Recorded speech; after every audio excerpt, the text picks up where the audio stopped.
Yo, it's your boy Ryan, Northwest Sports Fanatics, back at you with a new video. Today's Thursday, January 19th, 2023, with your boy Ryan and the Northwest Sports Fanatics. Make sure you guys subscribe to the channel. Smash that like button either now or on your way out.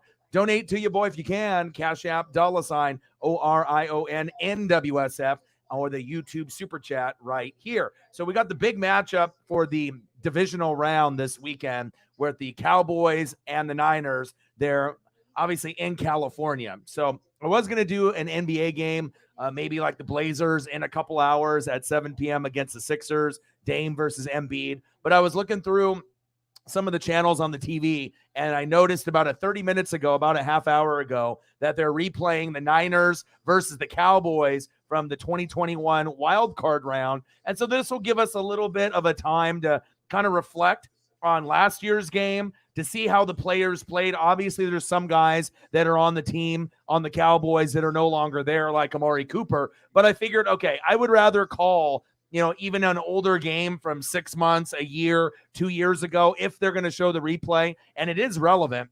We know the Niners and Cowboys have been at each other's throats since the 80s and the 90s. Joe Montana, Jerry Rice, Troy Aikman, Emmitt Smith, obviously with Michael Irvin. So I was like, I can do this NBA game. I mean, I'm not really into the NBA or college hoops until we get to the playoffs or March Madness. But I figured this will give me an opportunity to call the game. We can hang out. Anyone that wants to talk about, the NFL coaching status, you want to talk about, NFL, college hoops, college football, WWE, AEW, pretty much anything is, on the table. But I figured, give us something to, kind of do. And that way I can kind of go through some of the players, see if I can see any key moments in the game as we're reflecting towards this weekend. I hope everyone is having a fantastic day. And again, this was a little impromptu. I wasn't planning this all day long, but I figured, okay, if they got a good matchup, that's not a playoff game from like last weekend, they actually have something from last year. Or if they ended up showing one maybe from the 90s, when they were going at each other's throats with Jerry Rice and Michael Irvin and Montana and Aikman, I would have done that one as well. And sometimes they end up showing some of those older games leading up to the big game on the weekend. But the plan is we'll hang out. We'll do this for a couple hours. We'll be back tomorrow. We got 2 games on Saturday, 2 games on Sunday. I am still kind of keeping tabs a little bit on the Celtics and the Warriors, because obviously if that started a little bit later, that would have been maybe one that I considered possibly doing. But and then it's 55-54 at halftime. Golden State's up by 1. Obviously a good matchup. Could be a preview of the NBA Finals again, like we got last year. But anytime they can show a game, even if it's from a year or 2 ago, I like doing it. I think we did this last year, where they ended up showing one of the old Seahawk Patriots Super Bowls. So anytime things get kind of slow and we're just looking for something to do, hey, I'm definitely going to do this. We got Romo. We got Jim Nantz. NFC Wildcard 2021. And if you want to watch along, this isn't on YouTube or on some kind of, crazy network. It's on NFL Network. So if you're bored or you just want to be able to watch the game with me as I call it, and we can kind of see if we see any little nuggets that might help the Cowboys keep it a little bit closer, or to maybe see some strategy from the 49ers. And we obviously know how this game ended, and this was really one of the crazy endings in football. I'm not really sure if we saw, anything like this happen before. Most passing TDs in Dallas history. This is from last year. 37 TDs, 10 picks, 4,449 yards for Dak. But I feel that this Cowboys team is built a little bit different, and they might have been confident that they were going to win at home, but I honestly feel they're going to be more focused this week, going on the road. They beat Tampa. It's the first time they won a road game in the playoffs since 1993 with Troy Aikman. So I want to make sure that when these opportunities come up where they actually show, a matchup, and this is kind of a blessing, because what are the chances that the Cowboys and Niners played last year in the wild card, 10-7 Niners, crawling in, no one gave them a shot, 12-5 Cowboys, and then now we're going to have the same exact matchup, except instead of in the wild card round, we're going to get in the divisional round. So you're starting to see each team show what they have. We already know the Niners can crawl in to the playoffs with 9 or 10 wins and get to the NFC Championship game. But the main difference is the Niners don't have Jimmy G and the luxury of Trey Lance. They have Brock Purdy. So it's going to be very exciting. And like I said, anytime that I have an opportunity to do an older game, especially if it's a playoff game rather than maybe an NBA game that I really don't care that much about. Now, will I still end up watching the Blazers and the Sixers at 7? Yes. But hey, I said, fuck it. Let's start a little bit early. It's on NFL Network. If you're broke ass, don't got fucking cable, I don't know what to tell you. But if you do, fucking turn your TV on and let's watch this bitch together. And plus, I haven't actually watched this game since last year. So I've watched this game probably 3 times live, 1 time after the next day. And I probably ended up watching it a couple months after the games were over, after like the Super Bowl ended. I usually try to watch each big game at least a minimum of 2 times. So Matthew Sanchez in the building. What to do? I haven't heard from you in a while. How are you, brother? You have to understand, Dak Prescott going against a shitty Tampa Bay defense. Of course, he can account for 4 touchdowns in the air and 1 on the ground. That's not going to happen, okay, against the Niners. The Niners and Cowboys have 2 of the best defenses in the league this year with Philadelphia. The NFC teams have defense. The AFC teams don't have defense. So, it's going to be one of those things that the Cowboys are going to be an underdog, right? The Chiefs should beat the Jags by 10 or more. It should happen, but we'll see, right? The Eagles should beat the Giants by 10 or more. And the only way that it's not 10 or more, if Saquon goes off and Thibodeau goes crazy and Jalen Hurts is injured, or Trevor Lawrence goes off and that defense with Josh Allen on the Jags makes plays. But realistically, Kansas City at home, right? Philadelphia at home, those drunk fans are not going to allow the Chiefs and the Eagles to lose in that round. Maybe the next round, but not that round. But on Sunday, Bengals, Bills, I'm hoping the Bengals win as the underdog team. I like Joe Burrow more than Josh Allen and the Bills. I feel the Bills are a little too reckless, and they don't have Von Miller, and they have a lot of injuries on the defense, okay?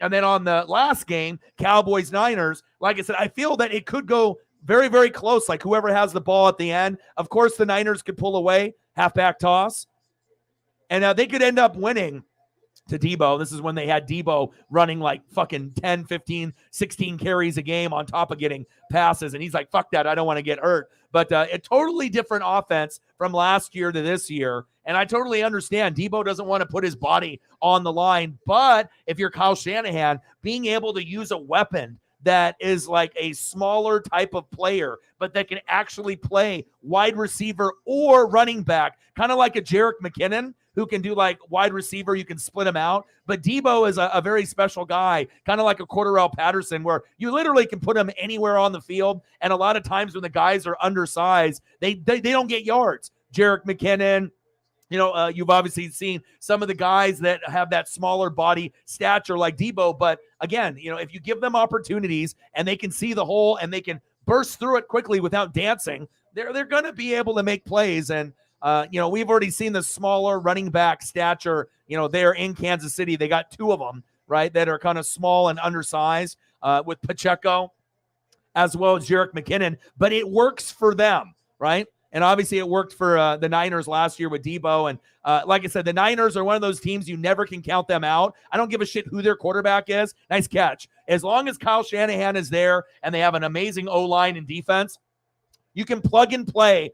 Literally, Kyle Shanahan is the only coach in the NFL that can plug and play any quarterback on any squad, even if it's the last pick, Mr. Irrelevant, 7th round, pick 1 billion, and he can go in there and make the guy look like a stud. Okay, now also if the player believes in himself, right, then you're like Brock Purdy does, right? He doesn't feel that he's Mr. Irrelevant. I mean, Brock Purdy's playing like a 1st-round draft pick or 2nd-round draft pick. I mean, when a guy that you have no confidence in, throws for a touchdown pass or 2 and doesn't throw picks or fumbles, you're like, wow, okay, Kyle. But when Kyle Shanahan can install an offense and have great players like George Kittle, Debo, Brandon, make him puke Ayuk, and you got run CMC now, you can get a guy like Brock Purdy throwing for 3, 4, 5 touchdown passes. That's pretty amazing if you think about it. I don't know if anyone, including myself, thought that Brock Purdy would be able to throw for 4 or 5 touchdown passes in a game. I get it. Supporting cast-wise, the Niners arguably have the best supporting cast in the NFL on offense, defense, like as far as like a complete team. They don't got weaknesses on the line. They got good running backs. They always can plug and play anyone at running back as well. I mean, remember, Jeff Wilson, Elijah Mitchell. I mean, do we really think that these guys are superstars? Let's be honest. If you put those guys on other teams, like Jeff Wilson went to the Dolphins and he had some moments, but it's not going to be the same unless you have that 49er O-line led by Trent Williams, obviously, and we already know how great that he is. And the Niner line will have some, different makeups of looks and whatnot, pulling, the center, the guard. They'll be able to figure it out. But I haven't seen too many teams, right, that can actually plug and play anybody at quarterback, anybody at running back, and still be effective. Like if they were a first-round pick, it's just wild. But it shows you how great Kyle Shanahan is. And I know a lot of people want to get on Kyle and say, well, he fucking choked with Matt Ryan. Well, think about it. Who the fuck thought Matt Ryan and the Falcons were going to get to a Super Bowl ever? Let's be honest. I didn't think they would ever get there. I thought playoffs, but I never thought they would be able to maximize the opportunity, even in Julio in his prime, right? And what's his problem? He has a problem getting points in the fourth quarter, but it's not like Kyle Shanahan can suit up and get the points himself. And that's what happens when you have a guy like a Jimmy G or guys that are, what they are. They're going to play, game manager football, right? As we see Jimmy G here on 1st and goal, halfback toss, Elijah Mitchell. Touchdown, Niners. Bang, bang, Niner gang. Easy peasy, lemon squeezy. Let me get some photos here. I don't have any photos prepped because this was kind of last minute, but I thought, what a treat. I mean, I can still watch a little bit of the Celtics and Warriors if I choose to, but I haven't watched this game in a fucking year. I don't remember everything that happened in this game play by play. And yeah, if I can get a chance to relive this game before the weekend, besides watching some shitty NBA, yeah, sign me up. I'm all about that life.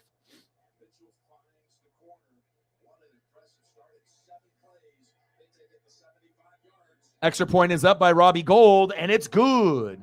There we go.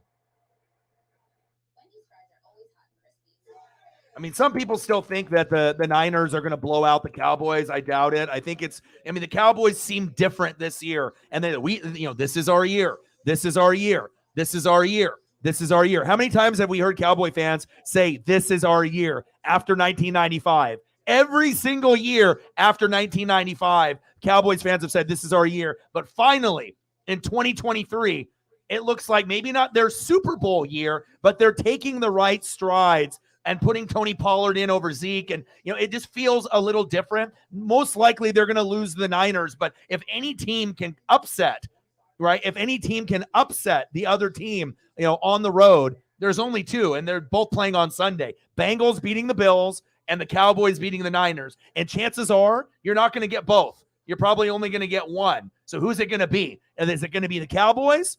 And the defense has to play very well. And the bottom line, you have to be able to stop the run. If you're not able to stop the run, because the Cowboys love to run the football, Niners love to run the football, right? And if you can't stop the run, you're fucked. Cowboys got 2 good running backs. You could say that the Niners have 2 as well. It's really going to come down to the very end of the game, and it could be the last team that has the ball, and the Bengals and the Bills could be the last team that has the ball with the Cowboys and the Niners, because, like I said, I don't look at the Cowboys from the previous teams. This is a brand new year, a brand new season, and again, once they started actually going into Tony Pollard, I thought to myself, did they actually listen?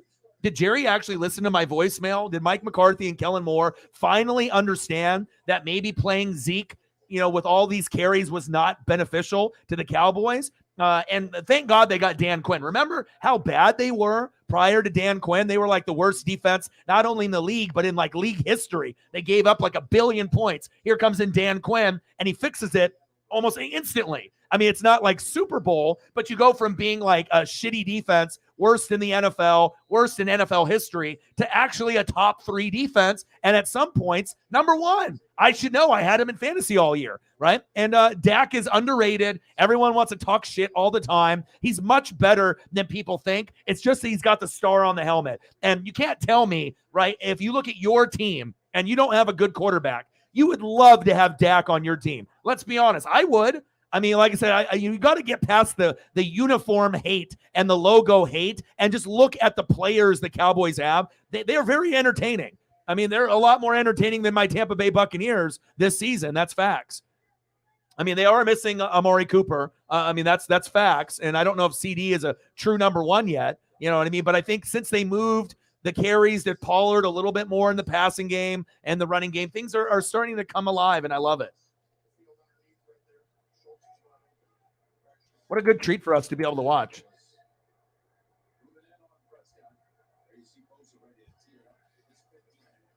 All right, handoff. Ooh, big hit.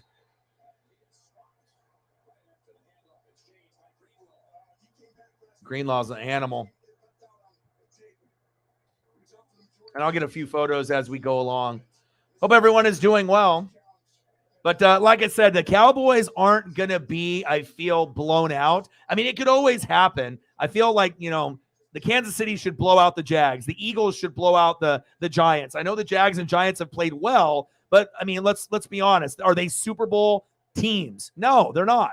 They overachieved, but the Chiefs are a Super Bowl team. The Eagles are a Super Bowl team. It's 12 noon. You know what time it is. Time for a Nick Bosa sack lunch. Yum, yum, yum, yum, yum, yum, yum. Okay.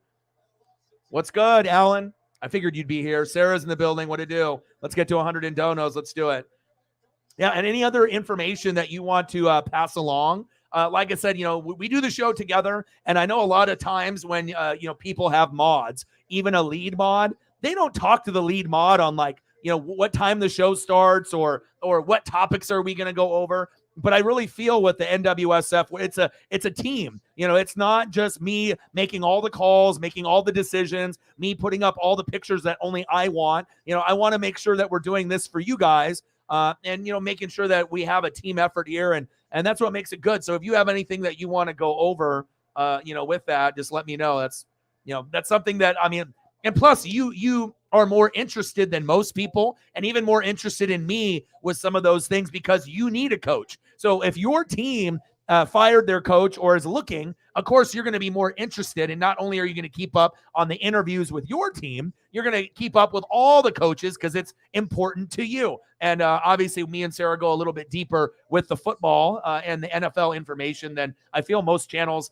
on YouTube or Twitch or any of them, really. That's facts.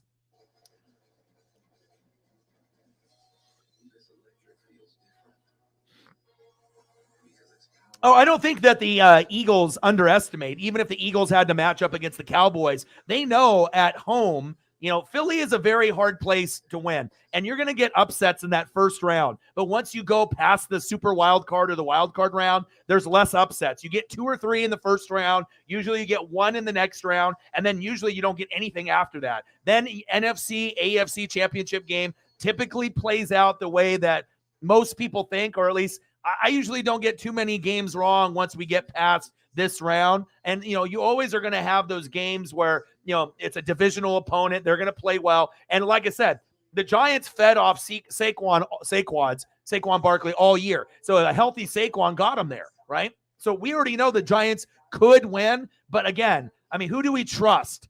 Who do we trust more? I mean, it's one thing if you hate the Eagles and then you just hope that they lose, just because you don't like them. You know what I mean? But if Jalen Hurts is not injured, his throwing, kind of motion is a little kind of janky to me. It doesn't really look smooth, right? But you got to feel with the Philadelphia crowd, with all the drunk fans, the Philly crowd, and they were pretty much the number one team all year besides the Bills or the Chiefs at some point. But the Eagles were like the number one team, and they were the only team that went all in.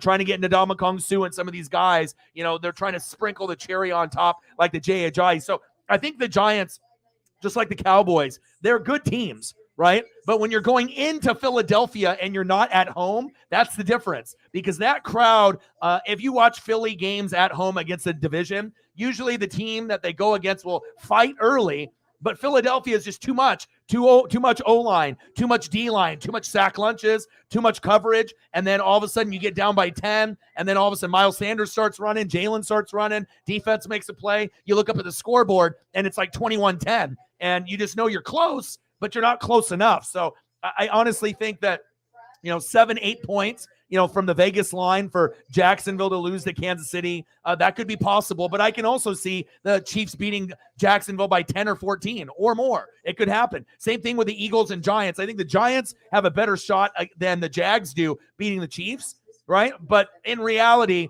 this is the playoffs. So, we can gauge all we want, but the bottom line is, I don't think that they're good enough to beat them in that scenario. I mean, Daniel Jones, maybe if they had someone better. I do like the O-line getting better. I like the defense, Saquon Barkley, but we're talking about Daniel Jones, and sometimes Daniel Jones plays well, right? We know he plays well, but remember what you saw Daniel Jones do and what you saw Dak do against shitty defenses. Don't get it twisted. Just because Dak went for 5 touchdowns, 4 in the air and 1 on the ground against a crappy Buccaneer defense doesn't mean he's going to end up doing against that Niner elite defense, top 3.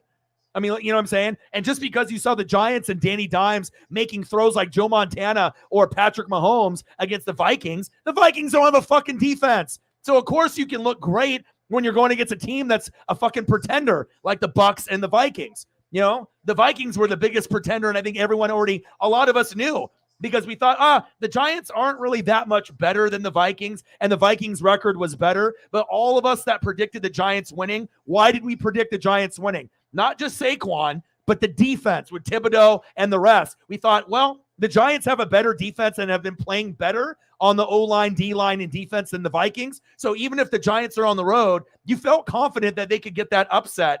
Jacksonville, we thought that they could get it, and we thought that Dallas could possibly beat Tampa. 8-9 record. That was easy for me. Nice catch there by Jennings.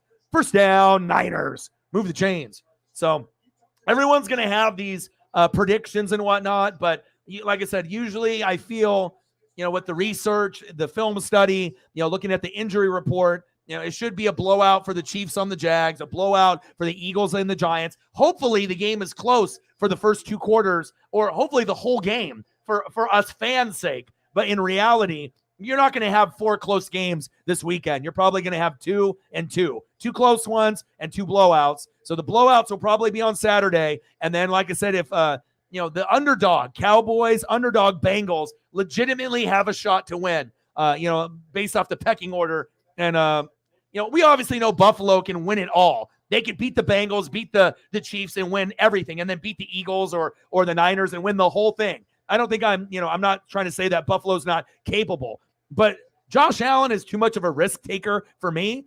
He forces it way too much, throws way too many picks. And I just personally like Burrow and Mahomes better. I think that they, care about the football more. They don't feed into, being the man, and they don't have to thread the needle and unnecessarily throw in a double and triple coverage just because you're Josh Allen. And if you notice, Josh Allen's got way more picks, and who's more likely to throw 2 or 3 picks in a game?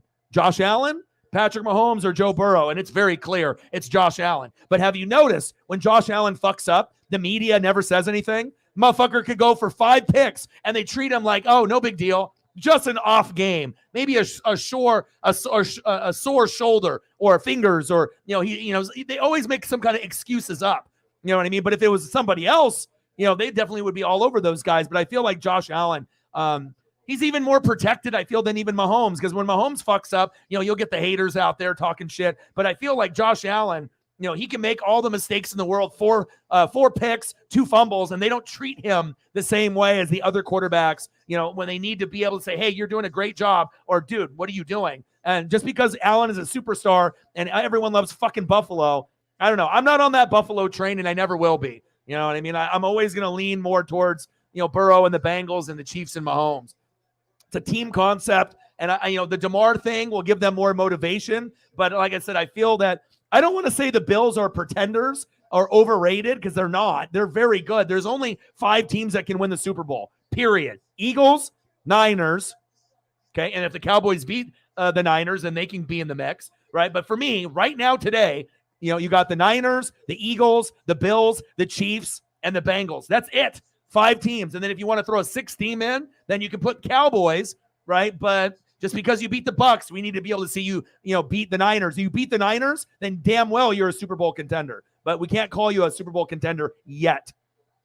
But if there is a 6th team on my pecking chart, it is the Cowboys. But, it's like you haven't been this good in a long time. We got to be able to see it first. So But I don't think the Eagles fans are underestimating them. They know what they have there. But trust me, when we watch the games on Saturday, the Giants will fight, the Jags will fight, but the better team in the end is going to win. Now, as far as the Bengals and Bills, I think the Bengals could be the best team in the AFC because I think their defense is better than the Chiefs and obviously the Bills. Every defense in the AFC is kind of shaky. But, if you run the football effectively with Mixon and Pirine and have guys like, Von Bell and, T-Rex and Hubbard, I don't know. I just think that player for player, the defensive players and the cohesive unit for the Bengals, they've been playing better as a collective unit than the Chiefs and the Bills overall in the last month and a half to me. Robbie Gould with a long field goal, and it's good. All right, Robbie. 10-0 Niners. But, like the equivalent to the 49ers and the AFC is the Chiefs. These two organizations are run really, really well. And even though they have Patrick Mahomes and another team's got Trey Lance and Jimmy G and Brock Purdy, it doesn't matter. When you got John Lynch and you got Shanahan and you got a good organization, you're going to have success for a long, long time. And like I said, they're going to probably be the most relevant team in the next 10 years. The Eagles are good, but will they be able to sustain success for 5 to 10 years? We don't know yet, but I do. San Fran is that single team that they never drop off. And even if they do, and they end up being like a 9-8 team, that 9-8 Niners team could go all the way to the NFC Championship game. And we've seen it, happen before, and it won't be the last time. That's facts. All right, I got to find my Robbie Gould here. Try to cycle through some of these photos because, like I said, I didn't prep all the photos because this is just like a replay. But there we go. All right, Robbie, I see you, buddy. 10-0 Niners. Much better than me doing an NBA game that I don't really give a shit about. So.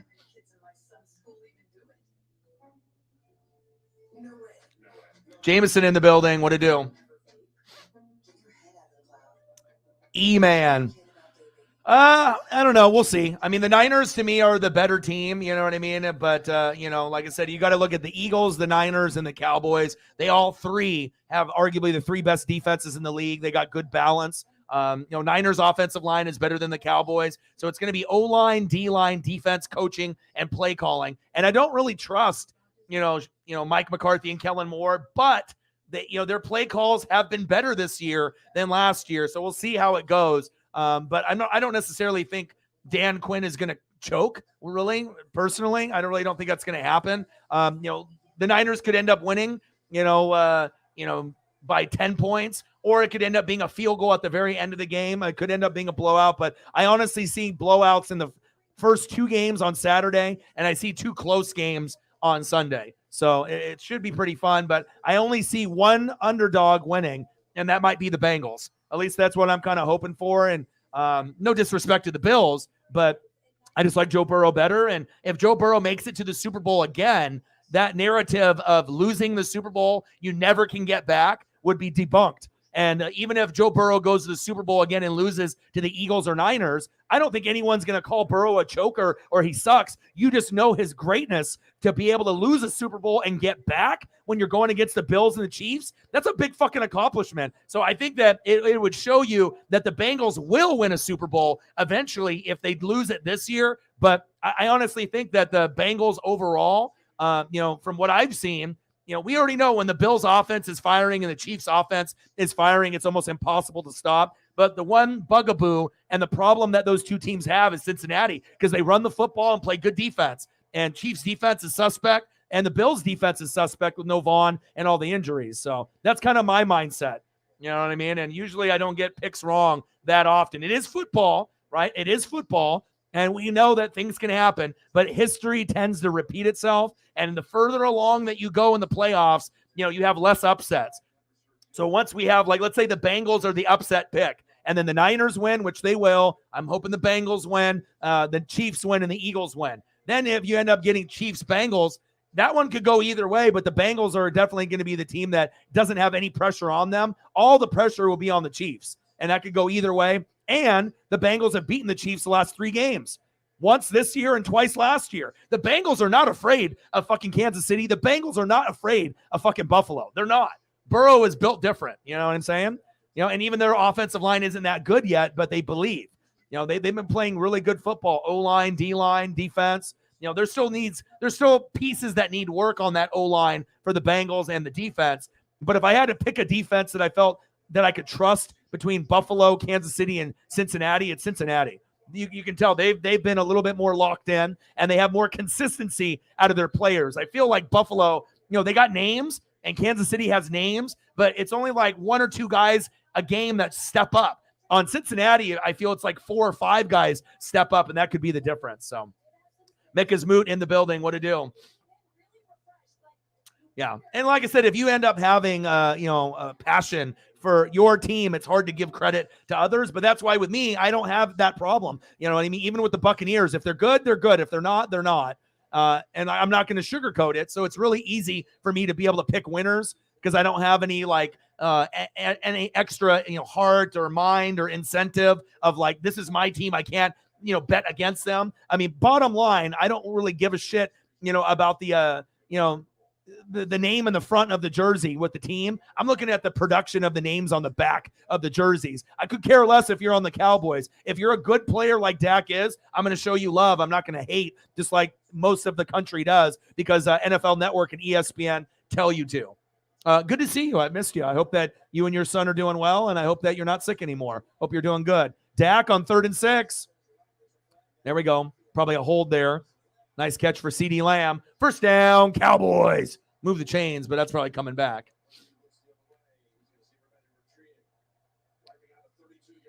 Yeah, I don't know if everyone was really that surprised. I mean, we were talking about it here. You haven't been on the channel in a long time, but we talked about the possibility of the Jags and Lions making the playoffs in October, and we almost got the Lions to get in. Sometimes you can just tell, when the division sucks, someone's got to step up. And obviously the Colts weren't going to do it. The Texans weren't going to do it. Then Tennessee got injured and started to fall apart. And I don't know if anyone really predicted Jacksonville coming back from 27-0, right? But the simple fact that Staley is a garbage coach for the Chargers, they have horrible play calling every year, and their defense sucks. So for the Chargers to lose, I don't know if anyone was really that surprised, besides the fact that they were up 27-0. And when you have a good coach, that doesn't happen. Period. So, and it's nice to be able to see a team that was the worst team in the NFL for 2 years, like step up and actually be like, wow, like I can actually watch a Jags game. And I've always liked Trevor, but we got to give a lot of love to Dougie P to make Trevor, get off the depression and losing his confidence. And you're Trevor Lawrence, bro. Like, you are like the Andrew Luck, in the draft. Like we expect you to turn into a top 10 quarterback in this league eventually. And when you have shitty pieces around you, it's hard, right? But I still think they should have picked Aiden Hutchinson over Trayvon Walker. But Walker is a good player, but Aiden is better. But the weapons with Zay Jones and Marvin Jones, and getting Evan Ingram, ETN healthy. The offense is good for Jacksonville. That's what people don't understand. You look at the weapons that they have: Marvin Jones, Zay Jones, Christian Kirk, Evan Ingram. I mean, they may not be superstars, but all those guys are like 7s or 8s. Sometimes they can play like a 9, right? So that's good. The offensive line needs a hell of a lot of work, and the defense is young. But with studs like Josh Allen on the Jags, it shows you that they're coming. At some point, Jacksonville might be able to get a little bit further and upset a Bengals, Bills, or Chiefs team. But let's be honest, with those 3 Hall of Famers, including Herbert later, if he stays on, obviously the Chargers or moves on, you got 4 Hall of Fame quarterbacks. So you're always going to have the better quarterbacks in the AFC. But just because you have a Hall of Fame quarterback, and if you don't have a defense, that's why you lose in the Super Bowl. And that's why the Bucks and the Rams have won the last 2, because you have to have a team, especially when you get to the NFC Championship game, AFC Championship game, and the Super Bowl. And again, this year, the real Super Bowl won't be the Super Bowl. It's going to be the AFC NFC Championship game. I feel the AFC NFC Championship game is going to be bigger than the Super Bowl. Niners, Eagles, huge, right? And then if it ends up being Bengals, Chiefs, huge, or Buffalo Chiefs, huge. Right, those games are must-see TV. Those are going to be the best games of the year. And then whoever ends up winning, if we end up getting Buffalo Niners, Buffalo Eagles, Chiefs Eagles, Bengals Eagles, Bengals Niners, any of those combinations, it's still going to be a great game. But there's a chance that maybe the AFC NFC championship game will give you a little bit more excitement. But maybe depending on the matchup, we might end up getting something really thrilling. Obviously in the Super Bowl, like we actually might have the AFC NFC championship game be like a 10, but maybe the Super Bowl will be a 10 as well. I mean, this seems like the quality of the teams at the top are very, very good. And it's the first time where I felt like any team, between the Bengals, Bills, and Chiefs can get to the Super Bowl, and I won't be surprised. You know what I mean? I've seen Josh Allen get hot. I've seen Patrick Mahomes get hot. And I'm trying to raise awareness for Burrow and the Bengals. And I've been talking about them for months before any of the other networks did, because sometimes you can see things before other people when you watch a lot of tape and when you're watching the film. And like I said, when you can run the ball effectively with either P. Ryan or Mixon, the Chiefs play calling when they get down by 10 and the Bills play calling when they get down by 10 to a team that plays like that, right? They're fucked because they end up doing plays. They start forcing it, throwing it into double coverage, and they don't run the offense smoothly because they're behind. And that's a big problem if you're a Chief fan or a Bill fan, because that's that one team that you feel that you should beat, but you have a hard time doing it. And honestly, with the DeMar, with the cardiac arrest, I really honestly, in my heart, feel the Bengals would have won that game. And then if that was able to happen, the Bengals would have been able to hopefully get home field. And I know the Bengals can win on the road like the Niners, and they feel slighted and cheated. But I know the Bengals would have beat the Bills that game when we had the DeMar, cardiac arrest. And like I said, if that's the case, then the Bengals have beaten the Chiefs the last 3 games. Twice last year, once this year. They beat the Bills. Who's to say why can't the Bengals make it to the Super Bowl again? You know what I mean? And normally, history tells me that's impossible. It's not going to happen. But Joe Burrow is like Joe Montana. He is not like a typical quarterback, and that's why I think you're going to see history, being made with his career. You're going to be able to see things. Like if you go to a Super Bowl and you win, you hope you can get back and repeat. But when's the last time a team went to a Super Bowl and actually was good again the next year? Never. It never typically happens. And let alone if you lose a Super Bowl, can you get back to the Super Bowl? Never. It never happens because of injuries, free agency. You just can't usually have a team good enough, even if you lose like the Buffalo Bills did it 4 years in a row. But I mean, let's be honest. In this modern day passing game, we're not really running the ball as much as we did. It would be mind-blowing if the Bengals, even if they lose to the Niners or Eagles in the Super Bowl, it'll show you that Burrow needs to get a lot more love and more pub than maybe Mahomes and Allen. But we already know the media loves Allen. They love Mahomes. And I think the media likes Burrow and Herbert, but until they do more, they're not going to get enough credit, in my opinion. So there you go. And obviously you got some new pieces that you're going to be rolling out as well. And that'll be exciting. You can always keep me updated with that too.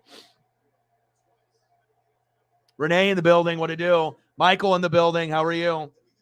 What's good? Good to see you, Michael. How's your mental health? I hope your mental health is good. I missed you. Miss Brittany, Michael, Matthew Sanchez. Shit, I haven't seen some of you guys in a few days or a few weeks. Good to have you guys in here. I bet. I was going to message you, but I figured that you would come in here, sometime while the NFL was still going on. And shout out to NASCAR. We got 1 month before the Daytona 500. I know me, Sarah, Mike, Riggs, Brittany, and a lot of the people on the channel. A lot of us, will love NFL, and we'll do NFL and wrestling or a combination of the both. But I don't know what it is. Maybe it's just the lack of great football. Maybe college football kind of disappointed me this year, especially in the Natty. The NFL, I feel the games haven't really been as good this year. Sunday night, Monday night, Thursday night. There's been more shitty teams this year than normal. I feel there was really only like 10 or 12 watchable teams. And normally there's about 16 to 18 watchable teams. But I don't know. Maybe my love for baseball and NASCAR is just going to another level since I'm getting older. But I can't wait for NASCAR to start and MLB. I know that this, from here on out, the NFL season is going to be lit. I already know that these games are going to be awesome. Saturday games might be a little boring and a little bit of a blowout. We can hope the Jags can keep it close with the Giants. Jags and Giants can keep it close with the Eagles and the Chiefs. But realistically, those should be blowouts. based on the coaching, the play calling, the health of the team. I just would be very hard pressed to see the Chiefs only beating the Jags by 3 or losing, or the Eagles losing to the Giants or having it be close. Both of those teams are good enough to blow those teams out. I mean, those are Super Bowl contending teams. 2 of the top 3 favorites to win it all, with the Eagles and the Chiefs. So we'll see what happens. But that's why we play these games. Matthew with the dono, $9.99. Thank you so much, brother. Bang, bang. Boom, boom.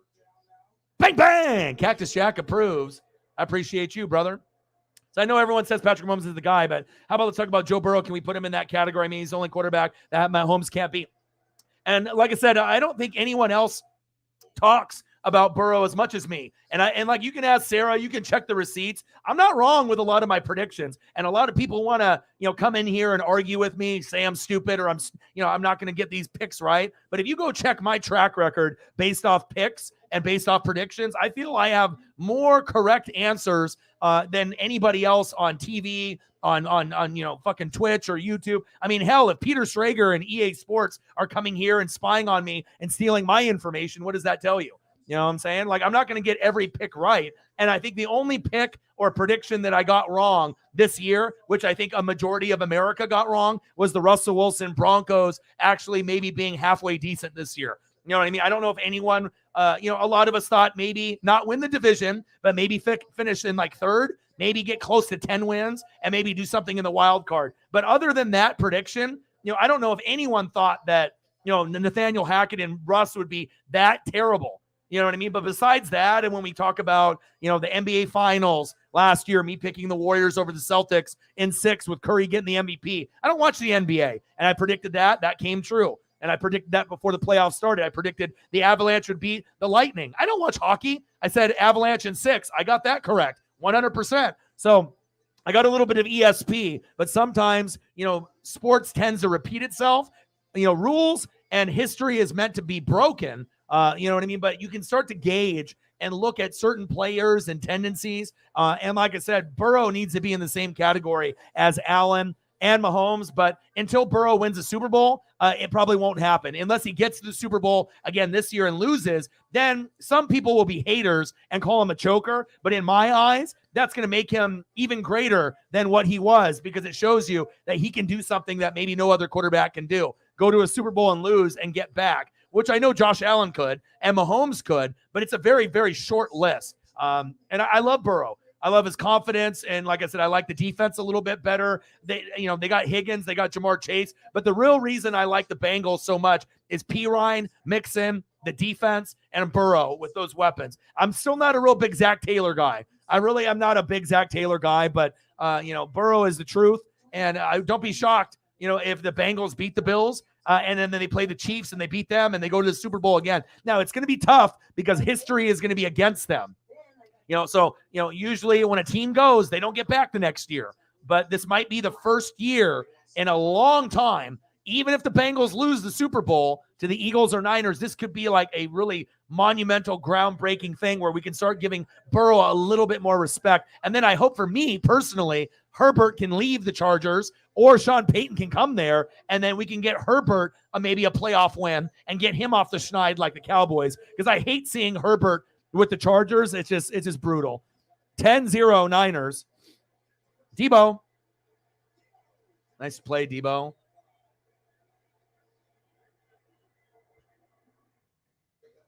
All right, second quarter, Niners are up 10-0.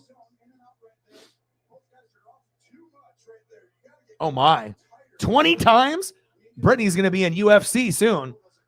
My goodness.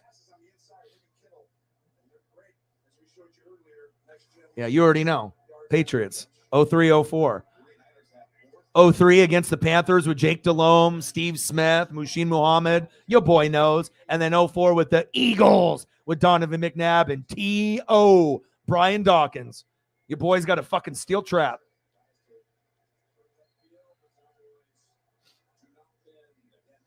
Stream the Clash for NASCAR. Give me all the information, anything. Like I said, I'm going to be doing Daytona 500.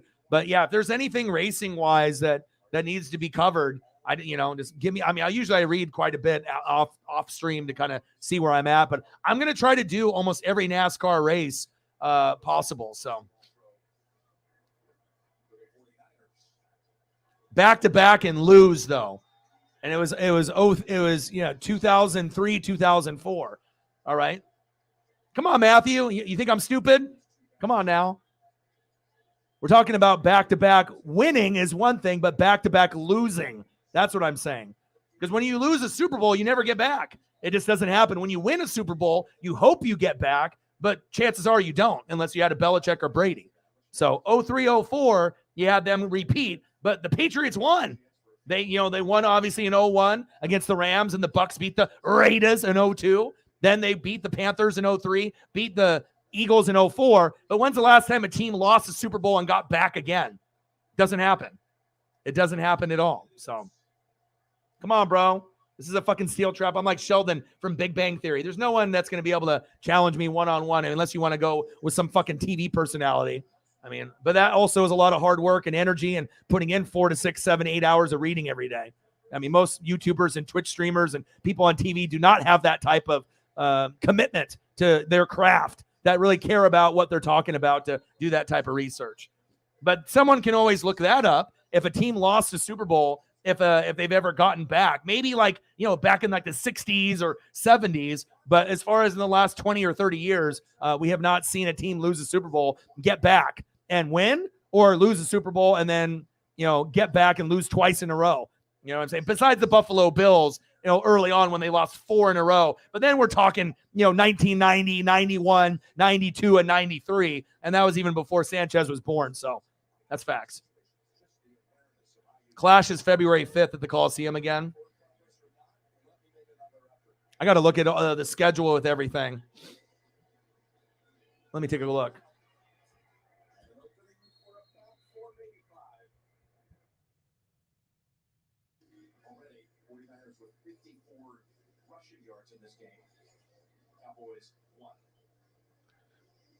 All right, we got Clash at Daytona. Of course, I'm going to be doing Daytona. I'm just looking at Xfinity Series on February 18th, and we got the Truck Series.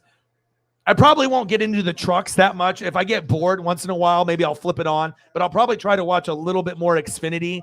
A little bit here, a little bit there. But I'm going to be trying to do as many, NASCAR races throughout the season. 2nd down and 5.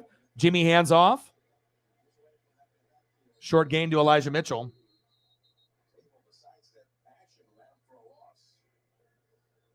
Yeah, Chiefs went, and then went to the Super Bowl and then lost to the Bucs.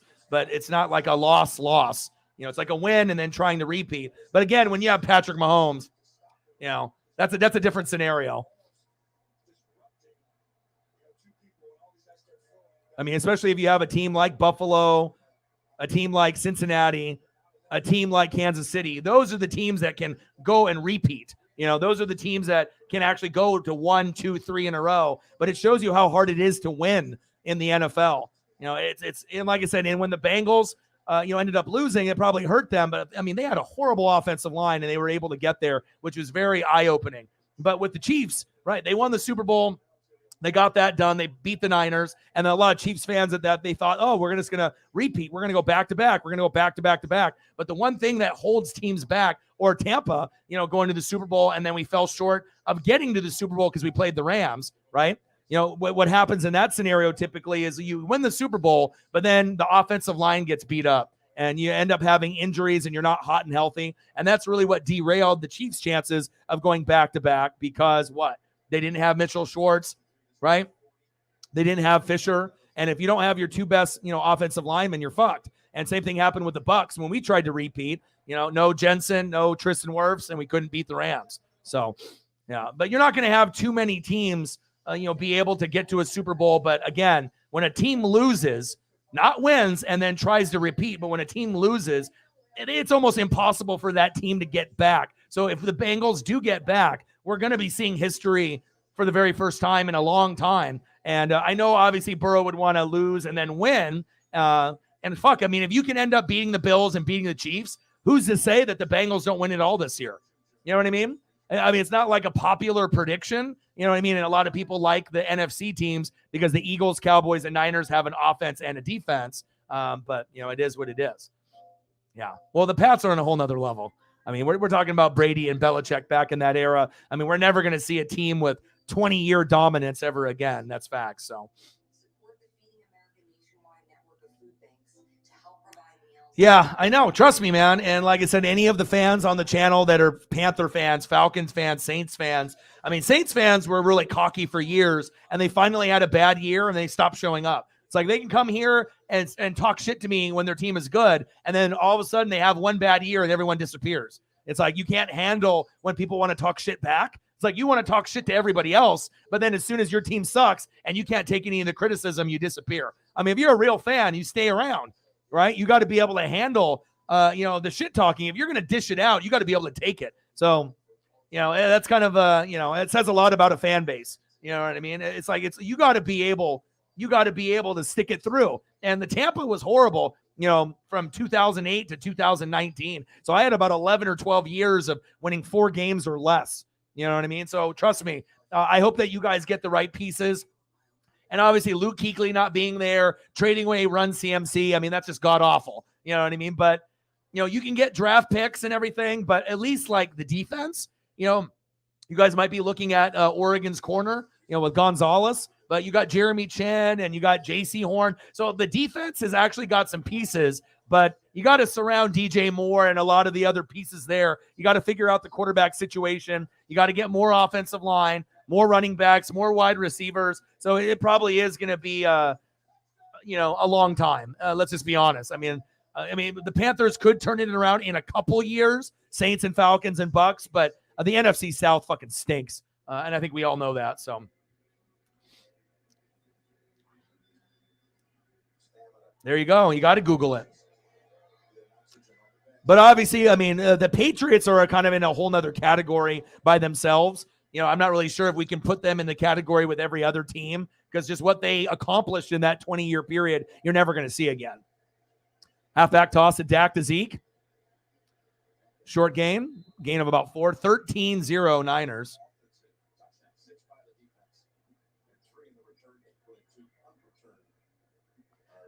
Matthew, what do you want to see for Panther photos? So typically what happens when people donate on here, they'll donate $1 to $500, whatever they donate. And then I'll throw up some photos of your favorite players, past or present. Let me know what you want to see Panthers wise, and then I'll throw up some photos for you.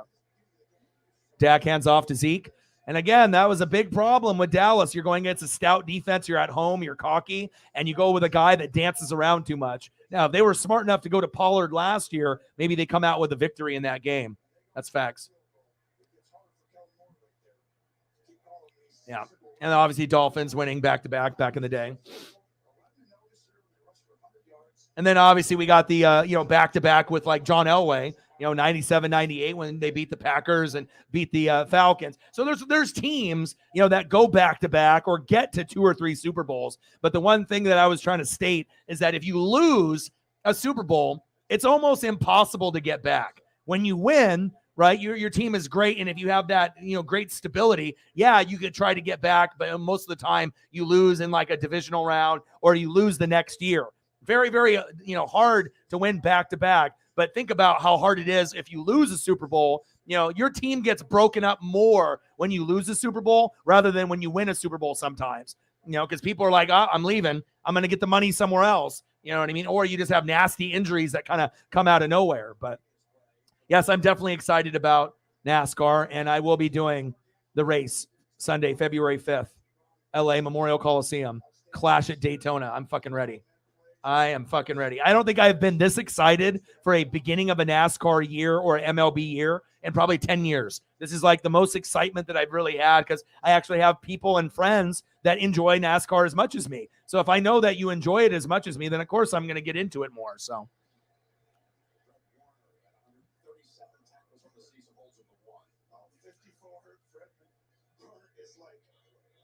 The whole NFC. Well, it's also because, I think football is a little down is because Brady wasn't good this year. Stafford wasn't good and was injured, and Rodgers wasn't good. So those three powerhouse teams that were Super Bowl contenders turned it into Super Bowl pretenders or garbage teams, right?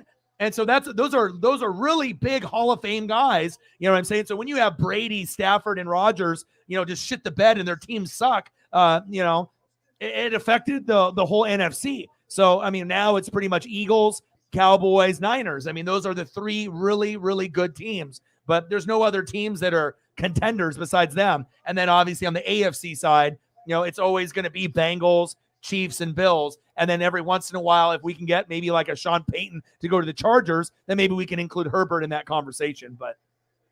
And then Lamar was hurt, but I honestly feel the Ravens and the Bucks were the two worst teams that made the playoffs, and Tampa didn't deserve it. So, at some point, someone's got to come out on top in the NFC South. But yeah, the NFC South stinks, and the NFC wasn't very good this year. But the teams that were good in the NFC were very good, and we could end up getting a Super Bowl champion out of the Niners, Eagles. I can't say Cowboys just yet. If you end up beating the Niners, then I'll include you. But just because you won your first playoff game on the road since 93, I need to see what type of football I'm going to get from you, this season. But at least you can say, hey, the Cowboys had a top 3 team in the NFC. And a lot of times you can't say that. So, but they have been pretty good the last couple years. But the big difference to me is, giving more opportunities to Tony Pollard and looking for Dalton Schultz a little bit more. And the offensive line has played pretty good, obviously with all things considered. Floater, touchdown, Cowboys. Amari Cooper. Nice job. I know they miss him. That's facts. Nice catch.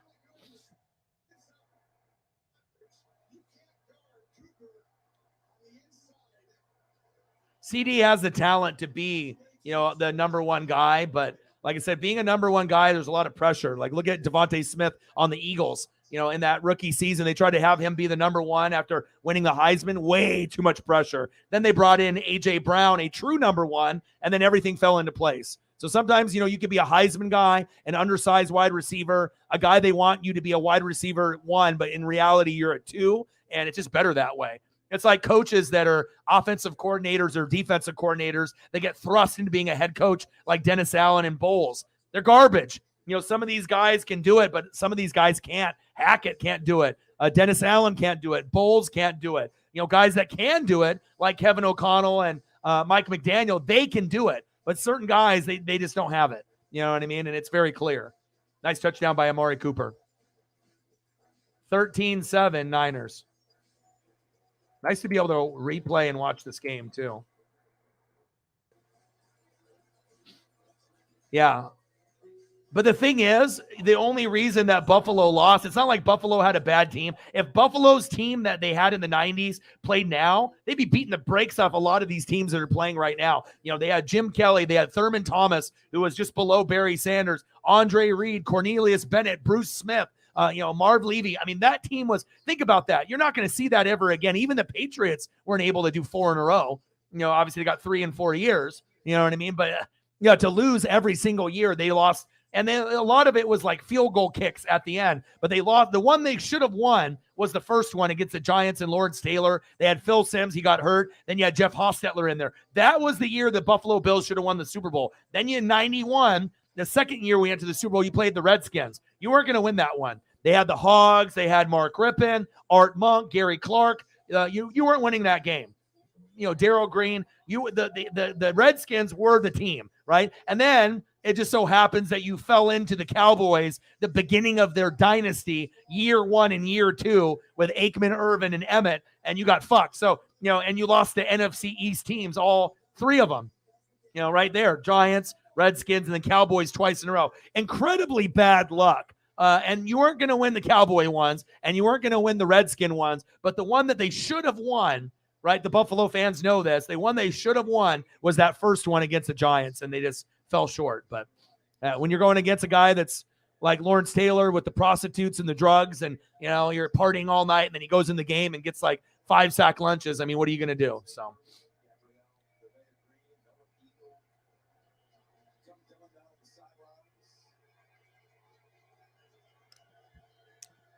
Yeah, sucks to suck. But I think, even though Buffalo lost all four, for people like me, I put them in a very high category. Yeah, it would be great if they would have won all four or won one or won two. But just the simple fact on how hard it is to get to a Super Bowl, you know what I mean? Like, you could say that's the ultimate chokers, but they feed off that emotion. And when Buffalo does win their Super Bowl, a lot of people are going to feel that crying and that emotion for all those games that they lost in years past. Kind of like when Philadelphia, hadn't won a Super Bowl in years and years and years since the early days. And then they, obviously lost in 2004 with T.O. And then they finally won. To see that emotion come out, it's going to be really special in these next 10 years.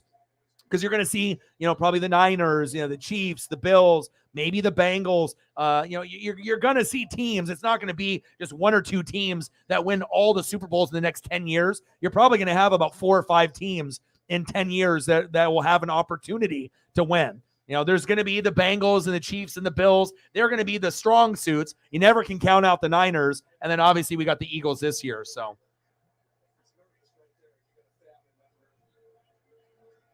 All right, let me get some pictures up here for Matthew.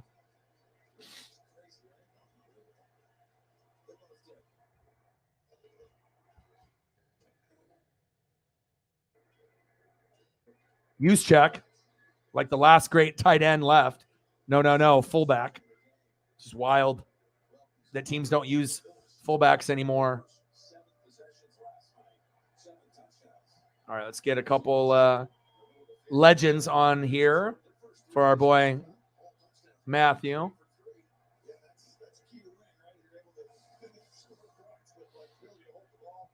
First ballot Hall of Famer, one of the greats that we've ever seen. We're kind of shame that he walked away, but again, CTE, concussions, sometimes you got to walk away from the game early, otherwise you're going to be fucking brain dead. And I think that was a big part of Kuechly, walking away from the game because he knew he still had many years left, but again, you don't want to have fucking brain damage or have any issues down the road. So.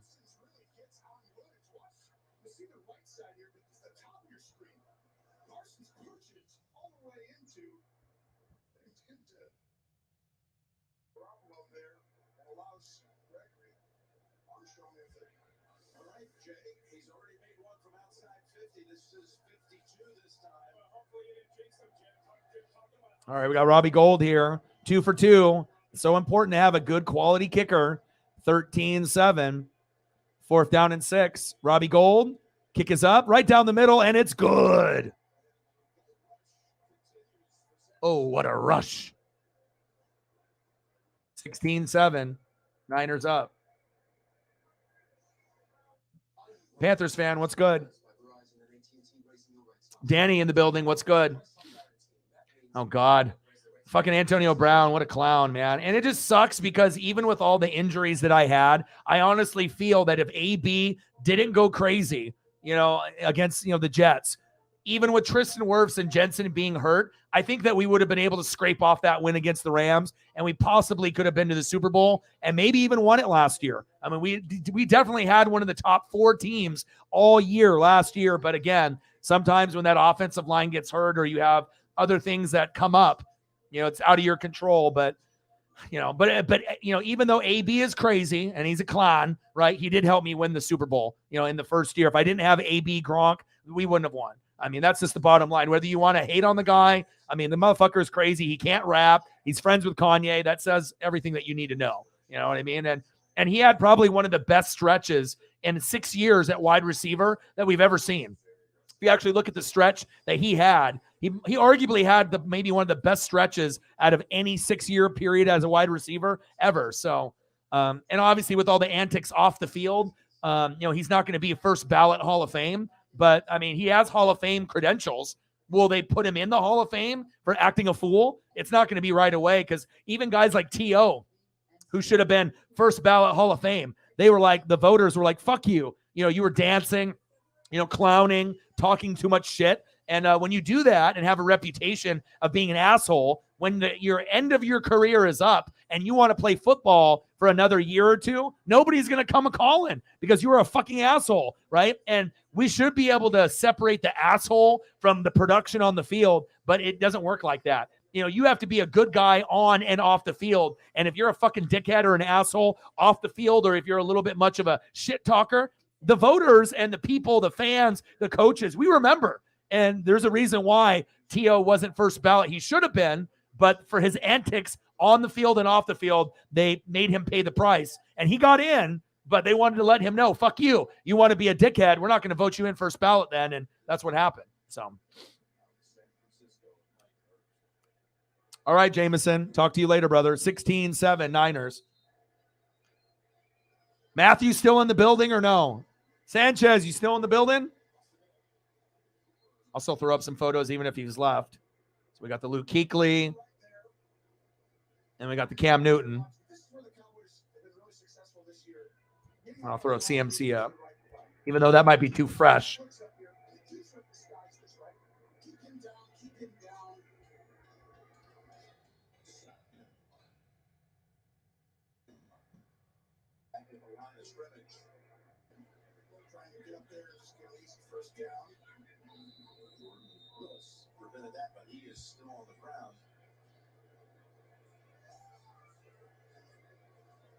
Basically, the Cowboys get on the ball, Jim. It's not like, it's just for fast pace. It's to get to the right play. McCaffrey.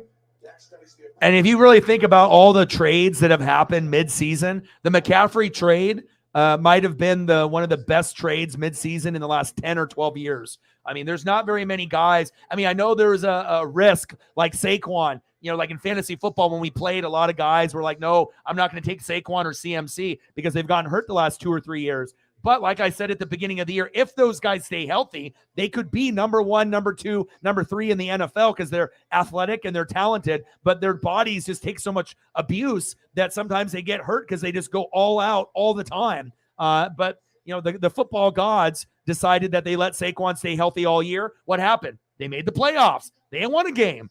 Without Saquon, that doesn't happen. CMC goes to a team that, obviously was struggling, goes to the Niners now, and the Niners go from being like the second or third best team to maybe the best team in the NFC. Yes, I know a lot of people will say Philadelphia, and other Cowboy fans will say Cowboys, but the Niners with offensive line, defense, coach, play calling, supporting cast, Kittle, Debo, McCaffrey. I mean, if you want to say Purdy's the weakest link, guy can throw for 3 or 4 touchdown passes.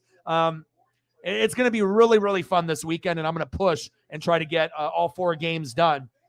And I had depression and anxiety, and I was like out of commission for about 4 or 5 days, and this was last week. And it sucked missing some of the games, but my mental health is more important than trying to make $100, per game over the weekend or trying to get subs and views. Of course, donos are important because this is my full-time job and I need to pay rent and pay bills and whatnot. But, mental health is not something to fuck around with. And I've been going on 2 walks a day now. I'm not drinking beer. I'm not partying. And I'm usually doing an hour walk in the morning, an hour at night. And things have been getting much, much better for me. And the sun has been coming out. It's not like 14 days of rain. I always get depression and anxiety in January and February. But I know once NASCAR comes up and we're in spring and February, I'm not going to probably have another episode until summer or fall. I only usually have an episode once or twice a year. So, and luckily it was only about a 4 or 5 day stint. It's gone as long as 3 weeks for me. And that was last year and that was hell. But like I said, I know that if I end up telling my story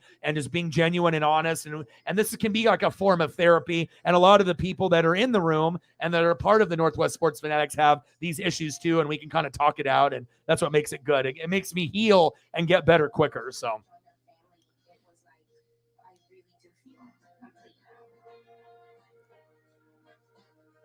Yeah, but if you have good production numbers, even if you're just a showboater, you know what I mean? You can't ignore the numbers. The numbers are numbers. Numbers, men lie, women lie, numbers don't lie. But obviously your attitude on and off the field is a big deal. And that's like with me when I collect memorabilia, when I buy rookie cards, when I buy jerseys, when I buy bobbleheads, when I buy things, right? I don't invest in people that are assholes. I have to invest in people that I enjoy, that are guys that are class act guys. Like if a guy is like a really good player, but he's got a criminal history, or he's like immature, or he's always doing extra showboating. You know what I mean? Like, I don't know. Some of those guys, it just kind of turns me off a little bit. Like, there's a certain type of NBA, MLB, NFL, type of guy that I enjoy, and like I like to support and watch and whatnot. So 16-7 Niners, very quick first half. Dak, pass incomplete to Wilson. I think maybe Matthew might have left, but at least I got a few pictures up there. If he comes back, I'll throw up a couple more. Sarah, anything news-wise that you want to go over? She might be eating dinner right now.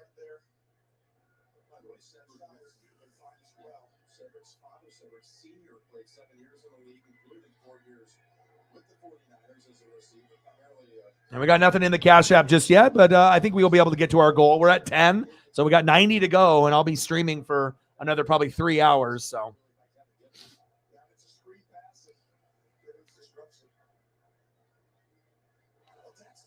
who are we talking about? Antonio Brown?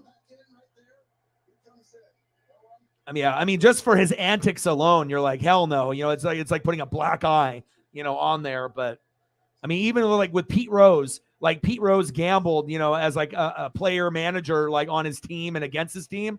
But what he did is Charlie Hustle for baseball. Like, I think that they're going to make him wait till he dies, and then they'll induct Pete Rose. But you're not going to get McGuire or Sosa or Bonds. You're not going to get those guys, especially when you have a guy like me with like Griffey. You know what I'm saying? Like, this shit means a lot to us, like my hero, and to have a guy, like Griffey, it should have been unanimous, but you had one asshole from New York, a Yankee fan, a Yankee writer that didn't want to have him go in. I mean, if anyone should be unanimous in Hall of Fame, it's Griffey. He never cheated. He was great for 10 years. Then he had 10 years of injuries. He got fat. Then he went back to the Mariners and he retired. He didn't juice. He didn't do drugs. So, obviously I feel like there's a different prestige level for MLB Hall of Fame, NBA Hall of Fame, and NFL Hall of Fame, as well as NHL. And there's different ways to get in, and there's a different level of respect, based on the players that are in there. I don't think it's equal on all four sports. Some of them, it's a little easier to get in, and there's others that get kind of shit on. Like, how the hell is Rondé Barber not in the Hall of Fame yet? It's ridiculous. You know what I mean? But again, sometimes they have to make certain guys wait their fucking turn, which is ridiculous, but, it is what it is, so.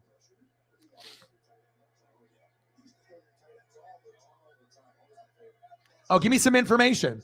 Give me all the Chase Elliott information, any NASCAR information, but give me some additional info on anything NASCAR.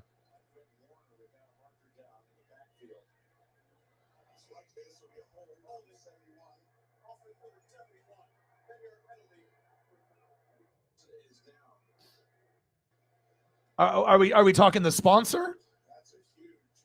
Because I've seen like new decals and stuff like that. But are we talking about we're talking about the drink, right? Is that what we're talking about? The sponsorship? I did see Chase. I always see stuff. I follow him. So I see stuff on Twitter and Instagram. And every once in a while I'll see like Kyle Busch stuff for Mike. I'm always looking at, and then obviously with Kyle Larson and some of those guys, man, I can't wait.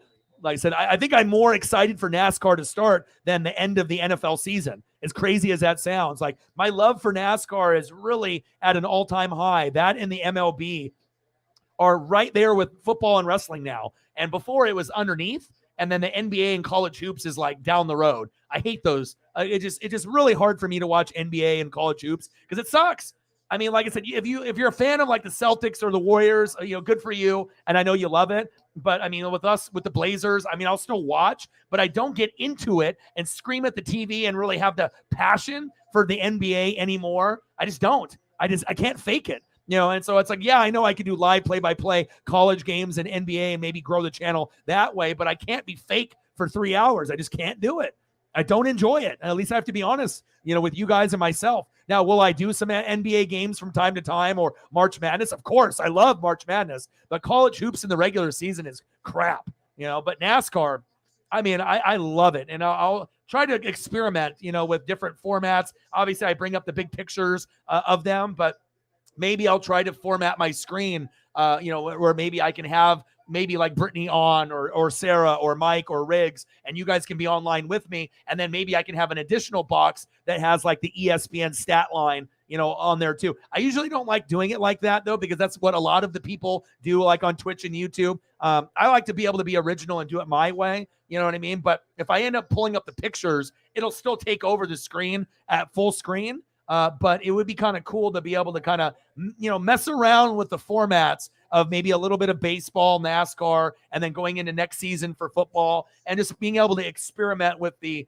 platform and seeing what other options I have. And if I have to upgrade my plan to get access to more tools with the streaming, because obviously there's like 3 that I typically would use, and I don't use the other 2 anymore. One was OBS Studio, then OBS Streamlabs. I tried using that, but then I couldn't get the edit tool to work on that when I downloaded it to upgrade and adjust the scores from the scoreboard that I bought from Johnny. So then I had to use this particular platform that has the ticker, and it gives me the ability to do the pictures. And I kind of like this format better, because if I would have used the other format, that means 0 pictures ever.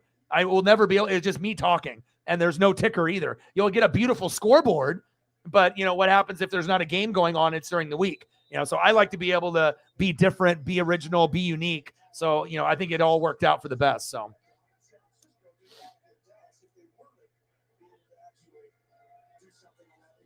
I know it's ridiculous. And why did they leave? Why would you leave Chase Elliott? I mean, the guy's the best thing since sliced bread. Why would they leave? I don't understand. And then FedEx might be leaving. I know Harvick is retiring. He's going to go balls to the wall. I guarantee he'll win a couple races this year, Harvick. He's going to, and I saw Jimmy. Yeah, I saw that. Jimmy will be in a few races. I don't think Jimmy's going to win, but just having his name out there is cool.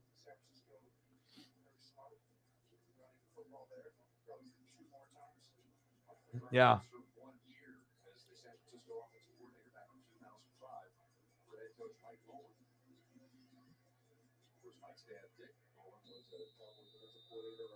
Yeah, if you got Chase information, Brittany, you need to come here. Like anything that you have Pats related or NASCAR related, come through. I'm always down to learn. I mean, like I said, I feel that I know a lot and I read a lot. Sarah reads a lot, but that doesn't mean that I can't learn something new. I always try to learn something new from Sarah or from someone in the room. And a lot of the females that are a part of this channel are much smarter than a lot of the guys. Some of the guys in here are smart, you know what I mean? But some of them, they think they are, right? And, you can just tell with certain people if they really have the passion and follow what they love. It's like, if you're just watching the games on Sunday night, Monday night, Thursday night, and your favorite team, that doesn't necessarily mean the league. Or if you're watching a couple NASCAR races throughout a year, that doesn't make someone a fucking expert. You got to really, hone in and any Chase information. It was just temporary. Well, I would assume that there's going to be people bending over backwards to work with him. Because, I mean, if you're going to be working for a driver, who's better than Chase moving forward? Let's rub some Chase up. It's halftime. 16-7.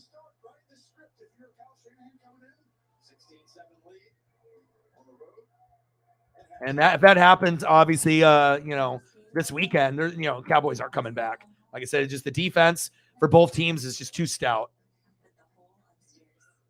Media was this week. How much does it cost to put on the car? Like, what are we talking about? They have to pay a couple million to be a sponsor to be on the car? Because obviously that's, they have to have those sponsors to pay for, stuff that they're doing. So I get it.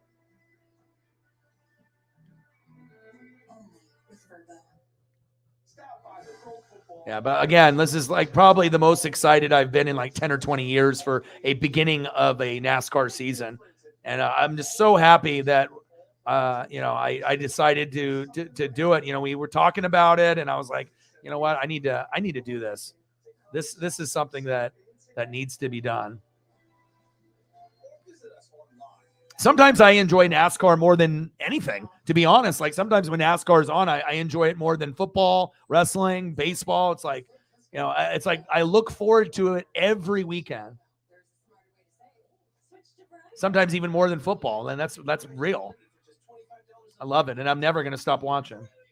I already took a break for, 10, plus years, just because I didn't have the right friends to watch it with. But now I feel that, I'm invested. And since I'm doing this full time, there's no excuse now. So.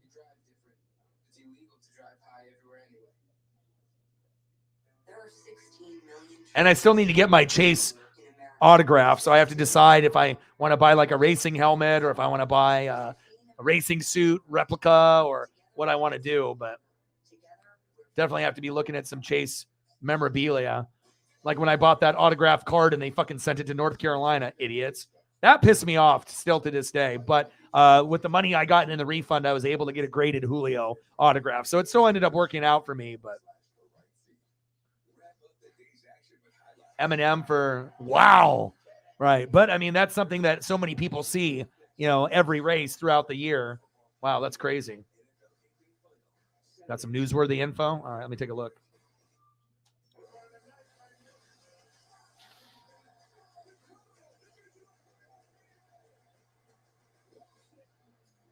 All right, sources tell CBS Sports that the Panthers, and we were, obviously Sanchez is a Panther fan, said Panthers had been a violation of league rules related to their head coach search. Nicole Tepper did not complete mandatory inclusive hiring training before the team search began. Interesting. So what does that mean? Does that mean they're going to lose a draft pick or there's going to be some kind of punishment there?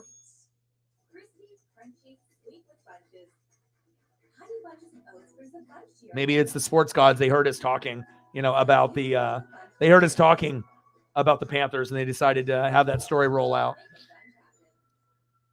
This is Bandit.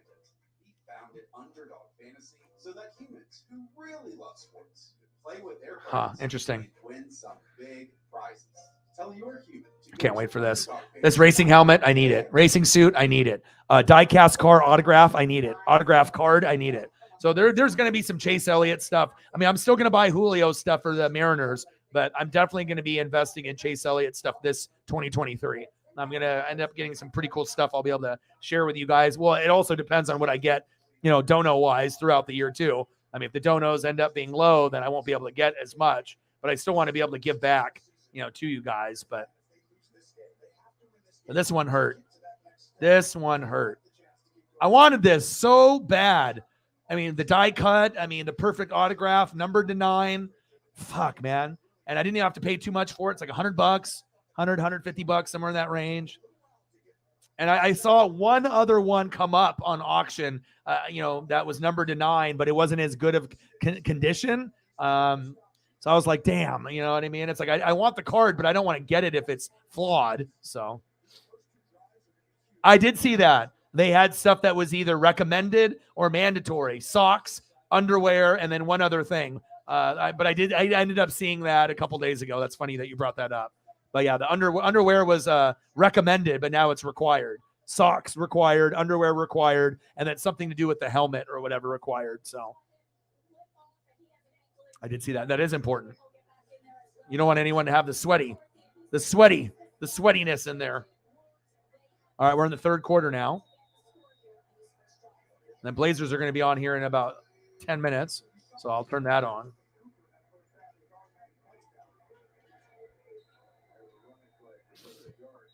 Defenses are very good. Like I said, that's why it's going to be tough to be able to move the ball down the field. And the big story of the first half in this game, penalties. 5 penalties for 39 yards, Cowboys being Cowboys. And if they do that again, they're not going to win the game. You know what I mean? Like, I think Dak is better this year than he was last year.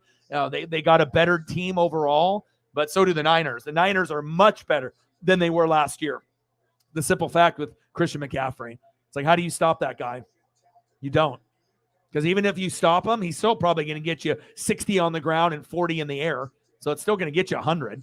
But if you don't stop him, then maybe he gets like 200 combined and you're really fucked. Right. Yeah. Yeah, for sure. And hopefully we don't have any like big wrecks or anything like that. We don't want anyone getting hurt. So like we can have wrecks, but we want to make sure the guys are staying healthy. Yeah, you're my NASCAR girl, you know what I mean? So if you got anything that you want to let me know, you can always send me stuff on Twitter or Instagram. I'm always reading and keeping updated there, or come through. We miss you. And like I said, how long were you sick for? Like 3 weeks? That's rough. And it wasn't COVID, it was the flu. And how's your son doing? Your son's got it still, or are both of you good now? Because I remember messaging you during the holiday season, and you were not in good shape. You were like, this sucks. And you were like, you guys were both sick. And then I saw your little post where you got your son a little like tree that he could have like in his room, besides the one that you guys had in your like living room. So always doing good mama stuff. I had one of my friends in California went to the monster truck, and I instantly thought of you based on when you guys went last year, and you guys talk about it. But they did the monster truck thing in California just a few days ago. I think it was last weekend. It was a girl that I used to go to high school with, and she sent me the photos and whatnot. And so I was like, ooh. I was like, that looks awesome. And it was a little bit of rain, so they had to have those ponchos on. But I was like, fuck it, dude. I mean, a lot of people would be like, I'm not going. But, you know, their family is pretty gung-ho. So a little bit of fucking rain ain't going to ruin their you know, monster truck type of experience. And, yeah, I might try to go this year when they come to Moda here in Oregon. It's always a good show. I mean, regardless if you have kids or not, if you just like that type of thing. Dak? Oh, it's 12 noon. You know what time it is? Time for a Niner sack lunch. Yum, yum, yum, yum, yum, yum, yum. Big sack lunch by, ooh, is that Armstead?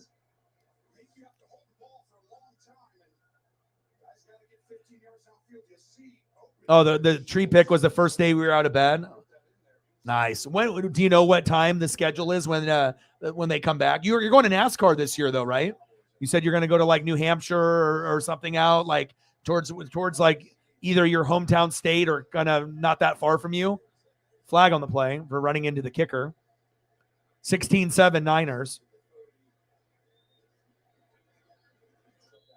Yeah, I would love to go to a NASCAR race at some point, but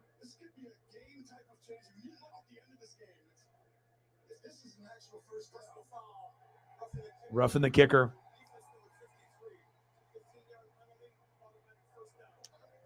Automatic first down. Damn. Niners don't make any mistakes, but that was the first mistake they made.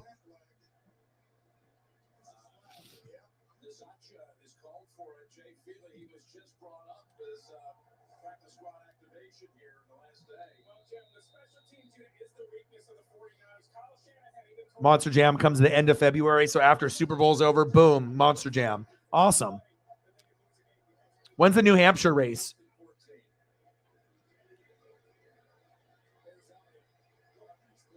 Too bad I'm not rich and I could like fly out there to you and go to the race with you. You know what I mean? I'd love to be able to go out to the East Coast. I want to go out to kind of towards like Maine and go eat like, you know, lobster and crab and, you know, eat the best seafood that you guys got out there on the Atlantic. But yeah, definitely going out for, you know, some type of event would be awesome. But yeah, your boy ain't rich. So at least not yet. Second down and 1, Niners 16, Dallas 7. Dak hands off to Zeke. Short gain. First down, Cowboys. Move the chains. Oh, good. Does he love it? Who's his favorite? Gravedigger? I know most kids, Gravedigger is like Bigfoot, Gravedigger. There's, you know, the ones, and they still got those guys. They might have different drivers now, like their sons or someone else that's driving it. But I know some of them might still have the same guy that was driving it when I was a kid. Dak slides with a short gain.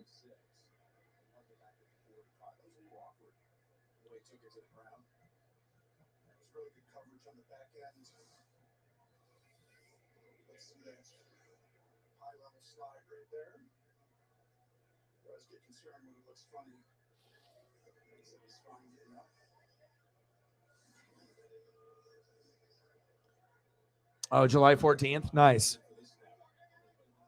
How hot does it get out in like, you know, Maine, New Hampshire, Delaware, like out there, like in the summertime? Do you guys get hot temperatures there, or is it still kind of mild, like 70-degree type thing? Oh, almost picked. Jimmy Ward, you have no hands. What happened to my hands? Come on, Jimmy. Jesus. El Toro Loco. Gravedigger. Is Bigfoot? Did they still have Bigfoot out there, or is Bigfoot no longer out there? Gravedigger. I mean, Gravedigger's been doing it for such a long time. Do you buy the toys for him? Like when you go to the event, can you buy like the miniatures? I assume you can. I mean, that would be a good place to be able to sell them. You know, when you got the kids there and the adults, and they have like the the toys that you can buy. I mean, you can always buy monster truck stuff at like Target and like Toys R Us back in the day, but I imagine when you go to the event, maybe they have like exclusive stuff maybe there.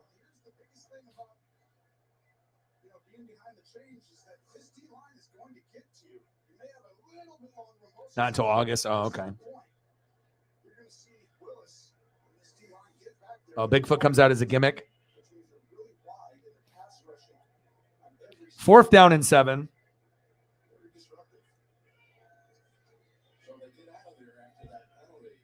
It's always good to be able to catch up and watch some of these older games, especially when these two teams are playing each other 2 years in a row. That doesn't happen often.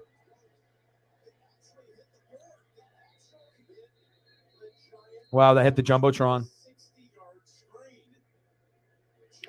All right, well, we're just kind of chilling and freestyling. You have any pictures or anything that you want to be able to see while you're in the room? I don't know how much longer, Brittany, you have time with me here, but if I can throw up some Chase Elliott or if you got any other requests, just let me know. I mean, like I said, this is just a game from last year, so I just wanted to have something in the background, besides the NBA games. I mean, I got the Blazers. I gotta get the Blazer stream going here. One sec. But we had a pretty rough stream yesterday, so I was hoping that we'd get a few more people today. And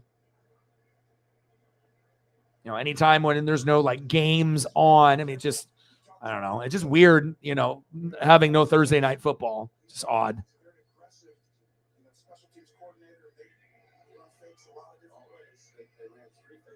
All right, I got the Blazers and Sixers on the computer. Gonna tip off here in a couple minutes. Niners 16, Dallas 7. Cowboys just punted. We've got your back, Road Warriors, because we know you're picking up the pace. Oh, that's awesome. Let me see if I can get some Gravedigger photos up here. I'm not sure if we've even done that before. It'll be the first time. So skip the counter without missing a beat. I imagine I can probably find some pretty cool photos. Oh my gosh, this is just like bringing me back memories of being like 5, 6, 7 years old. I know I'm old as shit, but gosh, this is awesome. Let's go. That is awesome. And it doesn't matter how old you are. You could be 5 years old or you could be 95 years old and enjoy Monster Truck. That's facts. That's so cool. The American Red Cross provide help and hope to families when they need it most. Please donate today to Red Cross Disaster Relief to help people affected by disasters, big and small. Go to redcross.org/NFL today. Your support is critical. We can't do it without you.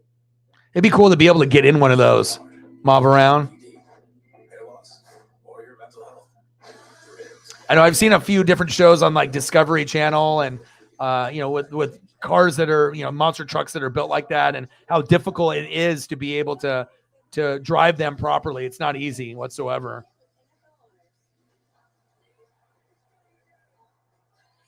This is cool.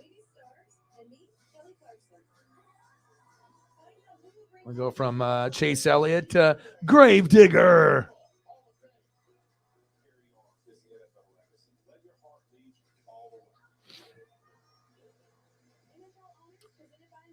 Oh, good.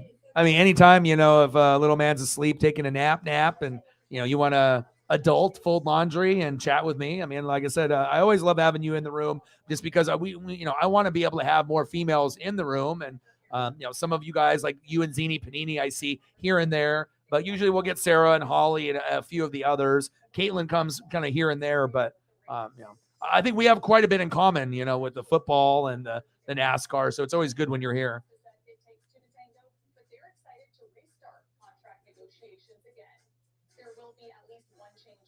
Oh, no shit.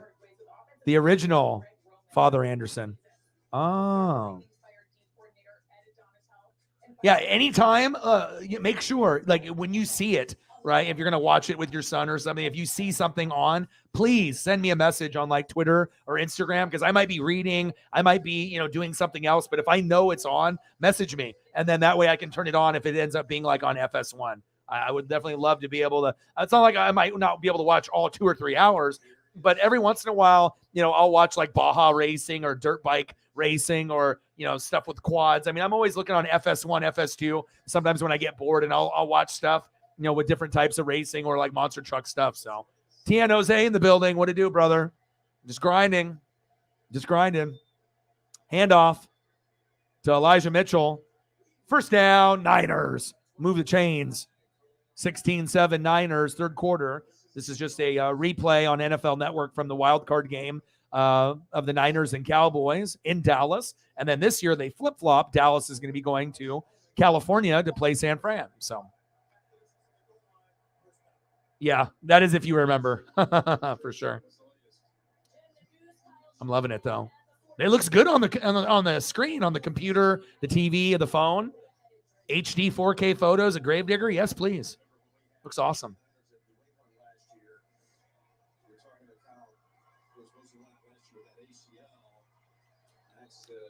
It'd be cool if I ever get when I get to a point where I'm more established and I have more money, it'd be really cool to do an event where I can take some of my, friends' kids and take them to Monster Jam. You know what I mean? Give them an experience that they'll never forget. How much do Monster Jam tickets cost? If you go front row or really close, what kind of price are we talking about? Because I mean, most people when they go to Monster Jam, they're not going front row; they're just sitting anywhere. You know what I mean? But gosh, I mean, being able to get super close, I mean, I wouldn't mind dropping a little extra to get within the first 10 rows if it was available. What's good, Tien Jose? What's good, brother? All right, Blazer game's about to come on, so we're going to do a double dip, and then I got to check to see. Golden State and Boston went into overtime. No shit. Boston's up by 4 with less than 2 minutes to go. Maybe I should turn that on real quick, too. It's a sport fan in me talking. They're like, all right, dude, you didn't watch really a whole lot of it, and when it's not going to hurt you to turn it on the stream here for just, on the computer here for a couple minutes. All right, so now I got both games up. The stuff you can control is pre-snap more than anything else, right? When you're running, flying around and trying to play hard and everything, penalties can happen. All right, 112, 111, Boston up by 1. All right, so I got 2 basketball games on the computer. I got the football game on the TV, and we're here talking Chase Elliott, Monster Jam, hanging out with Sarah Brittany and a few others, just chilling. Ooh, use check, overthrown, pass incomplete. And I think Brock Purdy's going to do better than Jimmy, too. I think Brock Purdy's going to really Dallas will have some moments where they might be able to get a sack lunch or two and make, Purdy feel a little uncomfortable. But let's remember, Niners offensive line is better than Dallas's defensive line. So I'm not really sure that Dallas's defense overall with Van Der Esch and Micah, it's very, very good, right? But overall, there's going to be opportunities for Purdy to sling it and fling it. They're pretty cheap. So I would love to be able to take some kids, to give them that experience. It's I always have a lot of dreams and goals. I try to, talk into reality. It's trying to go full time, on YouTube. It took me 10 years. I'm on year 11, you know what I mean? So then I always wanted to be able to open up a YouTube studio down the road to make other kids' dreams come true, or other people that have goals and dreams to do something on Twitch or YouTube to help them out, to have, green screen and right kind of computers and microphones, and they can come and record and I can help them there. And we could have kind of our own little YouTube studio here in Oregon. And then, do a Northwest Sports Fanatics bar and grill, Southern food, no chairs, only couches, video games, all the sports that you could want. Have it be completely a vibe. So I got a lot on my belt. Tipped, almost picked by the Cowboys. Monster Jam, baby. I'm going to look it up right now to see when they're coming. Let's see if I can. Let's look up Monster Jam.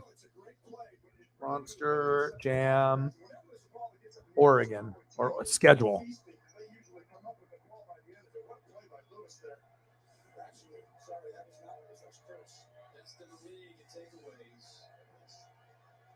Monster Jam is March 4th, March 5th.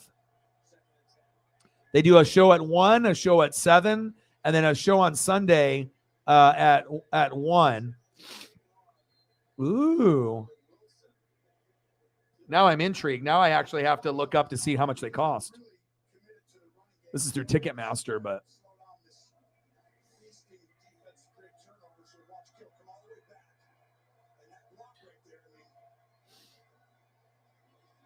$80, $167 each. This is like, a lot of them you're going to be able to get tickets for like $50 or less unless you want to get closer. But damn, that's not too bad.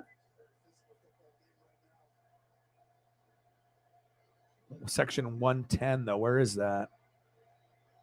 Ooh, 110 right there. Ooh, those don't look too bad. So A, B, C, D, E, F, G, H, I, J, K, L, M, N, O. So I can get like 15th row seats in the front for like $150. That's not too bad. I mean, like I said, not everyone's going to be into Monster Jam or anything, but man.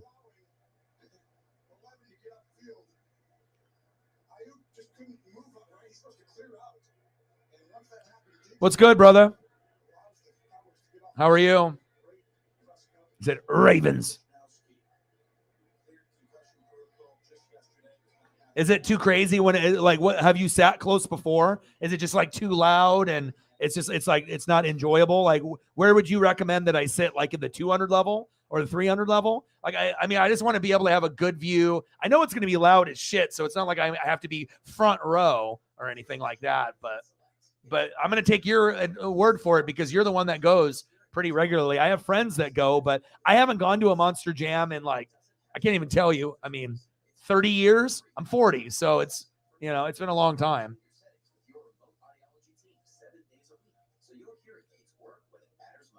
Gravedigger beat the Black Cat 10 to 9 point. Ooh, Galadizi. When you're higher, you see it better because they're going around the obstacle course, right? Yeah. I'm good, man. I'm good. What's going on with you, man? What's going on with the Ravens? How you feeling about Lamar? I know, obviously, with Harbaugh, 200% chance he's coming back and he's going to have his choice of us going over coordinators and different pieces. But I think if you're a Ravens fan, a real one, and obviously I follow every team in depth as if I'm a super fan of that franchise, and I feel there's not a lot of people that are going to be able to go toe-to-toe with me unless you are a hardcore fan of that particular team. But I think that you probably would agree if you've been watching the games, but the Ravens haven't been the same since Marshall Yanda retired. So, it's like when you had the running backs and you had Marshall Yanda, it just was a different vibe. But since he left, the offensive line hasn't been the same. The defense hasn't been the same. Now Lamar's hurt. Maybe he goes to Miami. Maybe he goes somewhere else. But, I'm not saying that they need to fire Harbaugh, or anything like that. But at some point, you're going to have to look for a change of voice. I think Harbaugh still is one of the top, 10 or 12 coaches in the league. But at some point, he might lose his message, and they might have to go for just a new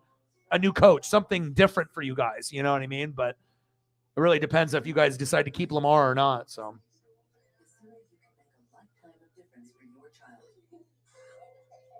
because I got ESP, dude. Come on now, I know everything. Ravens. Your boy knows. I'm a smart guy. $10. Let's get to a hundo. 90 to go.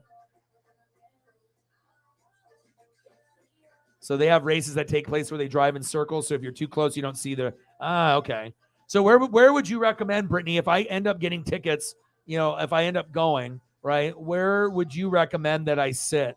Like as far as the Monster Jam, and like they have 100 level, 200 level, 300 level. So do you think if I sit like in the 300 level in the middle, that would be a smart thing to do?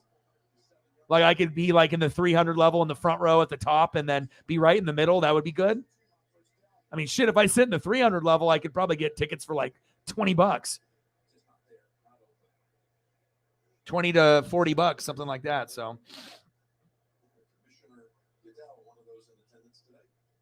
well, yeah, I think that's kind of a given that when you go, you may have to have earplugs or have a, like one of those little things, like when you go to like NASCAR and whatnot with the.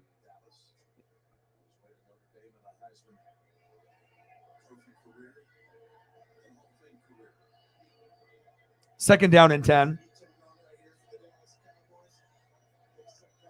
16-7 Niners. Third quarter, 7:32. Wild card game from 2021. And I just wanted to kind of break down Dak in the film.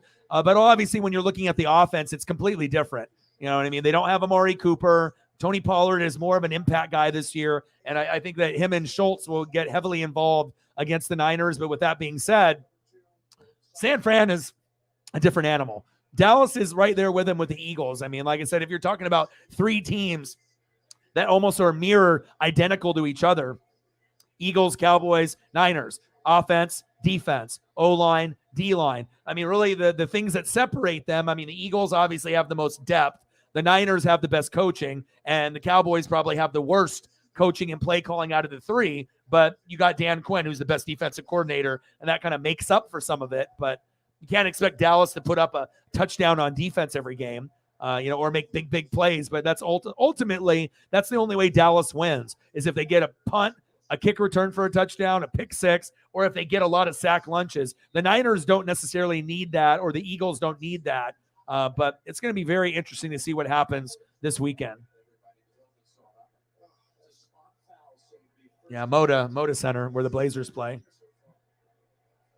121, 114. Looks like Boston's about to walk away with it. So Cyberpunk in the building. What to do? How are you, man? It was a little rough yesterday. We only had a couple people in the room. It was a little tough. You know what I mean? But I still stuck it out. And, I honestly feel more bad for Sarah than I feel bad for myself. I never really try to feel sorry for myself because I just never know who's going to show up. We're either going to get people in the room or we're not. And sometimes when it's slow, you just hope that you get some people to show up. But sometimes it just doesn't happen. Sometimes you just don't have people that show up or you don't get donos but I usually just try to keep it positive, keep it moving. And if we have a bad day, I know that, we typically don't have 2 or 3 bad days in a row. Big pick by the Niners.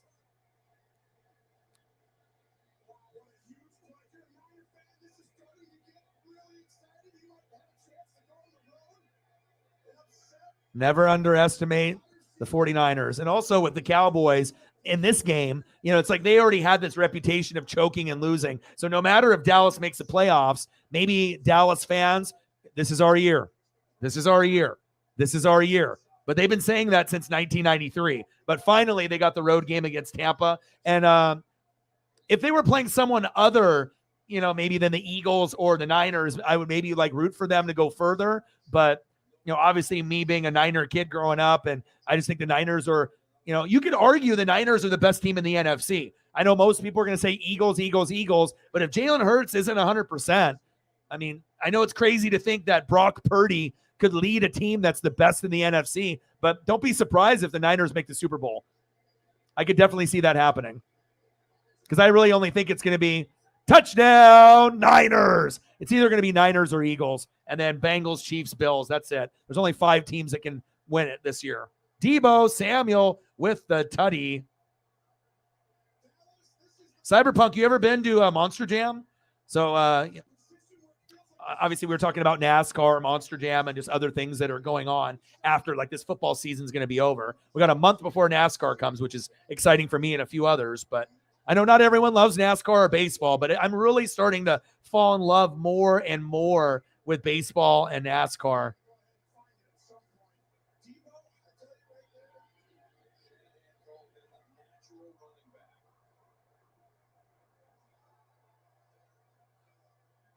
.30 Sixers.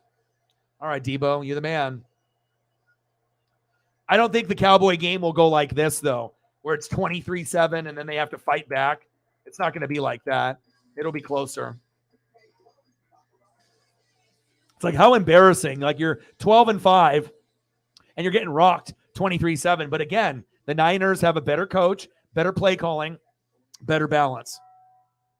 And also, obviously, running it with Zeke. I mean, Tony Pollard's a better option.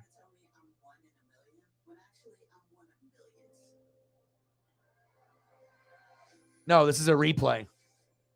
Replay from last year. I always like to be able to I was going to do one of the basketball games, or, I was going to, do the Blazer game here that just started, but I figured no one gives a shit about the NBA. And I care about the Blazers, but no one else does, unless you get someone that's in the room that likes Embiid or something, or, Harden or something. But, I figured that, it'd just be nice to kind of rewatch and see how the players played as we're going into the weekend. And obviously they played last year in this game, and they're playing again. So that was the reasoning. And for me, I would rather do an old NFL game from last year rather than do an NBA game, unless we're talking like NBA finals or something. But even that being said, I fucking hate the NBA. I fucking hate it. And I hate college hoops. I wish I didn't, but I don't know if I'm ever going to be able to come back from it. I'm not into it anymore. I'm definitely more into this. And, I'm definitely into baseball too. I mean, shit, when you get a Julio ball and when you end up getting a Julio baseball and an Aaron Judge baseball, I mean, I don't think it gets any better than that. And I'm going to try to get a few more this season too. And I'm not going to go a whole season. Like if I go to a couple games, it's not like I'm not going to get a ball. I am going to get a ball. It just, I don't want to have to knock anybody over to get it. But I mean, I've gotten assaulted 2 out of the 3 times with the Mariner balls.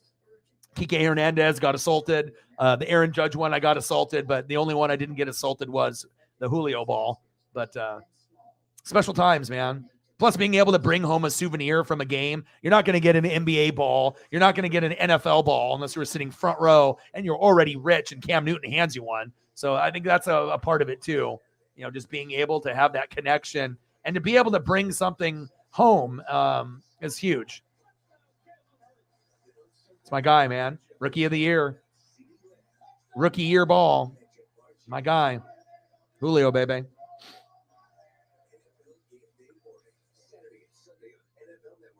The orange plugs, yeah.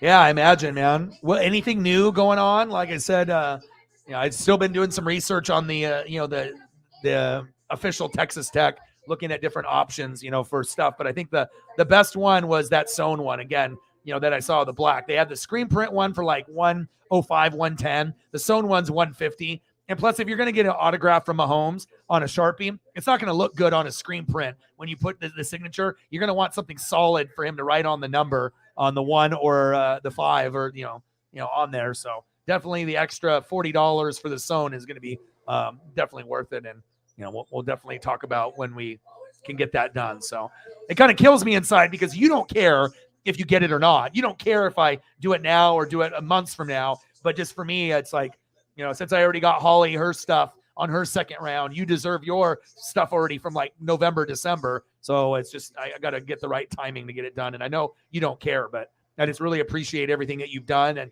you've been really the most consistent heavy hitter. Some of the other 3 have gone through some trying times, and, you've been the most consistent, pretty much all the way through. And I appreciate that, man, very much.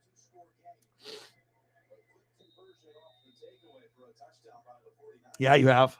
Well, it's okay. I mean, like I said, it's just something to have in the background that I can call the game, but it's like I don't have to call every play. It's not like everyone is waiting on their heels for me to call every single play of a game that happened last year.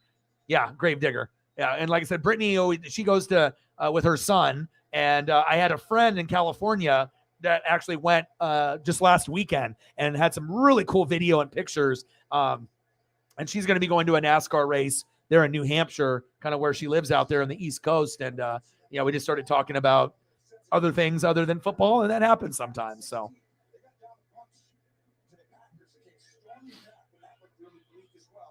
Oh, yeah, you guys just got rid of everyone. But out here, a lot of us are, though. Mariners, my dad's Dodgers, even though no Justin Turner or Trey Turner.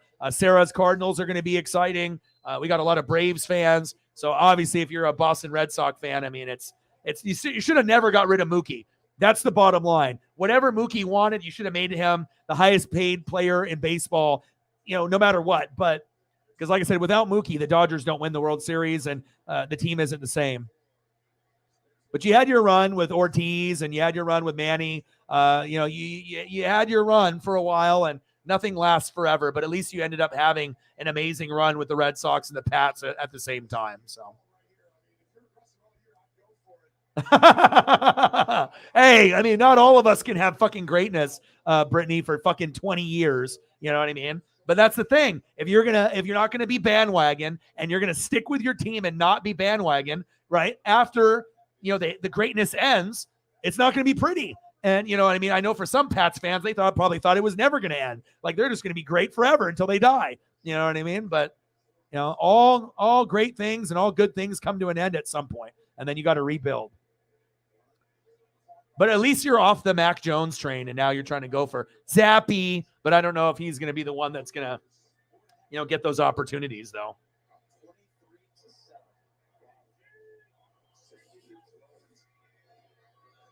Oh, my gosh, Cyber, thank you so much, dude.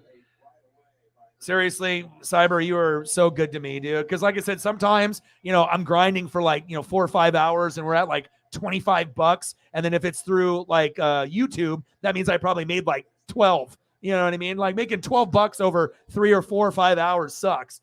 There's no way to get around that, when you're, even if there's no game going on, you're just hustling and you're grinding and just trying to improve people's mental health. And you are the true MVP, man. I don't know what I would be able to do without people like you and Holly, and Mike and Megan and Mr. Williams. You guys are fucking incredible, and I really appreciate you, man.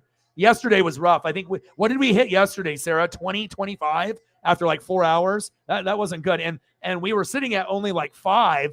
And if Tien Jose didn't come in with a couple 5s and 10s, we would have been sitting at 5. I mean, that's you know what I mean? For someone that's at almost 20,000 subs that does this full time, to grind for 4 hours and to be at $5 after YouTube fees, $2.50, that is depressing as fuck. There's no way getting around that. So thank you so much. Cyberpunk always does good things, and I appreciate you more than you know, man.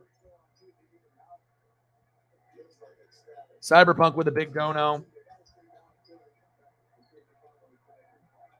Cyberpunk, $100 dono. So if no one donates the rest of the 2 hours, we had a successful stream. And like I said, we had a good run last year where we hit like 200 or more 6 months straight. Then the gas went up, and then people had, job changes, unexpected bills, and then, just COVID. And then we lowered the goal from 200 a show to 100 because I thought that would be reasonable. And every once in a while, we'll still get over 200.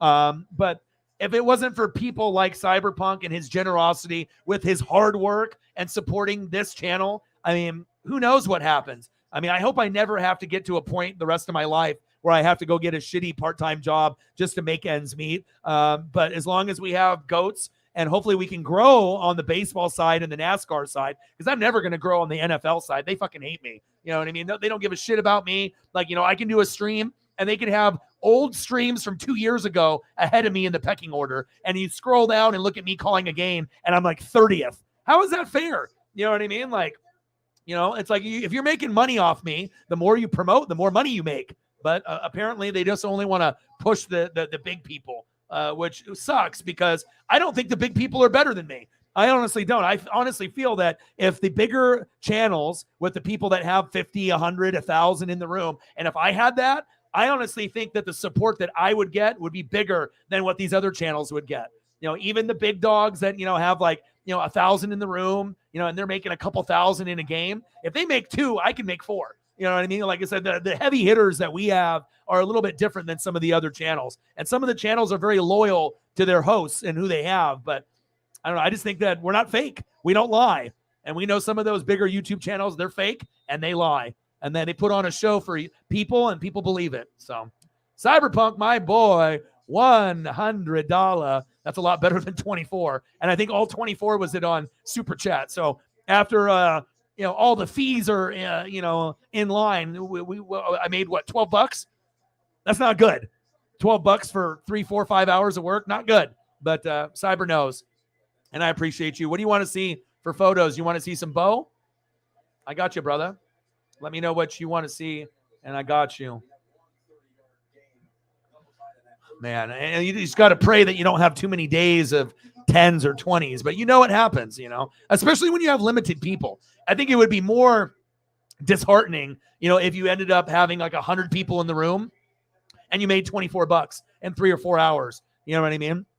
With that many people in the room, And sometimes that happens where people just watch and they just don't donate and they don't care.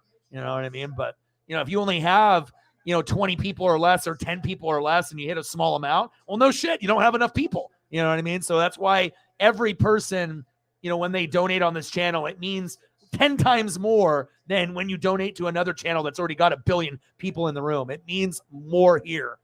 And I appreciate you guys. All right, let's get some photos up here for Cyber. Thank you, Cyber. Appreciate you tremendously. Might have to go back to some of these other Gravedigger photos. Pretty cool.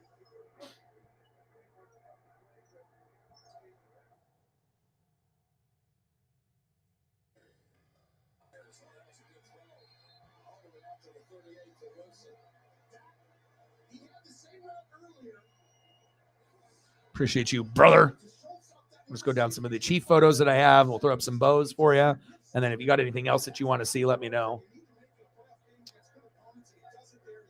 Yeah, but I definitely think the Eagles and Chiefs game are going to be nasty. They are going to beat the brakes off the other two teams. People can say all they want and hope for an upset, but you got a better chance the Cowboys upsetting the Niners or the Bengals upsetting the Bills than the Jags and Giants do beating the Chiefs and the Eagles. And that's facts.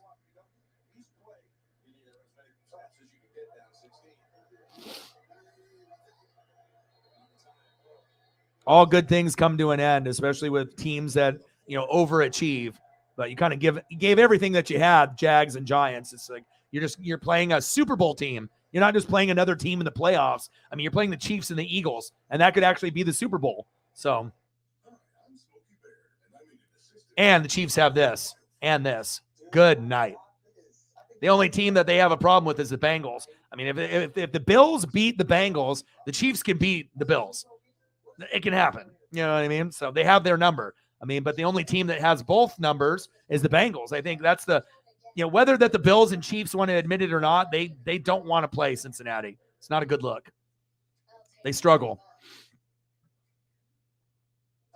Yeah, I mean, you guys have gotten so many championships with the Red Sox and the Bruins and I mean, yeah, you guys had more championship runs with different teams in a 20-year period than most of us are going to have in a fucking lifetime. That's facts.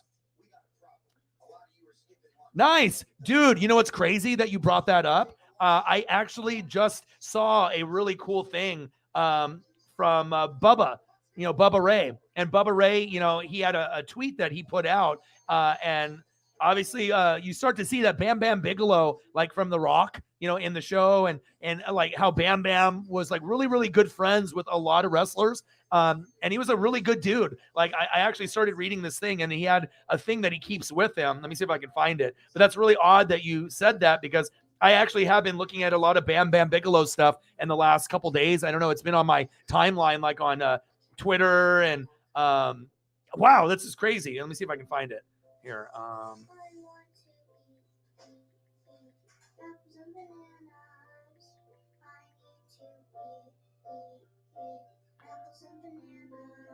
Let me see. Let me see if I can find it. Yeah, and plus, obviously, watching like the old wrestling, with Bam Bam. It's let me see where I put it at. Join us at feedingamerica.org. Thursday, February 9th, we're kicking off Super Bowl 57 weekend with NFL honors. I don't even know if because I don't follow him, but I don't know. I can't find it right now, but let me see. I'll just throw up some Bam Bam Bigelow though. And he was very entertaining for being a bigger wrestler for sure. I'll leave you some Bo Jackson cards. Let me delete Julio and Debo, and delete a few of these other ones. All right, fourth quarter, 23-7. What an embarrassment, to be a team that's like 12-5 and you can only put up 7 at home.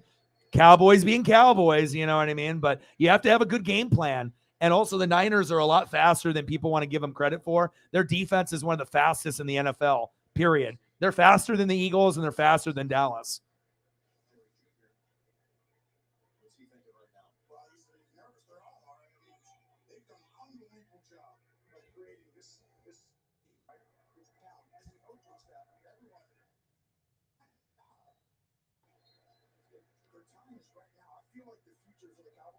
Good choice, Cyber.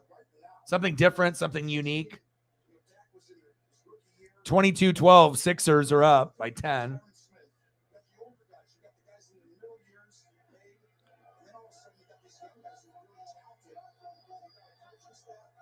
Freaking Bam Bam. They had him in the old Nintendo game back in the day. Never really got the recognition that he deserved, but I feel that if you ever watched him, like they had him versus Taz, where he fell through the ring and ECW. That's probably the moment that I'll always remember. He left us way too early, though. Bam Bam, it's just crazy. Here's the part where he fell through the ring.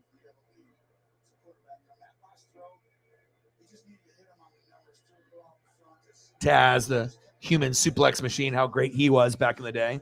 Nice little BWO shirt there at the very top, Dan Marino jersey.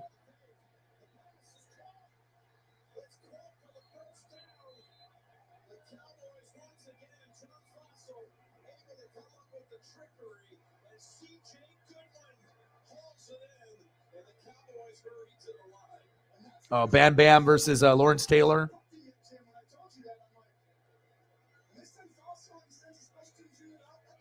Imagine getting a tattoo on your bald head. I mean, I got a bald head, but I don't know if I would have the balls or the pain tolerance to tattoo the top of my fucking head like that. And then you're not supposed to drink alcohol when you get, because of the blood, when you're not supposed to be like drunk or fucked up on drugs when you're doing tattoos. But I don't know how in the hell he was able to do that with all the blood running down his head. And, but some guys are tough as hell, we know that. So.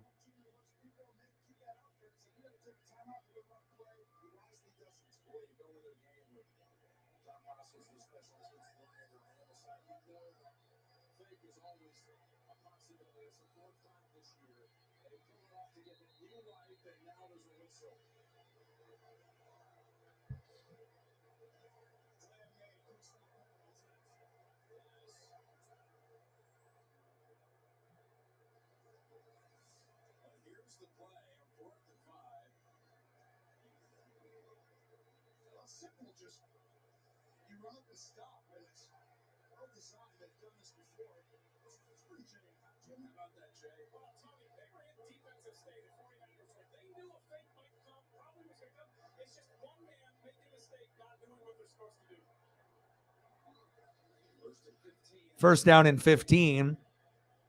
That's just crazy. Cowboys 12-5, and then you put up 7. But again, if you're not running the football effectively, but it's hard to run on San Francisco, it's hard to run on Dallas, and also Dak needs to be, using more of his legs. And so, like I said, I think that, just trying to go to Amari Cooper, left and right, you got to make sure that, you have better play calling. And again, that's the main reason that they got their ass kicked. Kellen Moore, Mike McCarthy are not good play callers. And when you go against a very stout defense, you have to change up, your style. It's like if you had plans on just running it with Zeke 20, 25 times, he's not going to get a whole lot of yards. But then also, too, you can't get to a point where you're just throwing the football on first, second, and third down. Because if you're doing that, that plays into the 49ers' hands. You're not going to win that way. You have to have balance. And they had no balance in this game. Love me some Bam Bam. A Bam Bam Bigelow. This was a great blitz off the edge to get a man coming free more, and he gets a perfect hit. Dak standing in. An incredible throw to get it out there under extreme duress. And now you got a 3rd and 9 to him. That was a big throw, though. You throw that away or something. I mean, this gives you a chance.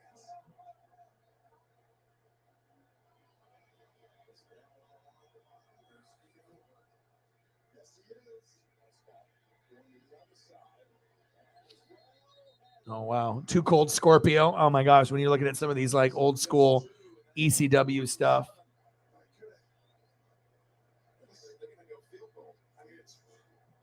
Freaking Bam Bam. What a legend.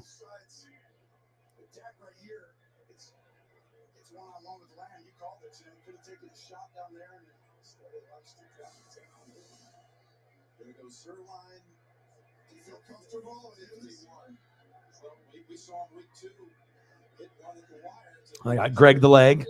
They probably were wishing they had Greg the Leg. Greg the Leg hasn't really been as good as he was when before he came to the Cowboys when he was on like the Rams, but I mean, you can't have the moniker Greg the Leg and start missing a bunch of kicks. That's what's kind of happened to him, though.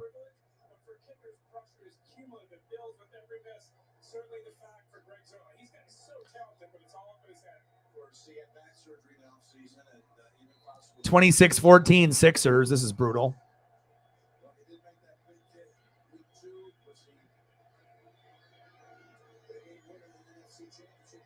Kick is up, and it's good. For NFL. It's just more opportunities for money that they can make out there. 23-10. I need to check up on my puppy here, see how she's doing. I actually took her to the groomers. I mean, like I said, the donos and things have been, sometimes it's really, really good. Other days a little challenging, but I, took her to get, her nails trimmed and dremeled. And then I wash her myself. I don't have a person do it. So I do 4 shampoos to make sure I do like the dirty, the flea, the blue, antibacterial, all this stuff. So making sure I wash her good. Because if I'm going to wash her and I end up having to pay $25, $30 total, for the 2 services, I'm not going to just wash her once. I need to get my money's worth. So, she smells good and she's happy. And, we went for an hour walk early today. And so I imagine she's just on the couch right now, just chilling, sleeping, taking it easy. So, but I know she's happy. I always try to make sure I always put her first. If there's any type of thing where, I have these things where it's like, oh, maybe I want to hang out with these people, or maybe I want to party. And then I just have to take a look at her and understand, it's like, you got to have priorities, just like when you have a child, like Brittany and her son. Sometimes it's like before you have a kid or a puppy or something significant to you, you can do whatever the hell you want. But once you get to a certain age, if you end up having a son or daughter or a cat or a dog that is like family, sometimes you got to sacrifice, and be like, oh, instead of me getting all fucked up and wasting money and doing this and hanging out with these people, maybe it'll be better to, just not drink and spend time with Paisley. And that's what I've been able to do. And I've never really been a big drinker. Like I said, I'm more gummies and maybe like, a little pre-roll action type thing. But, one thing I did learn though, is if I ever get into that depression funk, I just need to smoke more. I haven't really done a lot of pre-rolls from last year, but this year I think I'm going to do quite a few. So I'll just buy a couple boxes. And then every once in a while, like when I go take Paisley for a walk, if it's like late at night and it's just me and her out there, I can bring it with me and I can just smoke it while I walk with her. And by the time I get home, I'll be comfortable and good. And a lot of times these pre-rolls that are like a gram or more, it's like, you don't even smoke the whole thing. You can like smoke a little bit and then just put it back in the container. Even when it's being lit, it's not going to go, the fire isn't going to go through the container. So it just like, stops it with the smoke and then you pull it, boom, smoke a little bit more. It's money, especially with the type of, dispensary goodies that we have. I can get a high-end 1 gram pre-roll for like $4. It's just ridiculous. Like at other places, it's like 10, but here in Oregon, we have so much quality that you can get like amazing deals where I can get like 2 boxes of 100 milligram gummies and 2 pre-rolls. And it's like $39. It's just ridiculous. Like back in the day, you would have to call up your guy and it would be like $40, $50 for a bag. Not anymore. Dealers don't even exist. Kittle, first down, Niners. Move the chains. Yeah, you do. You got to spend time with you got to spend time with your son, but every once in a while you got to be able to, have a little get together with a friend. You know what I mean? Like I said, I don't really hang out with a whole lot of my friends here. Shit, I deleted 300 of my friends that are supposedly my friends on Facebook to see if anyone would notice, like if they're actually watching my show or, supporting me or if they're not. And I only had 2 people send me back like, requests, you know what I mean? One person just sent me a request with no message. And then another one gave me a guilt trip for like deleting him. He's like, you deleted me? I was like, listen, bro. I was like, I got like 500 friends on Facebook. I got way too many on my feed. I deleted like 300. And I was like, if I really, wanted to ghost you, I would have deleted you on Snapchat and Instagram too. And I didn't. And then he looked and saw that I was telling the truth. And then we're good now. But, like a lot of the people Or I get people that, want me to support them, on their dreams and goals. Hey, share this, like this. But then they never watch my stuff. They never share my stuff. So it's like, why are you asking me to do all these things when you don't even do it for me? And at some point, like I had my one friend that does the beat making, he tries to send me stuff for like bets. And I want to tell him, I'm like, bro, I do this like full time and people actually donate money to me based off my hard work. It's like, you want to, make beats and make music and all that. And I told him years ago that he should do a YouTube channel and show the process of him making the beats with the computer and him like playing the music and then, going through the process. And finally now, after a couple years, he's finally starting to do that, but he's not doing a YouTube channel, but he's doing more on like Instagram and Facebook and, the other social media, places. But I mean, it's either you're going to listen to me or you're not. It's like I have the your best interest because I'm self-made. You know what I mean? I had nothing and I grew this channel to where it is today. But if you can't respect that, or you don't understand, or you're too stupid, or you just want me to do everything for you, and you don't want me, and you want me to do everything for you, but you're not going to do anything for me. So at some point, I have to cut people off. It's like I get it. You know what I mean? If you have dreams and goals, but you can't half-ass it and think that your dreams are going to come true. And the crazy thing is, as the guy's really talented, and even Busta Rhymes reached out to him from his SoundCloud account. It didn't go anywhere, but Busta Rhymes went through his library of his beats, probably stole a couple of them. You know what I mean? But I mean, if that's not a sign to keep going, unless you think that you are a big pick by the Cowboys, unless you think that it's just like a hobby, type of thing. But I mean, if you believe in yourself, you can make your dreams come true. But if you're always wanting everyone's approval, you're never going to go anywhere. So just kind of frustrating when I get so many people that want me to do shit for them, but they don't do anything for me. It's like, dude, you're a shitty friend, bro. I was like, dude, you want me to do all these things for you, and you can't even like my video or share my video. Like, all right, but that's when you get to know, what people care about, and if people are selfish or if they're not, and I'm just getting to a point where, I'm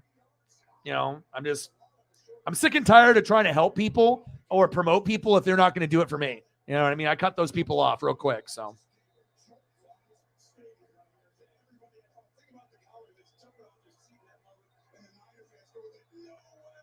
For what, like a pre-roll?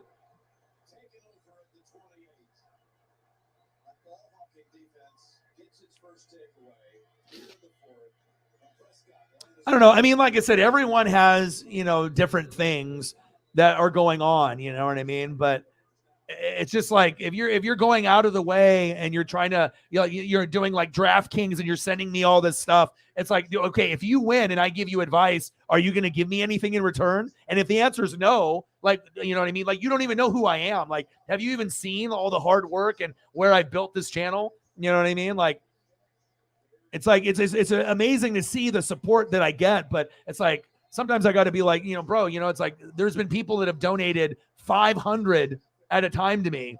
That doesn't happen just to anyone. Like Shepard broke the record and donated 1,300 on Cash App. Who the fuck does that? Not very many people. But I don't know. I feel people are sleeping on me a little bit, and they don't recognize, all the hard work that I put in with the film study and the reading. And if they do recognize it, they're trying to take advantage of me. You know what I mean? And so I'm not about that life. I'm sick and tired of, trying to support people, because I've done it for so many years, where I'm trying to share their stuff, talk about them, promote them, talk them up. But I mean, if you're not going to do the same, I need, it's like, you got to be able to have a circle that motivates you, not that brings you down. So, and hopefully it works out for him, but I'm kind of done trying to help. You know what I mean? I've been trying to tell the guy what to do for years now. And, if me finally making it full time after 10, 11 years isn't proof that you can make something of yourself, then I don't know what to fucking tell the guys. So.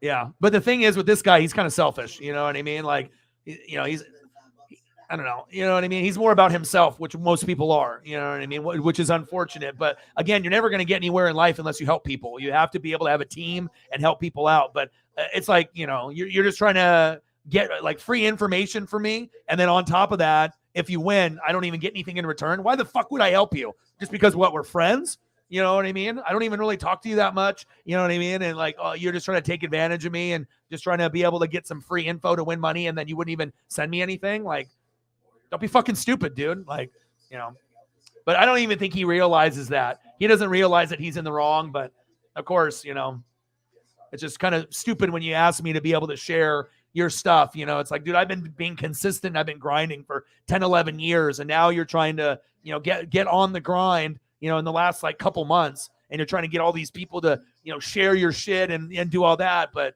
I was like, dude, it's a two-way street, bro. Yeah. Yeah. Seriously. And he has no idea how good I am with the picks either. You know what I mean? Like, he kind of knows, but I mean, it's not like he comes to the channel. He's not a regular. You know what I mean? Like, there's certain people that I'm friends with that I've worked with in sales, like Louise, that recognizes who I am. And, you know, and obviously sometimes we'll go above and beyond and support, you know, Marcos, Jake, you know, but then I also have some friends that will never come to the show, never donate, and maybe secretly hope that I fail. You know what I mean? Because they just don't want people to do better than them. I don't know what it is, you know, with people that work hard, but when the people are lazy, you know, they get really upset when they see people on someone's timeline every day, like working hard. They're like, fuck that guy. I can do that. And they just make excuses why they haven't had a better life. It's like, dude, if you're fucking lazy, you're never going to make anything happen. It's never going to happen. You have to work extremely hard. And even with that being said, it's going to take a long time. And if you don't have any natural talent, fuck, you might not make it, because you have to be naturally talented, but you have to have the work ethic and the grind. And a lot of people have talent, but they don't have the work ethic. And if you don't have that work ethic, you're never going to make it. So, and I honestly think the guy is talented enough to, you know, sell a beat for like 10 grand, 100 grand from one of the big producers that's out there. But I mean, if you're never going to really go all in on yourself and you don't believe and you're trying to cut corners and you're not taking advice, well, good luck. You know what I mean? It's like, dude, it's like you actually know someone that has built something from the ground up. But if you're not going to utilize me as a resource, then, I mean, I've tried to help, but, you know, I'm done helping. So, you know, it is what it is. It's like, I'm not going to give you all this fucking free information for nothing, dude. It's like, you know, what is it? What's in it for me? You know, I got plenty of other shit to do for my own channel. So, all right, let's go through some of these bam bams here and I'll make some more room. 40-19, the Blazers are down. Holy hell. Fucking A, dude. Every Blazer game I've seen that I've called on the channel, they've lost. This is going to be like the 8th game this year that I've done. And my buddy's like, dude, watch Blazers. Hey, watch Blazers. Rip City. Watch Blazers. And I'm like, dude, I hate the NBA, but I'll do it for you. And every time I watch, they just get fucking murdered and killed out there. Brutal. It's like, this is not a good thing for me to watch when I already don't really like the NBA. But I will be honest, I do enjoy watching the Blazers because that was my, you know, team growing up. And it's not like I hate watching them. It's like the one team that I do enjoy watching besides, you know, like Celtics or Warriors or a couple other teams. Touchdown, Cowboys. Even as shitty as they played, they found a way to get a little bit of energy here. Now it's 23-16 with 8 minutes left. It's kind of like the Buccaneers, you know, they played like shit in the first quarter, play like shit in the second quarter, play like shit in the third quarter, and then every once in a while you can get a couple touchdown drives in the fourth. But most of the time it's too little, too late.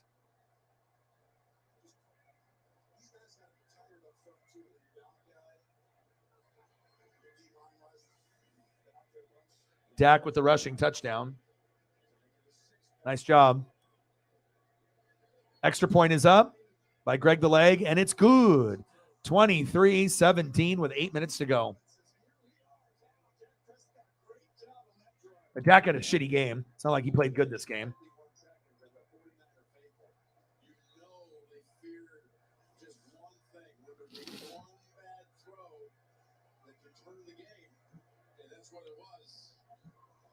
$40-22. Holy hell. I got to message my buddy. I was like, Justin, dude, what's going on here, bro? This is going to be like the 8th or 9th game. I said, bro, Blazers, boo.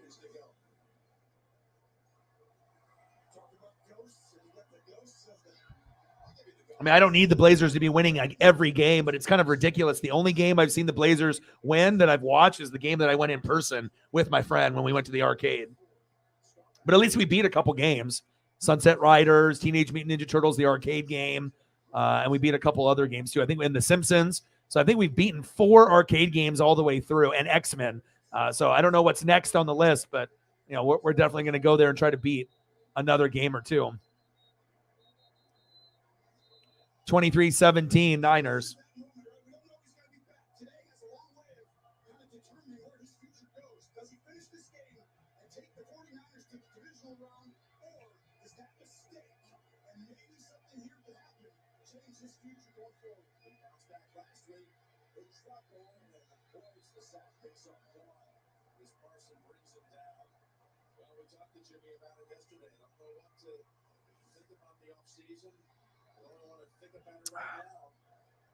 Yeah, I've had to cut off a lot of shitty friends.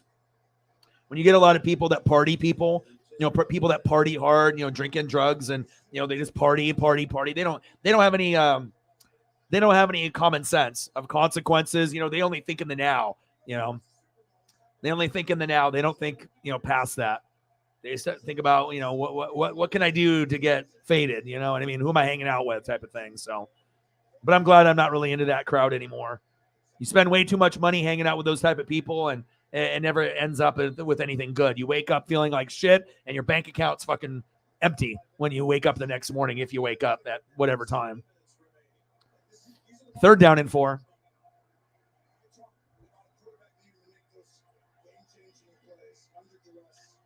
I said Blazers boo, and then my buddy says, yeah, dude, they look like ass right now.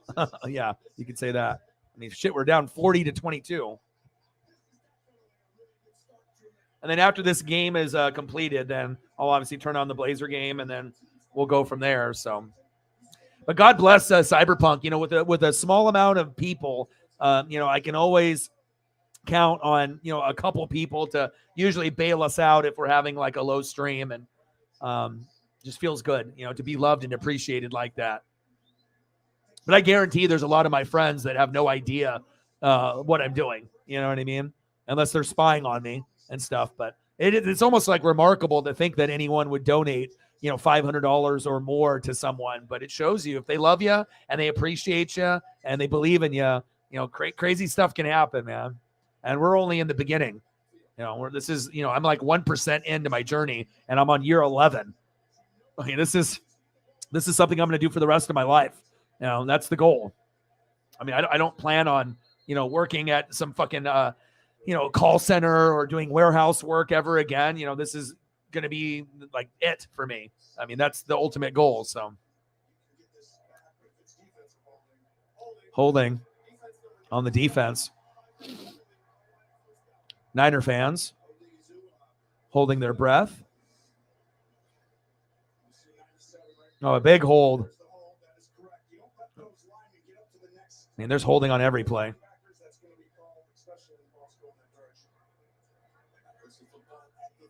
110. Let's get to 200.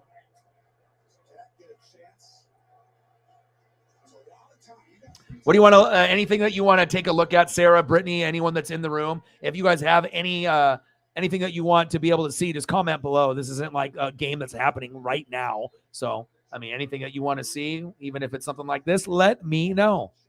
This game's almost over, so I just want to watch the end where Dak tries to get a 50-yard touchdown with no timeouts left at the 50. Dumbest play call ever. But looks like McCarthy and Kellen Moore have learned. Okada, nice. Good choice.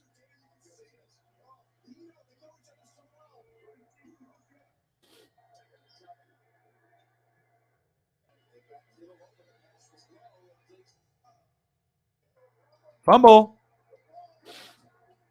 Cowboys recover. Wow.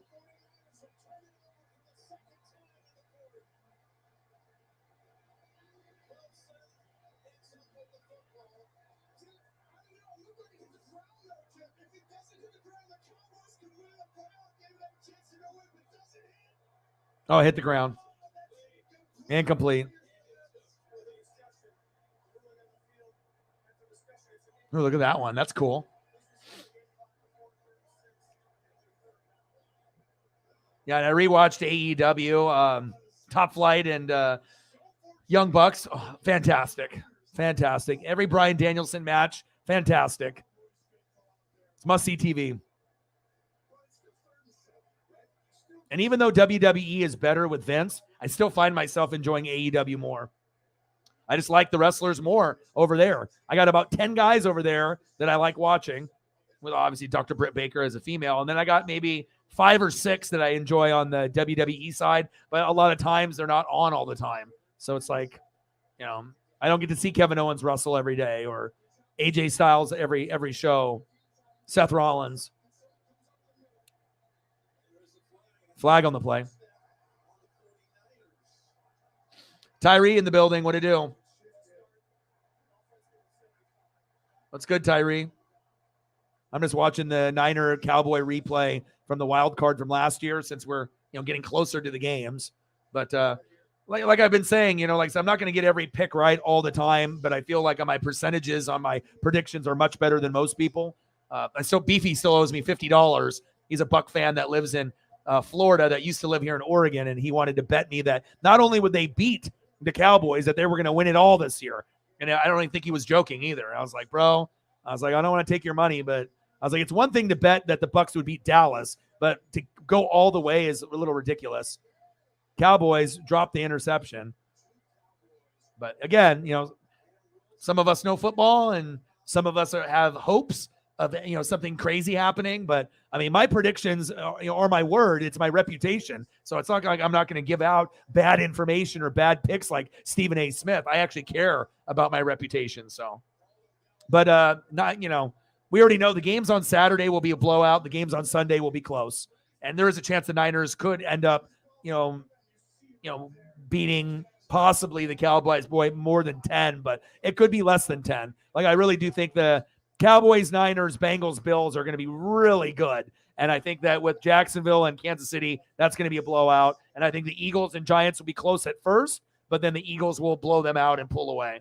So, but it should still be fun.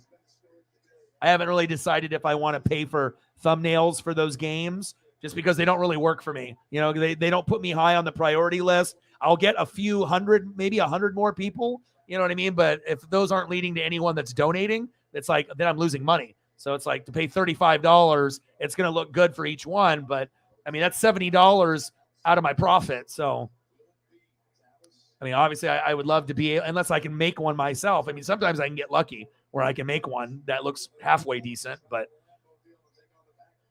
Cowboy fans are crying.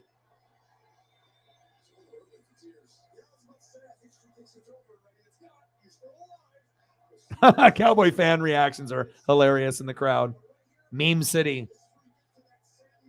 But the thing is, for the Cowboys, they are getting closer. You know what I mean? They're not going to be known as, the same old Cowboys. They beat Tampa, so you can't say that anymore. And they will have a shot to be close with the Niners and the Eagles if they get that far.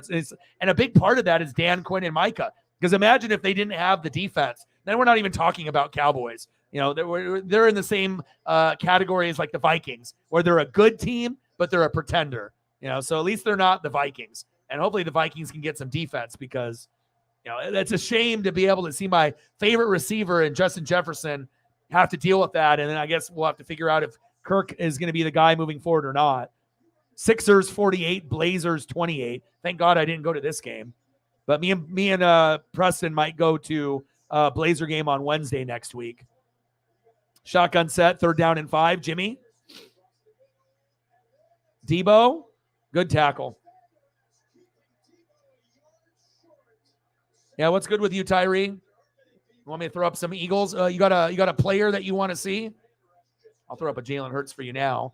What's the status on Jalen Hurts' injury? Have you been following the beat writers or what they're saying about your team through the website? Because obviously they're not really giving out all the information, but I hope he's 100%. Because if he's not, that might be the only reason why you could possibly lose. Saquon ends up having a career day, right? And then Jalen's not 100%. But, I mean, everything that I've seen, it looks like hopefully he'll be 100% in the game. But honestly, it's like even a beat-up Jalen or a Minshew could beat the Giants. But the thing that makes, I think, Philly fans nervous, it is a divisional opponent, Dallas or New York, and they know you, and their defense has been playing well as of late, and their running game has been good with Saquon. So you got to make sure you get points early and often, and you don't have any of the big turnovers. But we already know the crowd is going to be so insane in Kansas City and Philadelphia. It's just going to be crazy. San Fran crowd won't be as rowdy, and the Bills crowd I don't think will be as rowdy as well. I mean, there's going to be intensity there, but there's going to be more intensity in Philly, in Kansas City for sure. 4th down and 6.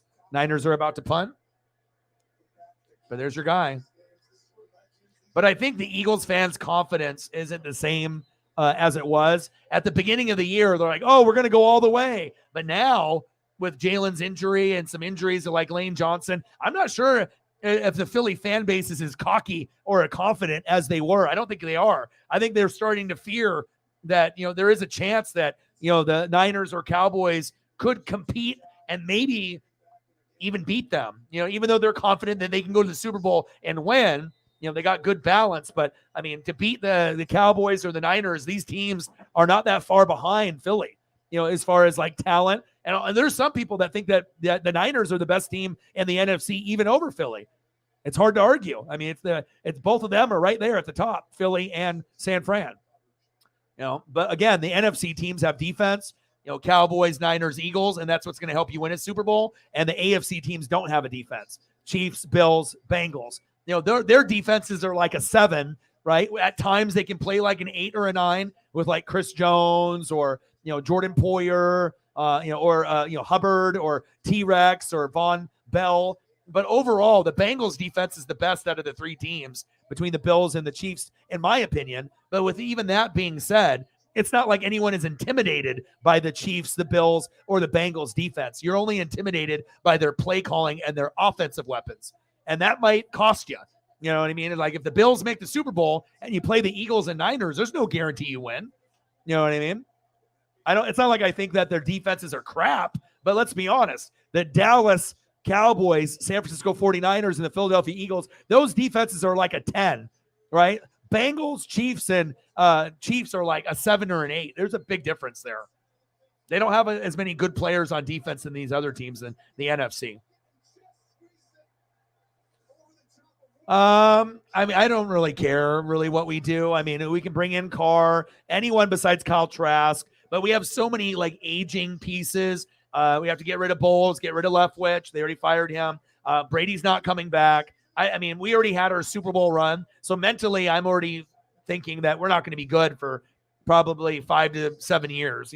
We might be able to make the playoffs and be a wild card team in the next few years and win 10 games. But the Super Bowl era is over for us. So I'm kind of content. We did what we did, and it's over. So Holly's in the building. How are you? Good to see you. I didn't know if you would be stopping in today. And normally I don't do a stream as early as like 5:30, but I saw that they were doing the replay of last year's game. And since they are playing this Sunday, I said, wow, well, I haven't seen this game since last year. So why not watch it again? And here we are. Oh, bobbled. CD Lamb with the drop. And then we've been talking a little bit of NASCAR, little Monster Jam when Brittany and her son, and talking about that. And then now we're just kind of finishing up this game. And I got the Blazers on. They're down 50-28, 52-28. Embiid just made a shot. So that's over. So I don't really know how long that I am going to stream for. We'll probably stream somewhere between the 3 and 4 hour mark. So I'm going to be here for 23 minutes minimum, but maybe an hour and 23 minutes. But I hope everyone is doing well. But any pictures that you guys want to see, Tyree, Holly, just let me know, and I will try to improve your guys' mental health. And I'm definitely excited for this weekend. And thank God my depression and anxiety are done, because if I missed these 4 games this weekend compared to missing the games on Super Wildcard Weekend, I would be devastated. I mean, I would really have to push through and try to do it. But I mean, it's not like YouTube is going to help me get more people to come, so it's like I'm already going to cap out between like probably, 200 to 500 people. Even if I ended up getting an upgraded thumbnail, it doesn't matter. They push who they want to push. And then here's me, 30th, in the streams, and even they got old stuff that's even from last year ahead of me. So I don't know. I'm never going to grow on the NFL side, unfortunately. It's just never going to happen. We'll get some college football views. We'll get NASCAR, we'll get baseball, but I'm kind of convinced that I'm never going to be able to break through on the NFL side. Am I going to quit doing NFL? No, but it's a little discouraging knowing that no matter what I do, I'm never going to be able to grow. I mean, unless I just do reaction videos and don't do live streams, and then I end up getting views and subs, but then I make no money and I end up being homeless and eat fingernails, which I think that some people would enjoy, me doing reaction videos, but I can't make any money. I can't live doing reaction videos, unfortunately. So getting tired earlier. I get you. I woke up pretty earlier today and I took Paisley to get nails trimmed and dremeled, and I washed her. And then we went for an hour walk, and she's just chilling. I actually should go check up on her in a second. So.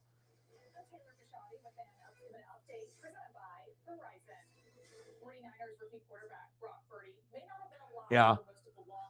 I mean, like I said, that's the only way that I can see the Giants, like Danny Dimes, ends up playing the game of his life. Thibodeau and the defense play really good and cause havoc on you guys, right? And then Saquon has a game of 2 touchdowns and over 100 yards. That's really the only way I can see the Giants winning the game, but I don't see all those things happening in Philly. I could see them happening in New York with the New York fans, but you have to understand when the game goes to Kansas City, okay, and the game goes to Philly, you ain't winning there. You're not winning there in the NFC Championship game. You're not winning in this round. Now, you can always say maybe wild card round, you're always going to have 2 or 3 upsets. We thought the Giants were going to beat the Vikings. They did. We thought the Jags would have a chance, not necessarily down 27-0, but the Chargers stink at coaching and defense. And the Jags found the perfect opponent. Same thing with the Cowboys. They found the perfect opponent, a crappy Tampa Bay Buccaneer team that's 8-9 that has no defense, no play calling, and no run game, and they took advantage. But as we go into the next rounds, again, I assume that the Eagles and Chiefs will blow out the Jags and the Giants, but they will be close in the first half, blow out in the second. And then I think that the Bengals-Bills could go either way. I'm rooting for the Bengals with Joe Burrow, and I could see them winning. And there's only going to be one upset this week. So it's either going to be the Cowboys or the Bengals that win, not both. You're only going to get one. So for me, I got Niners, Chiefs, Eagles, and I got Bengals. But I could definitely see the Bills winning. They're at home. It's Josh Allen. There's not many teams that I would root against Buffalo, and there's only 2 that I would root against them with, Cincinnati and Kansas City. And I just think Josh Allen's too reckless. Too many interceptions. I think the DeMar story is great, but no Von Miller. Lots of injuries on the defense. I think the Chiefs or the Bengals could beat the Bills, but everyone loves Buffalo and they want to, jam that narrative down your throat that the Bills are winning the Super Bowl and they're the best team. I don't know. I don't believe the hype. I think they're very, very good. And I think the Bills could win the Super Bowl against the Niners or Eagles this year. Right. But I just think Josh Allen is a little too reckless for me, and I wouldn't mind seeing Burrow or the Chiefs in the Super Bowl. I would love to see the Bills in the Super Bowl at some point, but I just don't know if they are better than Kansas City or better than Cincinnati right now. You have to be hot and healthy right now, and I think both Cincinnati and Kansas City are better right now than Buffalo, personally. $10 holla. Yeah, he ain't coming back. There is still a chance that he does come back, but he ain't coming back. If he goes to the Raiders, you're almost in a worse situation than Tampa. No offensive line, no defense, and crappy coach. But you're friends with them, right? Maybe Miami, and stuff. But does Miami want to go for someone that's aging like that? Because if Miami has a shot to get Lamar or Brady, they're going to go Lamar. At least I would for youth. You know what I mean? Because Brady, it's like 1 or 2 years. So it's like a 1-year deal with Brady. But if Brady goes to Miami, they're not winning the Super Bowl. Hell, they're not even getting there. And if Brady goes to the Raiders, they're probably not even making the playoffs. You know what I'm saying? So I think that the only spot that Brady would have a chance to win is that if he went to the Niners, either this year or next year. Like, let's say he goes to the Raiders for a 1-year deal. It doesn't work out.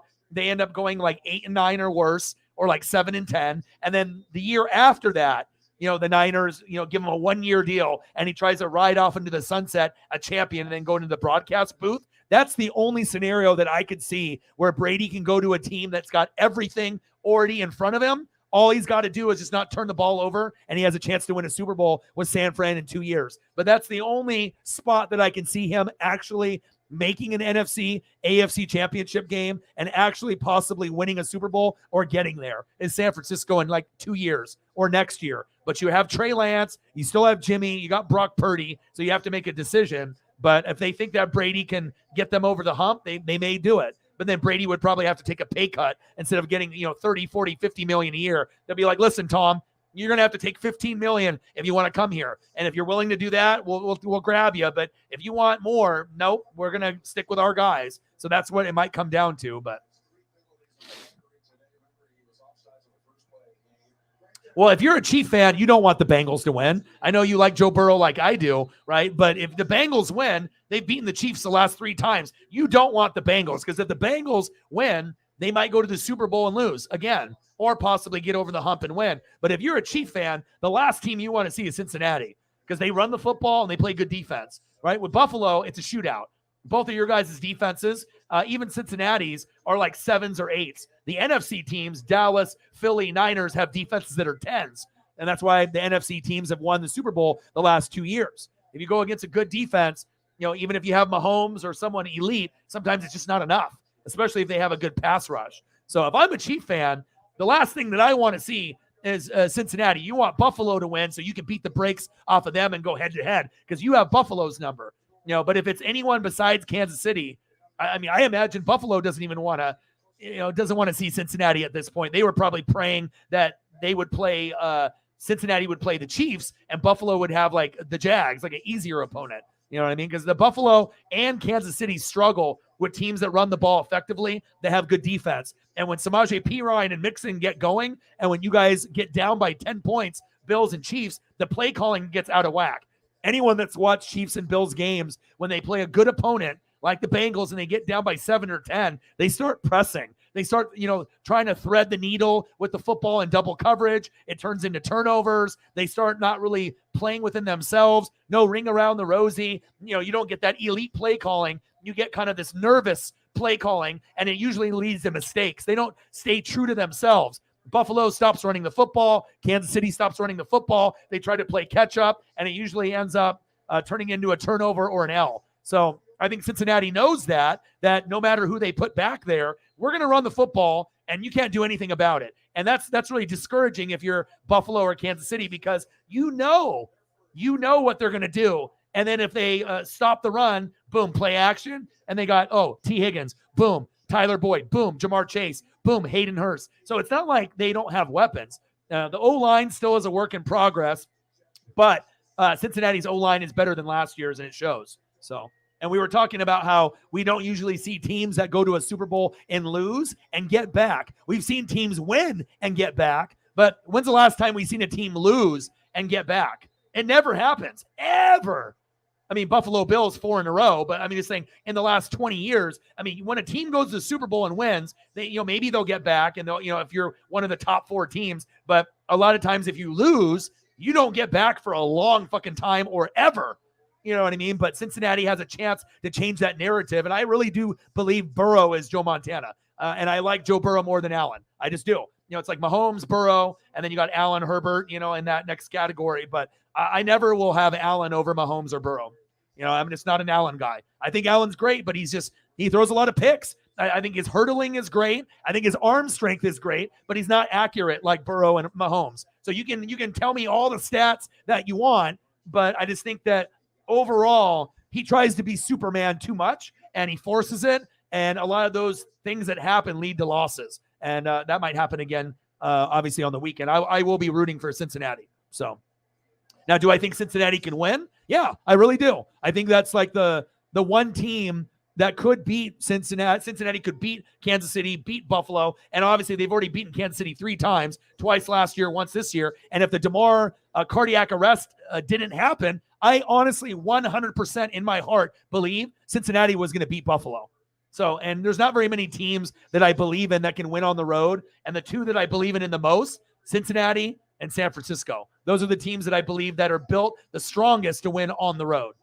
Not saying that the Chiefs can't do it, or the Bills can't do it, or the Eagles can't do it, but I think there's just certain teams that are super battle tested to win on the road, and the Bengals show no fear, the Niners show no fear. So, all right, no problem. Thank you for spending a couple hours with me. I haven't seen you in a long time. I hope you and your son have good health and you guys feel better, and keep me posted with Chase Elliott NASCAR info or Monster Jam info, and I might actually be going. It's going to be in Moda in March, so maybe you'll see your boy there with Gravedigger. So I might end up being there.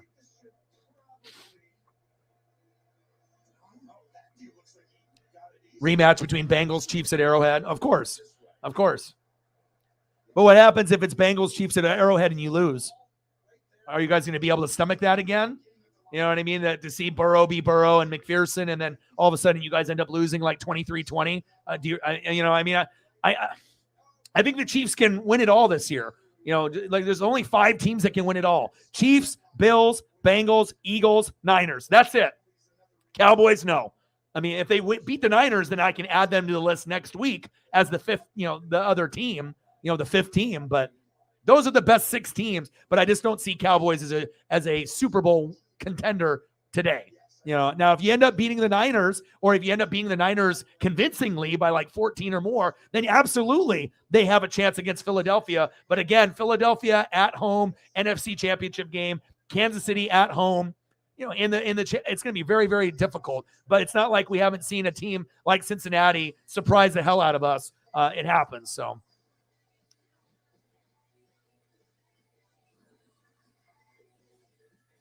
Right. But that's the key.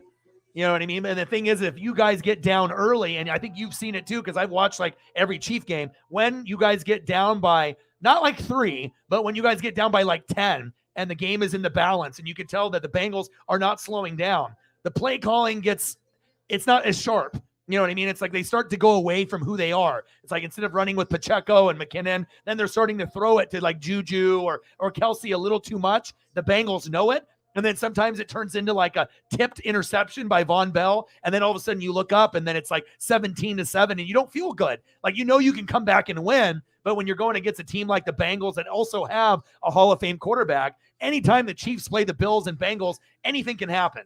You got 3 Hall of Fame quarterbacks. The quarterbacks are always going to be better in the AFC. I mean, you got 4 Hall of Fame quarterbacks there if you want to throw in Herbert. And then the NFC quarterbacks are not Hall of Fame. You got Brock Purdy, Dak, Jalen Hurts. But they actually have the better team overall based off O-line, D-line, defense, play calling, coaching. And the defenses are better in the NFC. But that doesn't mean that the AFC can't outscore the NFC because they got Allen, Burrow, and Mahomes. We've seen that type happen as well. So.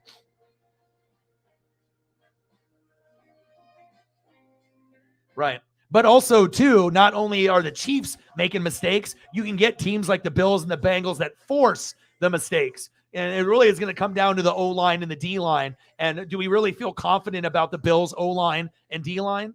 Do we feel confident about the Chiefs' O-line and D-line? Do we feel confident about the Bengals' O-line and D-line? You know what I mean? There's a lot of question marks, with the AFC teams. We know that they're powerhouses, but I would really love to see the defenses be better on the AFC side. Closer to what we see with the Eagles, Niners, and Cowboys, but it's all about coaching and personnel as well. But you never know. And like I said, I love me some Josh Allen, but I'm just, you know what I mean? Like, I'm more of a Herbert guy. I'm more, obviously with my Oregon Duck connection and seeing him in person, but I'm more of a Herbert guy. Now, do you want to say Josh Allen is better than Herbert now? I'll give you that. You know what I mean? But if Herbert gets Sean Payton and gets a better coach, I think we can throw Herbert in the mix with the other 3. But for now, it's Allen, Mahomes, and Burrow, and Herbert's on the outside, even though he's breaking records. But a lot of times when they lose, people like to blame Herbert. It's not Herbert's fault. It's a defense, all the time, in the coaching and the play calling. But, I'm not going to be a homer and be like, well, I'm an Oregon Duck, so I'm going to put Herbert number 1. I'm never going to do that. I see what Josh Allen does. I know he's great, but I think he just forces the football too much compared to like a Herbert or a Burrow, and especially Mahomes. And I also feel that the media protects Josh Allen more than Herbert, more than Mahomes, and more than Burrow. So like, let's say Josh Allen throws for 4 picks, right? They don't even slam him. They're like, well, it's the offensive line's fault. They always make up these fucking excuses for him. You know what I mean? It's like, oh, the guy threw 3 picks. If it was anyone else, they would get freaking castrated and just, they would just be throwing them, to the wolves. But then when he does it, no one even talks about it. It's like, oh, he had 3 touchdowns and 3 picks and 300 yards, right? But they don't bring up the 3 picks. Like, that shit is important. You know what I mean? But obviously they love the Buffalo Bills on ESPN and NFL Network, and they just want to shove that down our throats, and I'm not about that. So.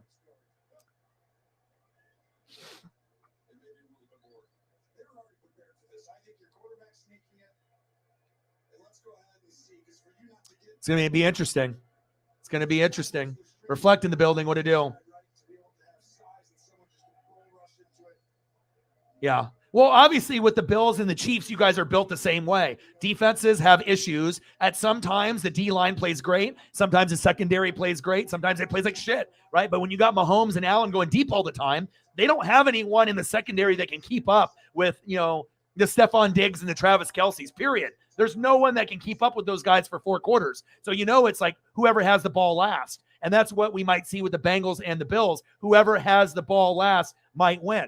But with the Jags and the Chiefs, that's going to be a blowout. All right, Eagles and Giants blowout. It might be close in the first couple quarters, but at halftime, they'll make the right adjustments and then bye-bye. And it could end up being a 14-point win or maybe even more, depending on turnovers and if the defenses for the Eagles and the Chiefs step up. And we might end up seeing something where you get like a pick six or maybe a punt return, kick return for a touchdown that's unexpected. That gives you that extra lift, But on Sunday's game, they're going to be close. Bengals have a legitimate shot against the Bills. It's not like, everyone thinks the Bills are going to win. I mean, Bills Mafia thinks so, and I think a majority of America thinks so, but not me. And then with Dallas and the Niners, I got Niners winning, but I think it's going to be closer than people think. I don't think it's like Niners winning by 20 or anything like that. It's like very disrespectful to think that they're going to beat a Cowboy team by 20, and this is the best Cowboy team they've had in years, because they're actually going into Tony Pollard. I still don't like McCarthy, and I don't like Kellen Moore coaching or play calling, but they've been better this year and years past. It's clear. So,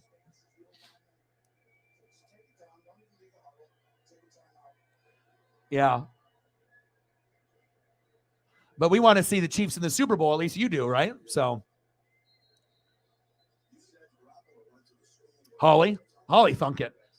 We were talking about it like in September, October, about when the Jags and the Lions had shitty records and thought, you know what? What happens if they get on a little bit of a run, like peaked at the schedule, and almost both made it, And honestly, if the Lions would have made the playoffs, they would have maybe won a game. Like they were really getting hot at the right time. And Jamal Williams is from the heavens. He is the most entertaining football player interview I've ever seen. Pokemon, just talking about cartoons and Pokemon cards, and he's just like a big kid, you know what I mean? And he's such a good interview and a good person, very humble, and shame on the Packers for letting a guy like that go, and good for him on breaking the record of Barry Sanders and ended up getting like 17, 18, 19 touchdowns as an RB2. He led the league over Swift, which was normally the RB1, even though Swift was hurt for a chunk of the year. But think about that. The guy that led the league in touchdowns was a guy that was thrown away like trash from Green Bay because they thought that Aaron Jones and A.J. Dillon were so much better. Shame on you. Character guys matter, and that's what Jamal is. All right. Well, when they end up losing, then I'll be I told you so. You got to crawl before you walk. Just because you beat a Buccaneer team that had a shitty defense at 8-9, you know what I mean? Like, you might be able to get lucky and beat the Niners, but you're not going to the Super Bowl and you're not beating the Eagles. So it's going to be close in the game. But again, sometimes you got to crawl before you walk. You're not going to all of a sudden just win, 3-4 games and win the Super Bowl. Everyone loves to get overly excited, especially when they do something that they haven't done in a long time. And remember, Johnny, they haven't won a road playoff game since 1993, and that's probably before you were even born. So, if it's been that long to win a road playoff game, 1993, it's not like Dallas. Now, if they can continue to win playoff games 3 years in a row, or if they get Sean Payton to come in with Dan Quinn, then we're talking about a Super Bowl contender. But at this point, the luck will run out this weekend. San Fran is the better team. So we'll see.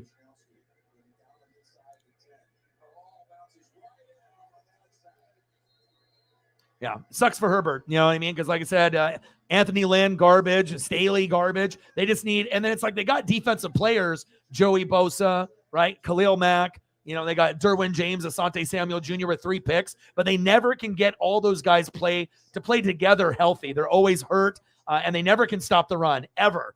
So it's just like, I almost feel like Herbert's got to leave, maybe after his rookie contract is up and he goes to another team, unless you can get a Sean Payton there. So, yeah. Plus, you got to think the Niners have the best O-line. So you got to have O-line, D-line, defense, and coaching. And no question, I take the Niners in almost every category. Like, I love Dan Quinn, and I love Micah Parsons. All right. But again, just because you put up 30-some plus points against a team that had a shitty D, You know what I mean? Or like the Giants did against the Vikings, doesn't mean that you're going to throw up 30 or 40 against a team that's got excellent defense like the Eagles or the Niners. So sometimes, people get carried away. They win one game and then they think they're going to win everything. It doesn't work like that in the NFL. So.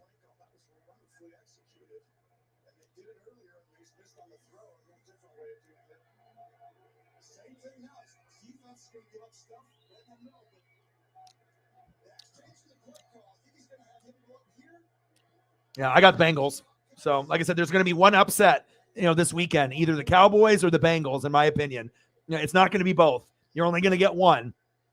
And for the Cowboys to be able to beat the Niners, they have to score early and often. They have to be playing with a lead the whole game, in my opinion, because you already know the Niners are going to make the adjustments with Kyle Shanahan in the second half. You know what I mean? But it can't be like a game where the Niners are up like 16-7, and then all of a sudden the Cowboys have this amazing fourth quarter, and then it might be a little too late.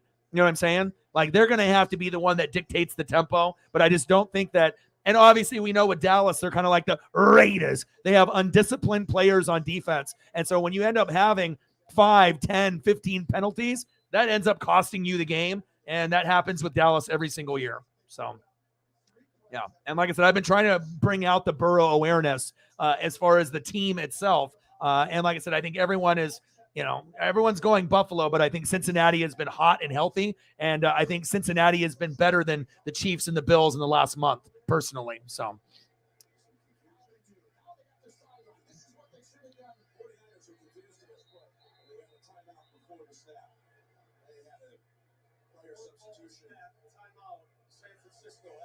Yeah. Well, of course. Well, the Cowboys are going to fight and they got to have a good defense. But yeah, I mean, like I said, the three teams are so equal. Niners, Dallas, Eagles are exactly the same. It's like O-line, D-line, defense. You know what I mean? Like, it's well-rounded teams. It's not like Dallas has a really good offense and their defense stinks. You know what I mean? Like, and the Niners are really the only team I think that can go into Philly and win. Because if the Dallas Cowboys overachieve and they beat San Fran at home, they're not beating Philly. They can feel confident, but we already know when Philly plays Philly football at home, and if they're in the NFC Championship game, Dallas will hang around for like a quarter or two, and then they'll just get fucking blown out. It happens every time. You know what I mean? It's just Dallas hasn't figured out how to be able to win against the drunks, in Philadelphia. When Philadelphia, here's Dak running on the QB sneak, idiot. And they slid down with 7 seconds. 3, 2, 1, and the game is over. Idiot. Dallas Cowboys, stupid. I mean, let's not forget about the dumbest play call in NFL history. As soon as you beat the Buccaneers, all the Cowboys fans think they're going to win everything. It's like, pump the brakes. I think I will give the Cowboys respect, but also you have to understand, just because you win one game doesn't mean you're going to end up winning it all. You know what I mean? You have to crawl before you walk, But like I said, the Niners are the only team that could beat the Eagles in the NFC Championship game because they match up well. The Cowboys match up well, but the thing is that with the crowd, they can't handle the crowd on the road. San Francisco is more mentally tough than Dallas on the road, period. And there's also a difference with Dallas playing on turf or in grass, and that's facts. Yeah. But now with this game and the Jags, the emotional win, being down 27-0, I mean, obviously the Chiefs defense is shaky at times. Same thing with the Bills. So there will be wiggle room, for the other teams to get some, points and get some yards and to be able to effectively get first downs. But, that's just my thinking. So I got Chiefs over the Jags, could be 10 points or more. I got Eagles over Giants, 10 points or more. I think Niners are going to beat the Cowboys, should be close. And then I got the Bengals beating the Bills. But if the Bills end up winning, good for them. It literally is probably the hardest game to call. But just based off hot, healthy, and even though Bills are going to be heavily favored at home, I think Cincinnati can do it. They're like San Fran. They're the only team that I think that could beat a top team. The Niners are built that way, and the Bengals are built that way. And remember, no one gave the Bills or the Bengals any love last year, and they made it all the way to the fucking Super Bowl. So now I think people are starting to see, Cincinnati get hot and healthy at the right time, and people are getting a little nervous. So.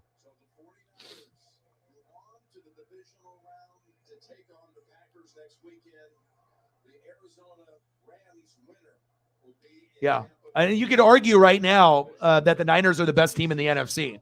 The Christian McCaffrey puts them on another category. It's like, okay, you got Miles Sanders and you got that, but the way that Brock Purdy has been playing, Jalen Hurts has been injured, Lane Johnson has been injured.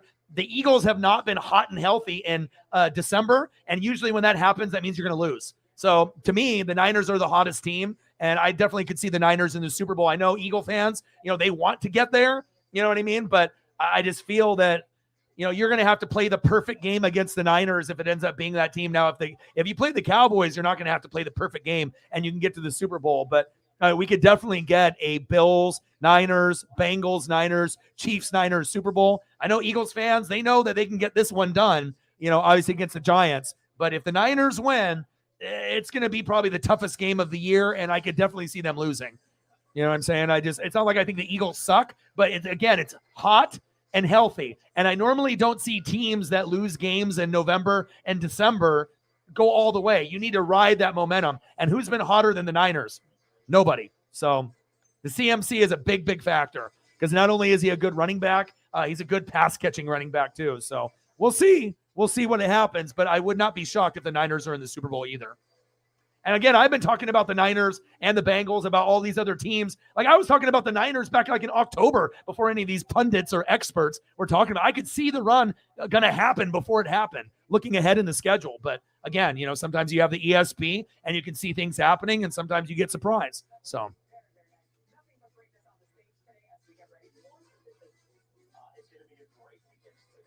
Yeah, defenses are both very, very good. Herbert oh man. If Herbert went to the Niners, I don't even know what I would do. I mean, Herbert to the Bucs would make my heart happy if I had the right coaching there. If I didn't have the right coaching, I wouldn't want him to come because I don't want him to ruin his career. I want him to try to at least get to a Super Bowl. If he doesn't win, whatever, but I want Herbert to at least get to one and hopefully win. But realistically, he's going to have a hard time over Allen, Mahomes, and Burrow. Those are the three that are going to be going. Herbert's going to have probably like one shot in 15 years to get there, and you just got to pray that whatever team he's on is good enough to compete and maybe win. But realistically, Herbert will probably get to one or none, and if he does get to one, he'll probably lose like Burrow did last year, unfortunately. Unless he goes to a team like the Niners. Then you could, you can pretty much put anyone on the Niners at quarterback and have success. I mean, they've proven that, so.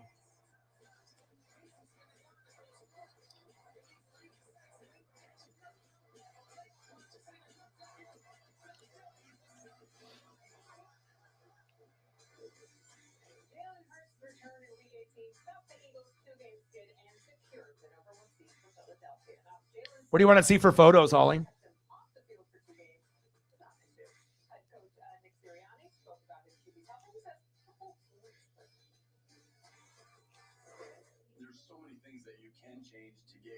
Yeah. Well, also, the Chief defense isn't the greatest. So obviously we know the Jags are going to be able to put up some points. You know what I mean? And the Bills and the Bengals defense has holes as well. So there's going to be points scored.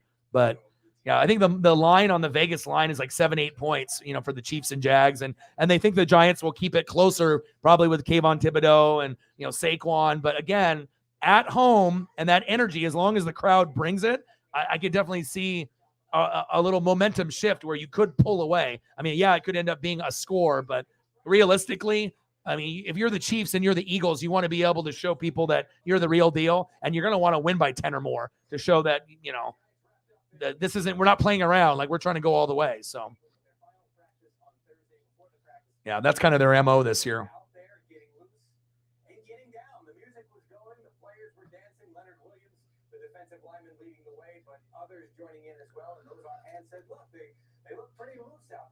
Yeah, but you're a bandwagon Dallas fan. We're not bandwagon here. I treat every team as my own, all 32. You can go to any other room on YouTube or Twitch, and you can talk to a bunch of Cowboy fans and some Cowboy fan page and go all that. I mean, the main reason the Cowboys have looked much better this year is they finally realized Pollard is better than Zeke, and the play calling has been better. You got Micah, you got Dan Quinn. Dak is great. I'm not one of those haters for the Cowboys. If anything, I give a lot more love to the Cowboys and Patriots just because I don't give a shit about all the hate that they love to spew on the big networks. But, just because you won one game doesn't mean you're going to go all the way.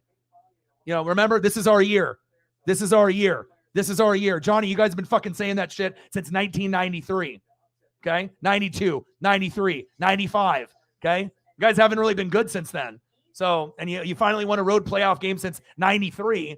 I mean, sometimes you got to crawl before you walk. Win one game one year. Maybe next year win 2 games. You know what I mean? But it's not like McCarthy and Kellen Moore are good play callers. They're trash. Anyone that ends up running a draw with 15 seconds left with no timeouts left, that's the dumbest shit ever. So, like I said, if they can hold back on the penalties and find a way, but you're not going to get 4 or 5 touchdown passes like you did against the Bucs, against the Niners. It's not happening. So I don't know what type of game you think you're going to watch, but my track record is much better than yours, okay, on predicting games. So.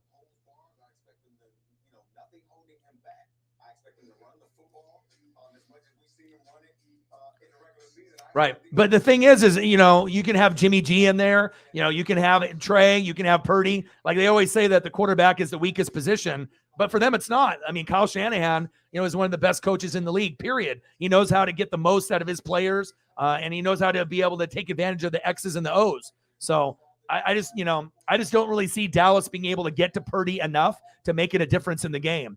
If Dallas was at home, that would be beneficial to them. But the game that the Cowboy fans think that they're going to get on Sunday isn't going to come. You know what I mean? Like, I just don't see that happening because the Niners, what they're going to do is they're going to run the football and play good defense. You know what I mean? And they're not going to be able to stop it. You're not going to be able to contain McCaffrey to 30 yards in the game. It's not happening. And they have so many pieces where they could throw Debo in there, make him puke IU, Kittle. So, like I said, it's all about O-line, D-line, defense, coaching, and play calling. Not so much about quarterback, running back, wide receiver, and tight end. So we'll see who wins the battle in the trenches. But we already know, the Cowboys are going to have a shot. It's probably the closest matchup this weekend besides Bengals and Bills. But again, just because you won one game against a team that had no defense, no running game, and a team that was injured with no O-line or no Gronk, and, you beat a team that's 8-9, thinking that you're going to go all the way to the Super Bowl and win, pump the brakes a little bit. Because then you start sounding like every other bandwagon Cowboy fan, and that shit is annoying as hell. We already hear plenty of those type of people. You got to be a little bit more realistic, with expectations. And I know you guys want to be able to have playoff wins, and you want to be able to get a Super Bowl again, but this doesn't really feel like a Super Bowl caliber team to me. So a very, very good team, but not Super Bowl caliber team. So. Okay, let's do that.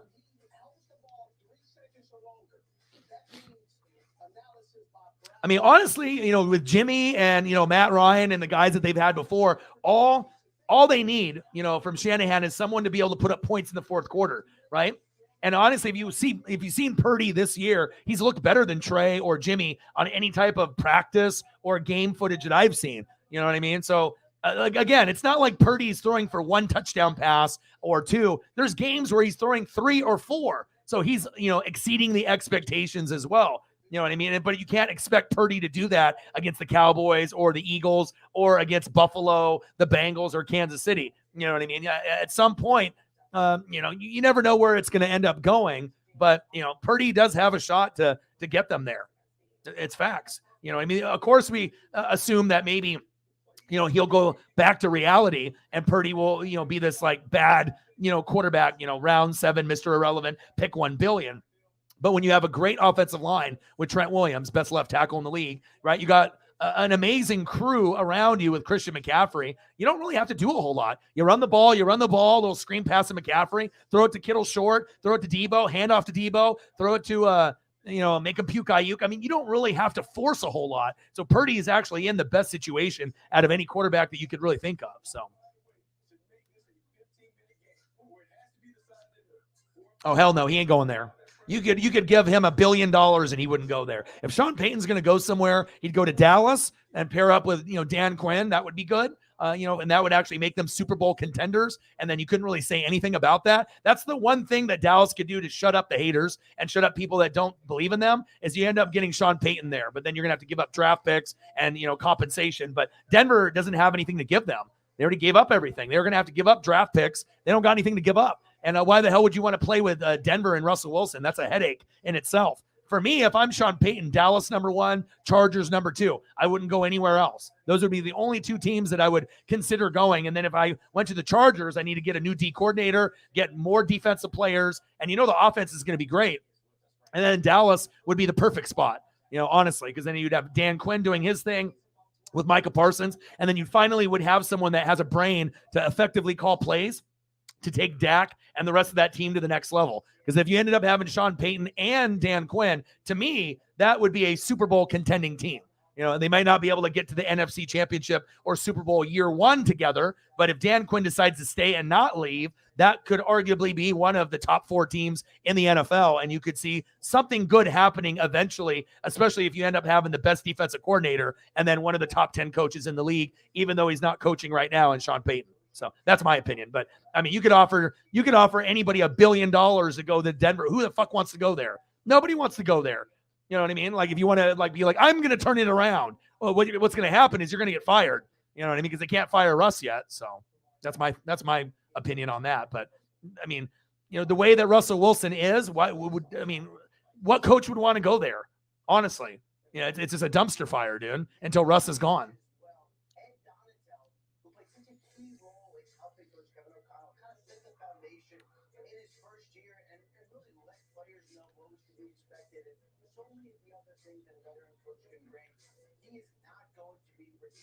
Yeah, I would agree with that he's a good quarterback, but he's not elite. But I would take him over Lamar. I would take him over Kyler. Remember when I said that, years ago, this year, last year, year before, and people were like, no, Lamar's better. Kyler's better. Are they? They're not. You know what I mean? Just people love to hate on Dak because he wears a star. You know what I mean? He's a very good player, and he's gotten better in the red zone, better from the 20 to 20s, better in third down conversion. He's a very good player. I would take him on Tampa. I would take him on many, many teams. It's just that, when you have the narrative, when you're on the Star and Skip Bayless and everyone's talking about you all the time. I mean, there's a reason why people hate the Cowboys and the Cowboy players, because some of the fan base is annoying. You know what I mean? You get people that are bandwagon. You get people that have unrealistic expectations. They never want to give credit to the other teams. This is our year. This is our year. That shit gets hella old. And we already know that every franchise has garbage fans. Every franchise has douchebags and douchebag fans, right? And, some fans are good and some are just douchey, you know what I mean? But at least the Cowboys got off the schneid and beat the Bucs. And so now it looks like moving forward, we're going to get better Dallas Cowboy football here on out. And then good for them, because I didn't want to see them keep losing and keep having that, okay, we're 12-5, and then we lost to an 8-9 team that has no running game, no defense. That would have been bad for Dallas. You know what I mean? So I'm really happy that they ended up beating Tampa, and they do have a legitimate shot to beat San Fran. I don't think they're going to get blown out, but I think that they'll barely lose like they did last year. It's going to be close, but I think that the Niners will be able to dictate the tempo with their running game, and they'll be able to bleed the clock. And if they have a lead in the fourth quarter, they're going to run the football, and Dallas won't be able to stop it. I mean, even if with that great defense. But remember, Dallas at home compared to Dallas on the road, if you're playing a good quality team, it's a different type of Dallas Cowboy football. So, in my opinion.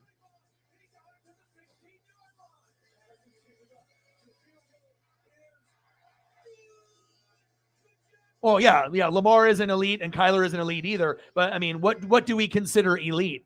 Like, what do you mean? What do we really consider elite? We like Mahomes, Allen, Burrow, Herbert, and do we have anybody else in that list? So we have 4 guys that are considered elite. Who else is considered elite besides those 4? And then you have other guys that are like 5, 6, 7, 8, 9, 10. You have other guys out there, right? But who else? Obviously Brady, Rodgers, Stafford, they're done. You know what I mean? Those guys were, you know what I mean? And you got the others, right?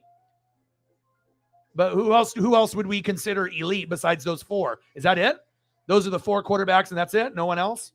So why is Omar snoozing like a baby? Because he made the smart choice to shop with IKEA, with new benefits for IKEA family members, including 5% off all eligible purchases in store.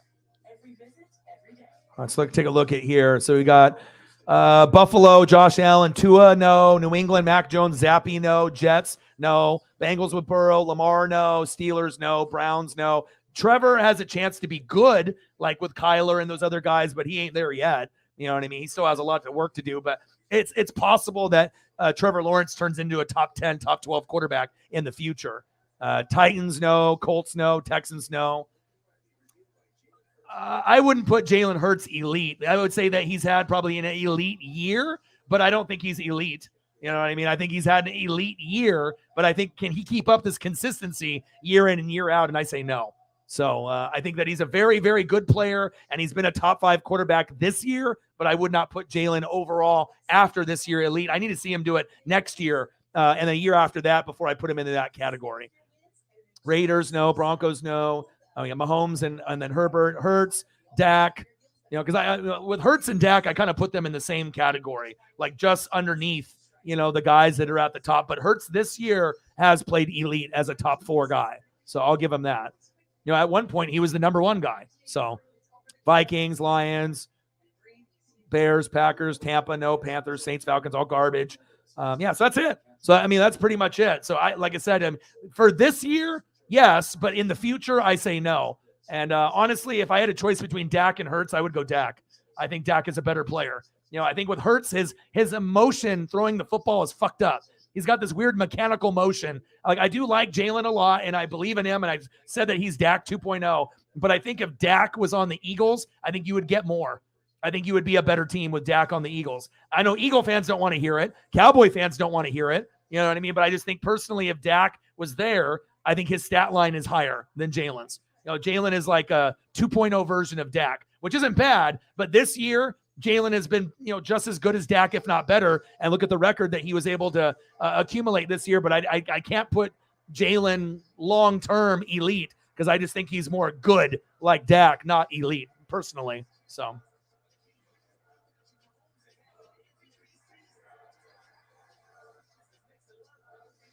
Well, yeah. Well, there's only 2 people that you can give the MVP to this year. It's Hurts or Mahomes. I mean, who else is going to get the MVP? Based off that. So, I mean, Geno had a great year, and hopefully he can keep it up, and then we can consider him in the top 12, top 10. But we got to see if he does it next year. But there's no guarantee. There's speculation that he will be able to do it, but maybe he has a little bit of an off year. And then we also have to look at the schedule. But it's like, I don't think like Hurts sucks, but it's like the injuries. And the one thing that worries me is that throwing motion. He doesn't look smooth when he throws the football. You know what I mean? He's like the only good quarterback that has a fucked up throwing motion. Look at all the elite quarterbacks in like the top 7, top 8. He's the one that has the most fucked up throwing motion. It just looks like he's injured. It's not smooth out of his hand. It looks kind of like robotic, like he's injured. And he has been hurt a little bit this year, but I don't really see the smoothness of the delivery of the football compared to Mahomes, Allen, Burrow, Dak, and Herbert, some of the others. The throwing motion, for the top guys is very, very smooth. But with Jalen, next time when you watch an Eagle game, you'll see what I'm talking about. See when he gets under center and when he goes shotgun and when he throws in the pocket or he does bootleg. It just the way that his arms and legs line up and the way he just throws the football, it just kind of seems forced. It doesn't seem like smooth out of his hand. It seems like he's, instead of throwing the football, he's like forcing the football and throwing at like at a target. He's like got a target, and like he's throwing towards like a piece on the field or throwing at an area instead of throwing to the player. And I know sometimes they have routes, where they throw to a spot before the receiver looks. So the receiver's on the line, and then all of a sudden he does one shimmy. He's not even looking.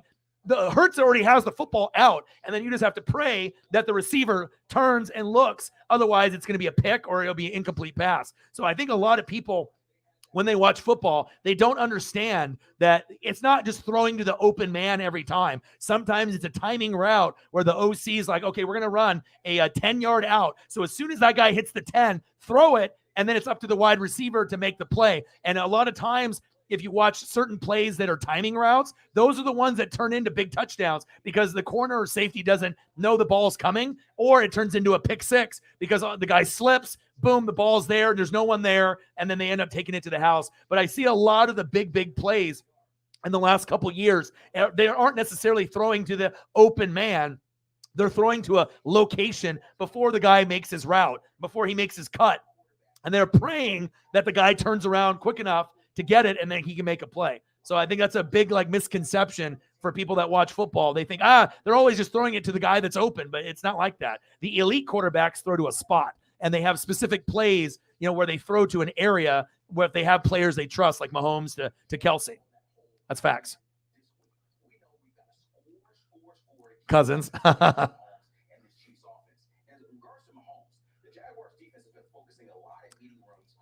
Yeah, but do we think Hurts can be elite for the rest of his career? You know what I mean? Like, what happens if like AJ Brown gets hurt? Are we still thinking that Hurts can put up huge, big numbers without a big supporting cast? Can he still, you know what I'm saying? So, obviously if people, everyone's going to have their perception. And like I said, Dak, is a Cowboy, you know what I mean? Hurts is an Eagle. It's always going to be easier to root for Eagle players than Cowboy players. But again, I don't look at the team and just be like, I hate this guy because he's on here. I look at the talent level. So, like I said, I think that Dak is much better throwing the football. He's got better smoothness. They both can run. They're both kind of similar to each other. But like I said, everyone's got their own personal preference. But until I see Hurts do it for 2 or 3 years in a row, I can't put him up there yet. But I want to, but I can't put him up there yet.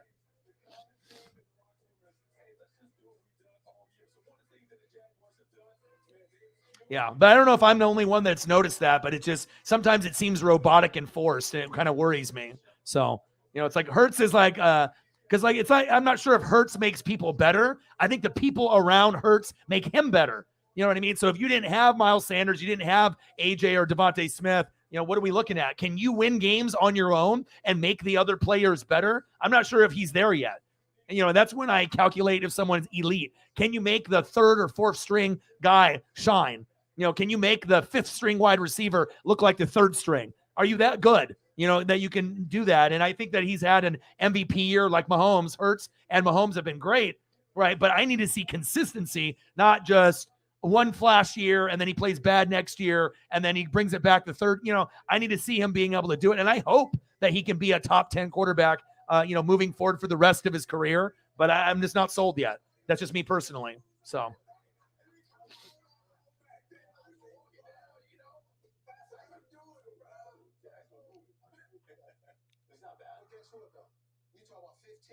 Yeah.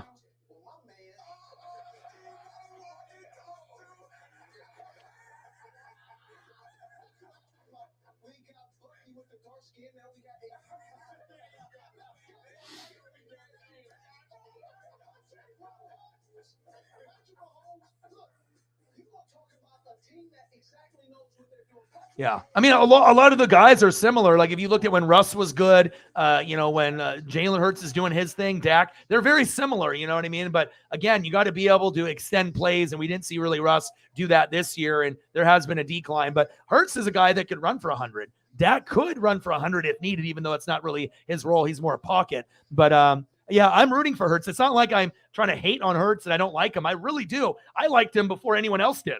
I liked him in college. I liked him in the Eagles, and I tabbed him, the Dak 2.0 before anybody. I was like, I like this kid, and I could see big things happening, even though other people were like, no. I was like, well, he's got better leadership than the other guys that went to that school, better than Baker, and better than some of those other guys from Oklahoma, better than Kyler. So, just because, Kyler and Baker were more highly touted doesn't mean that they're going to be better players in the NFL. And I think Jalen is just a better man too, overall, and I think the players respect him. They like him. And like I said, I think right now, to me, Jalen normally will be like a top 12 quarterback in the league, sometimes top 10, sometimes top 12, sometimes top 5. But this year, by far, him and Mahomes are, the MVPs. It's, you should give them the award to Jalen, but we'll see. Maybe they'll slight him and they'll give it to Mahomes, and then maybe Jalen can get the Super Bowl MVP. And if that happened, then Eagles fans wouldn't care. But I mean, if you're looking at the team, I think Jalen probably deserves. Mahomes is going to get many, many MVPs and Super Bowl MVPs. It's not like his career is over. Jalen's not going to have too many of these opportunities, more than likely. So I think that giving Jalen the MVP would be the right thing to do, but we'll see. Like Brady should have got the award last year, and then they didn't give it to him. They gave it to Rodgers. So obviously they decide on who they want to give the awards to.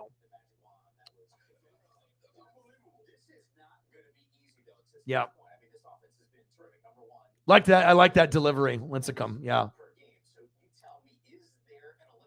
Yeah.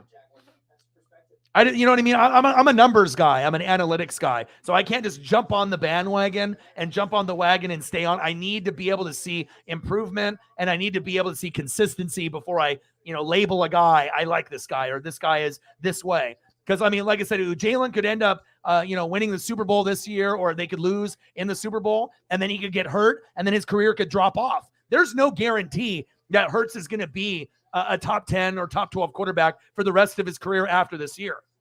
You know what I'm saying? So I hope he is, but there is no guarantee. All right, let me get some photos. I need to get some photos here. Let's get some Kelsey photos for Holly. I'm already behind on that, but we're talking football. Anytime we start talking football, I mean, anytime we start talking football, I can have a conversation that starts, for like a 10-minute thing, and then all of a sudden we're talking for like an hour, so. All right, hold on. But I think if Chiefs fans, if Mahomes doesn't get the MVP, I don't think they care. They want Super Bowl. They could give two shits if Mahomes gets an MVP or not. And I think we need to reward the team that was the best pretty much throughout the whole year. For a little bit, it was the Eagles, and then you had the Bills for a little bit, then Chiefs for a little bit. But for a good majority of the season, it was right there. Reward him. But then him getting hurt at the end of the year didn't help his cause. And that's why the Mahomes talk has kind of come up, because Mahomes has stayed healthy and then Hurts got hurt, and anytime you get hurt in November and December, it stops the momentum, the Uncle Mo, and then people start to think about others that they should give the award to, unfortunately. You got to be healthy and hot in November and December. And if you're not, it's hard to be able to convince everybody.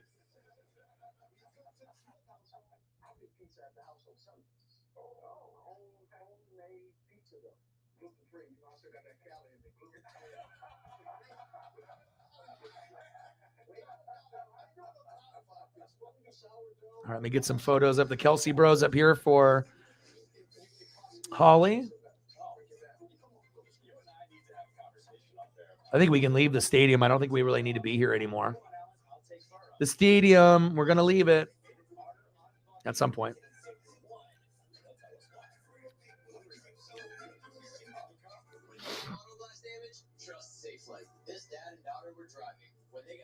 Oh, thank you, Space Kidding. Appreciate you.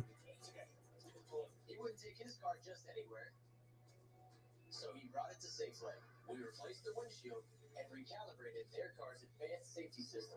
So features like automatic emergency braking will work properly. All right, I'll finish. Yeah.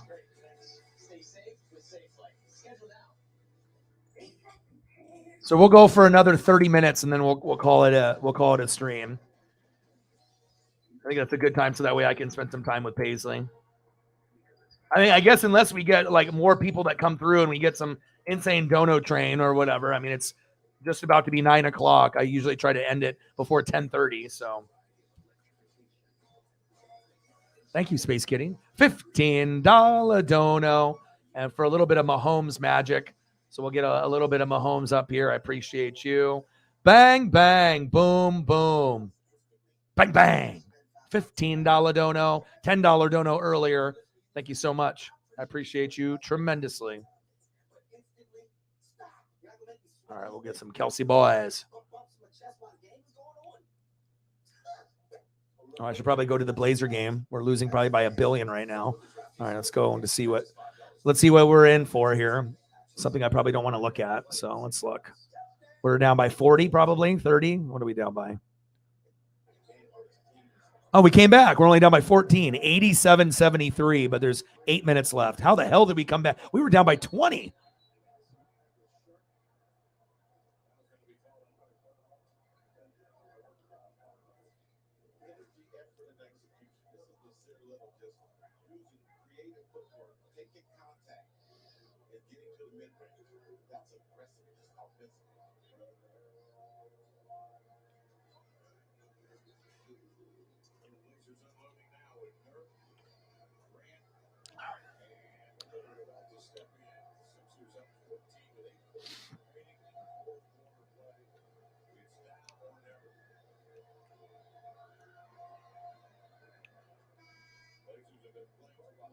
Yeah, exactly. I mean, you never know. I mean, a lot of people are going to be hush-hush, with injuries. The one thing I kind of worry about, too, they've said that he's fine, but is he really? And if he's not, the Giants actually could win that game if Saquon runs for over 100, gets 2 touchdowns, Thibodeau, is a force, and their defense plays well. If Hurts is not 100%, there's always going to be a shot, but I don't know if anyone really knows besides Hurts and the organization themselves if he's 90%, 95, 100. They claim that he's 100, but is he really? and he's had a couple weeks off. So is he going to be rusty? Is he going to be raw? But with still that being said, collectively, the Eagles and the Chiefs have the better teams on Saturday's games, but it's all about executing. And again, if the Chiefs defense plays like shit, or if the Eagles offense stalls a little bit, there's always going to be a shot for the Jags and the Giants to keep it closer. Don't think they're going to win, but they could maybe, I mean, the closest I could see the games being is 3. But I don't know if we're going to get that scenario like 27-24, those type of scores. I'm not sure if I can give as much credit, to the Jags and the Giants to put up that many. But again, it all depends on the health of the players. 135. Let's get to 2.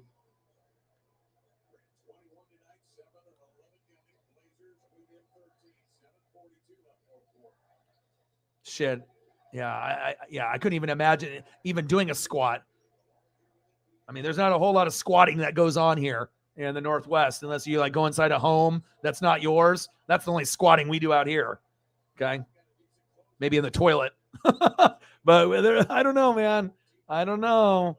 I hope these guys are healthy, but we'll see what happens.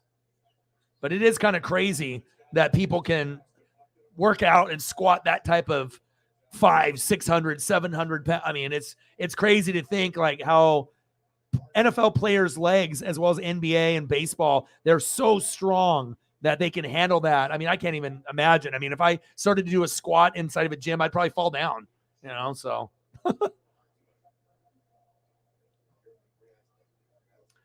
44 minutes and 2 seconds. That's a good time.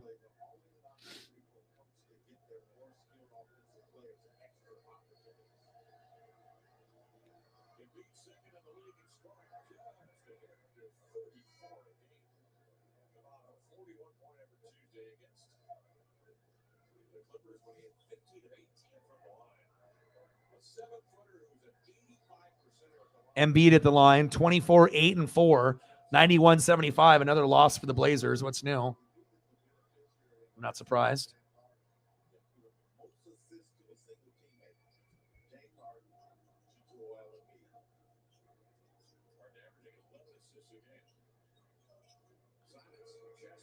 Nice little college linebacker graded list. Nice.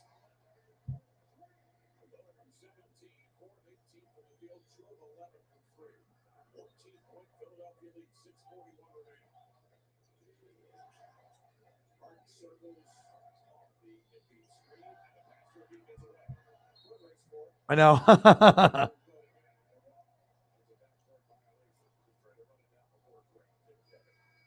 always trying to get you some good stuff, and then we'll go through, give you a couple Mahomes for your 15. Try to find you some other ones as well. So just some of the ones that I have on hand. And I never delete any of the Chiefs photos. It's the only team photos that I keep pretty much in the library. It only allows me to, I think, hold 100. So, I mean, I have to delete some and make room for some. But it only allows me to carry 100 at a time. So there's your Tommy there. Can't forget about him. And good for him being recognized as the best punter in the league. Yeah, maybe all the positive talk and having all the pictures, maybe it was just in due time. We already knew eventually, that he was going to go from top 10, top 5 to maybe being top 3, and who knows, maybe number 1. And I hope that he can keep it up, and I hope that he can be the number 1 punter for the rest of his career, or in the top 2, top 3, which I think he will. So.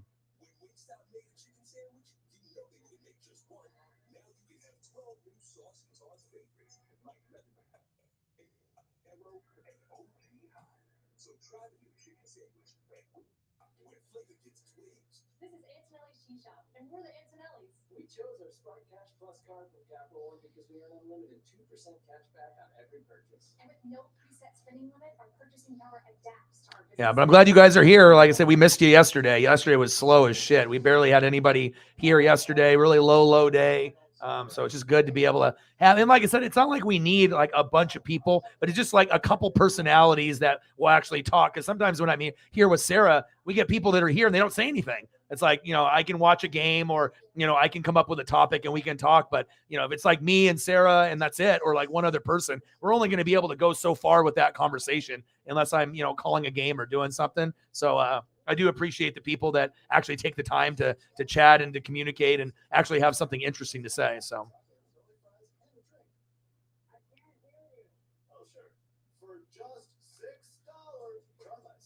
Yeah, no, I saw it. I follow him, so I see what he has.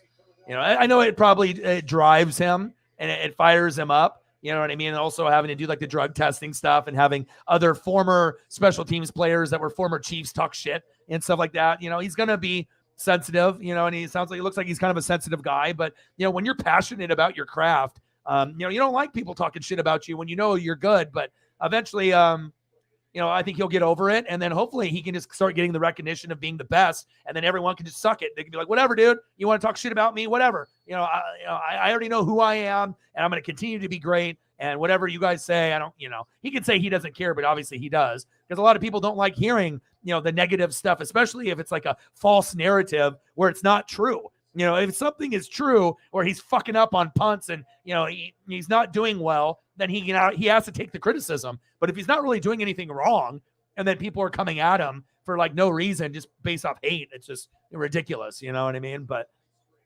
Embiid with the jam. 94-80 Sixers. Yeah, we lost. Like I said, this is crazy. I think this is the 9th game that I've done, and the Blazers have lost every game that I've watched on the channel this year. They only won one game that I've watched, and that was the one I went in person. Stupid. Freaking Blazers.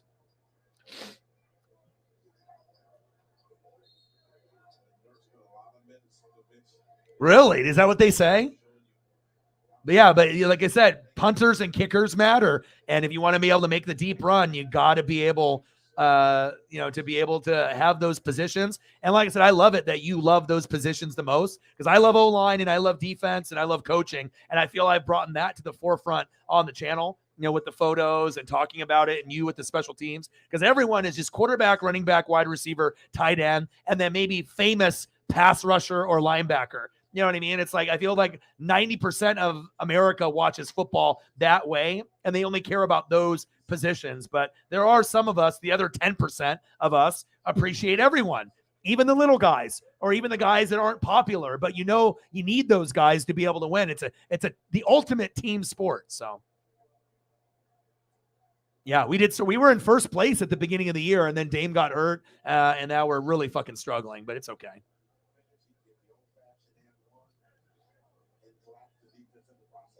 Yeah, I bet.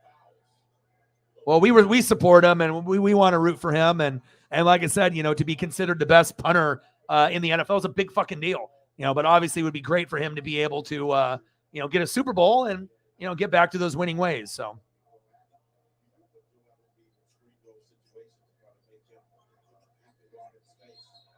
Oh wow, straight up haters, and that's why with football, you know what I mean? It's like everyone thinks they're a fucking expert. You know what I mean? Everyone, thinks they know, whether they read and watch film or they don't at all. They're like, I watch one game a week, I'm an expert. You know what I mean? But we really know who the experts are the people that really put in that time and effort, with their own teams or with all the teams like myself. And I don't expect anyone to read for 6 to 8 hours on YouTube or Twitch or on TV like me, but that's who I am. You know what I mean? And I really put in that time and that effort. You know what I mean? If you want to have a discussion, we can have a discussion. But a lot of times people come in here and want to, start a fight with no backbone. They don't got any, you know what I mean? What, just because you're a fan? You know what I mean? And it's like, you want to go toe to toe, you at least have to back it up. You know what I mean? But a lot of people can't. So yeah, it's a hateful comment.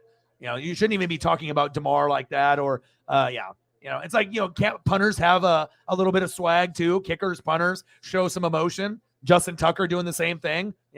People are just, people are haters. And like I said, you could even have people in your own fan base. You know what I mean? Like, I know Megan said that she was like, getting depressed. And then there was like, the Seahawks chat. Like, what the fuck do you think is going to happen? You're in a room with a bunch of people, right, that think they know the Seahawks, and maybe a fraction of them do. And all you guys are going to do is just argue. And then all of a sudden you have a Niner fan in there. What do you think is going to happen? Niners and Seahawks are going to be going at each other. You think the Niners and Seahawks fans are going to get along? Fuck no. All they're going to be doing is talking shit, regardless if it's true facts or false shit that they made up just to be mean. You know what I mean? It's like you have to know your surroundings. Like, if you already know that you're already, have mental health issues, why are you putting yourself in a position to have your mental health get worse if you can't handle it? You know what I mean? It's like you're never going to win the battle. No matter what you say as a Seahawks fan, no Niner fan's going to agree with you. You know what I mean? They're just going to be about their team, and that's how it goes. Unless you get someone that's not biased, that can see the league as a whole clearly, but 99% of fans are not that way. It's like you're getting yourself into a situation where you're not going to ever win, no matter what you say. And it has nothing to do with her being a female necessarily. It could be a male Seahawks fan saying that, but it's just, you're never going to win. And that's why I don't like associating in any fan groups on any of my teams, because you think it's going to be a fun place to be able to vibe with people that love the same thing as you. But in essence, it ends up being the worst thing you can do, because you get a bunch of assholes that think they know things and all they want to do is cause problems. And then instead of being like happy to be a part of a fan group, you're like, fuck this. And then you're in a bad mood, and then you end up never being there anymore. And that's what happened to me. So.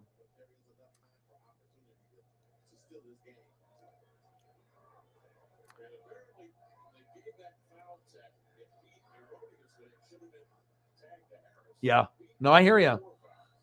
You got to defend the especially when someone is a good person on the field and off the field. I don't collect memorabilia for people that are like Antonio Brown. You know what I mean? I like, what I'm saying? Like, just because we're on the team and you help me win. If you have a fucked up personality or you're a bad person, I'm not going to buy your stuff or root for you or support you. You know what I mean? I'm very selective on those. That's why I never was about Jameis Winston. I always thought the guy was hella immature and, just not a good guy. Off the field, he just, felt entitled, felt he could do whatever he wants, say whatever he wants. He was doing that at Florida State. And I still feel to this day that he's immature. He's not, a mature person. He puts on a show for the camera. He's fake, and I don't like fakeness. And that's why I never will buy into players, even on my own team, if I don't think they're a good person. So.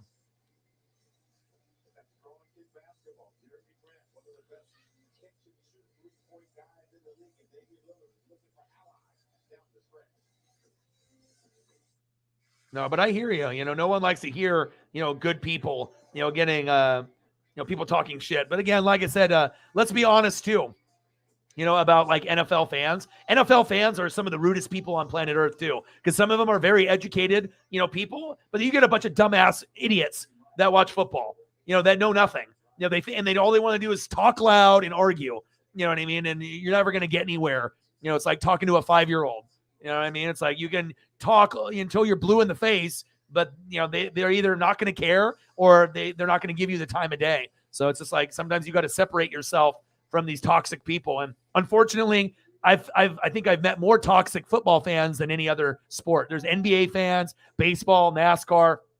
There is a lot of toxic wrestling fans, but again, you get a lot of those guys that are like 50 years old living in their basement. They never left, and they just love to be like keyboard warriors, and they just love to cause problems. So the wrestling community is pretty toxic, which you would assume it would be. But I think football fans are probably the most, just because of how popular football is. And like I said, it's hard to be able to have an educated conversation, with people. You guys have seen it here. You know what I mean? Where people come in and try to, do this bully ball type of thing, or try to take over the stream, or, try to argue with people. I mean, if you want to go do that somewhere else. You know what I mean? But like, I'm not like every other streamer that I only like my team and I'm going to talk shit about all the rest. Like, I'm openly going to shout out all 32. And that probably, because most people that are new that come in here don't realize that I probably know as much about their favorite team, maybe even more than them, but they don't think it's possible. They're like, oh, I'm a fan. I've been a fan since 1995. There's no way this fucking Buccaneer guy from the Northwest knows more than me. But if you actually get to know me and know what I know, then you'll be surprised. But again, I never would have gotten to that point if I wasn't reading for 4, 5, 6, 7, 8 hours a day and watching film every day and, putting in 16 hours out of a 24-hour day to this channel. You know what I mean? But again, my results are not normal. But again, I love this, and this is my life. And Why skate through life and try to do your dream and half-ass it? You know what I mean? If I want to be able to have the information, I don't like watch other people's shows or steal their information. I don't go to ESPN or Fox Sports. Like, I literally watch the film, I go to the articles, and I make my own analysis and breakdown. I don't just copy someone else's, say it, and then this is how I feel. You know, and a lot of people on YouTube and Twitch and TV do that. They're too lazy to go through the stats and the film and to break the analytics down, that they just take the shortcut. They find someone else that they know works hard. They listen to what they say. They write it down. They copy it, and then they act like it's their own, like Peter Schrager. So, Fugazi, fake. Oh, yeah.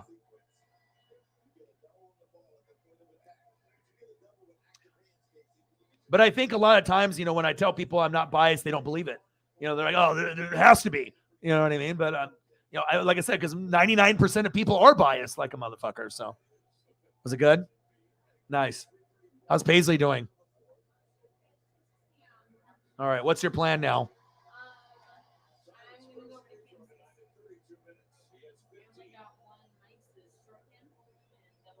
Okay.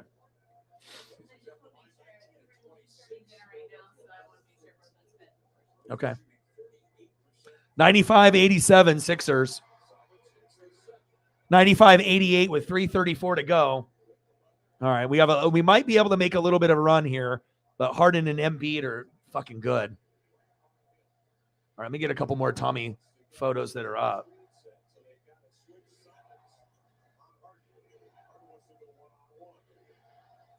Yeah, or it's like if someone's biased or they have this like belief that it's going to be their year. It's our year. It's our year. It's our year. It's our year. No. It's our year. It's like, dude, you've been saying that shit since 1995. And then all of a sudden you beat the Buccaneers, and then now you're going to be the best team in the world. Give me a break, dude. Like, we already know that there is a possibility that the Cowboys do the unthinkable. They beat the Niners. They beat the Cowboys. They get to the Super Bowl. But what are the chances if the Cowboys beat both of those teams and then got to the Super Bowl and won? They would probably end up losing against the AFC team. But I guess in every Cowboy fan's head that they're going to do it. You know what I mean? We haven't done it since 1995, but hey, we beat the Bucs this year. We're going all the way. Sometimes you got to have realistic expectations, and some people have no idea on how to do that. So it's like even Beefy on the channel, Beefy McWhat now bet me $50 Tampa was going to win the whole thing. I was like, bro, you want to bet me against Dallas? That's one thing where I could have lost that, but I was like, there's no way in hell. And he tried to argue with me a little bit. I was like, all right, man, if you want to lose your money, I was like, there's just no way in hell that that's going to happen. And what happened? They got their ass kicked, just like I said, by 10 or 20 points. Shouldn't have even been in the playoffs. And of course, it would have been nice to be wrong in that situation for Tampa being champion, but no one in their goddamn mind thought Tampa was going to do anything. They were literally the worst team out of all the teams in the playoffs. So how the hell is a team with no O-line, no Gronk, no defense, no good play calling going to go all the way? I've already watched enough football since 85 to know what a championship caliber team looks like and what is not a championship caliber team. And that's also the difference between a lot of fans. They don't recognize what it takes to be a champion. If you've been there before, you know your roster, you know your coaching staff, you know the opponents, you know what I mean? So if you have any doubt that you're not a championship caliber team, guess what? You're probably not. It's probably a good team, but maybe not championship caliber team, because there's, you have to have that depth. O-line, D-line, defense, kicker, coaching, play calling. And if you have any hesitation or doubt, well, you're probably not as good, but they want to convince themselves that this is the year. Cowboys all the way. And then what's going to happen to all these Cowboy fans that come in here, tell me they're going to go all the way, and they end up losing to the Niners by 10. Oh, they cheated. They cheated. Roger Goodell. You know what I mean? We got ripped off. Referees. They can never say, well, San Francisco was the better team, which they never would say. There would be some kind of complaining. And what they should be complaining on is the 15 fucking penalties by the defense that lost them the game. Oh, that wasn't our fault. Well, whose fault was it then? I can't have conversations with people a lot of times with football. You know what I mean? Like, with a lot of the GOATs, I can, because we can be educated about it. But, yeah, I mean, like I said, it's either the psychology of sports and you can go in depth, or you're just a fan of just a drunk fan that just assumes that you're going to win every year. Just because Skip Bayless and Stephen A say it doesn't mean it's going to happen. So.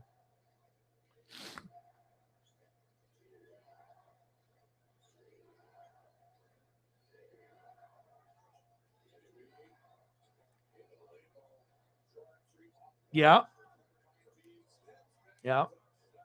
And then for me, like I think a lot of times people misconstrue. I don't care about being like right or getting every prediction correct. I just tell it from my heart, what I see. And a lot of times people can't handle criticism of their teams because they take it personal. You know, if I say that I think that this player isn't a good player, then they take it personal, like a jab, like I'm like, you know, saying that I don't like them, or, you know, because people take their favorite players and teams as them. I like, this is my team.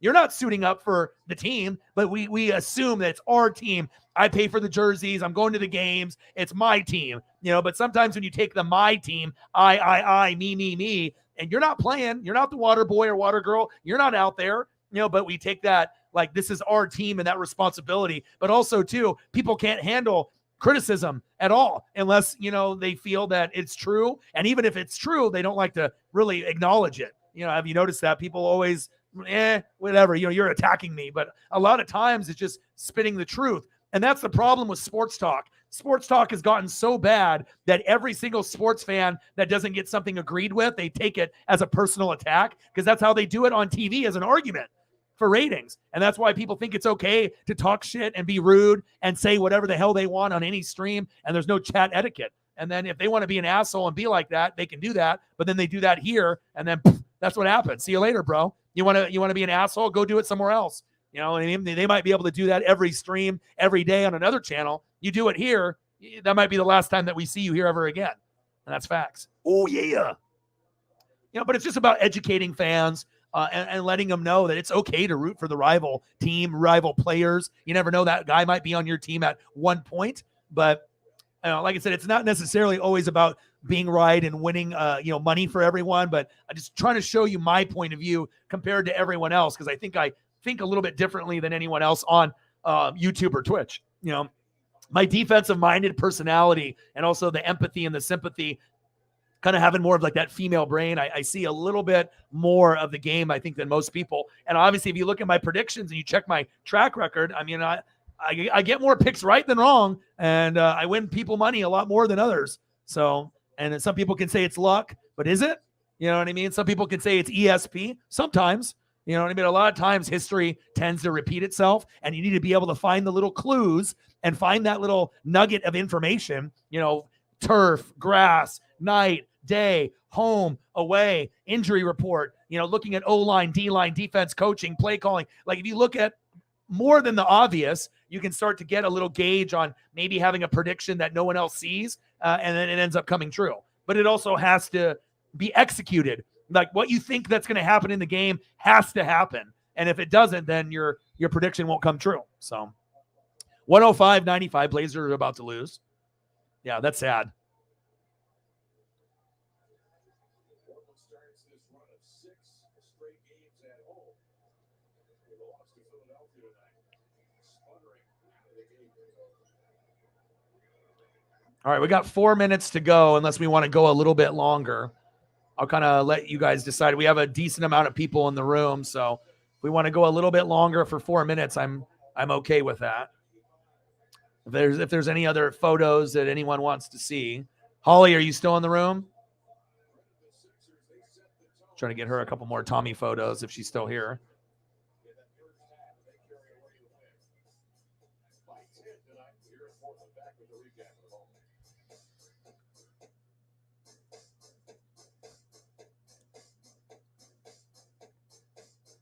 Okay, no problem. I'm going to stay for another 30 minutes. So have your phone call, and then hopefully when you're done, there'll be like 5, 10, 15 minutes left. And then we'll end it at the 4 hour and 30-minute mark. So we'll end it.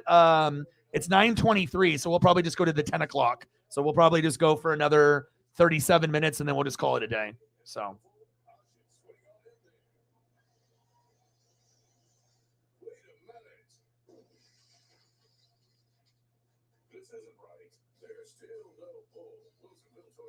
Yeah, I got Niners winning, I got Chiefs winning, Eagles winning, and then I got Bengals with the upset.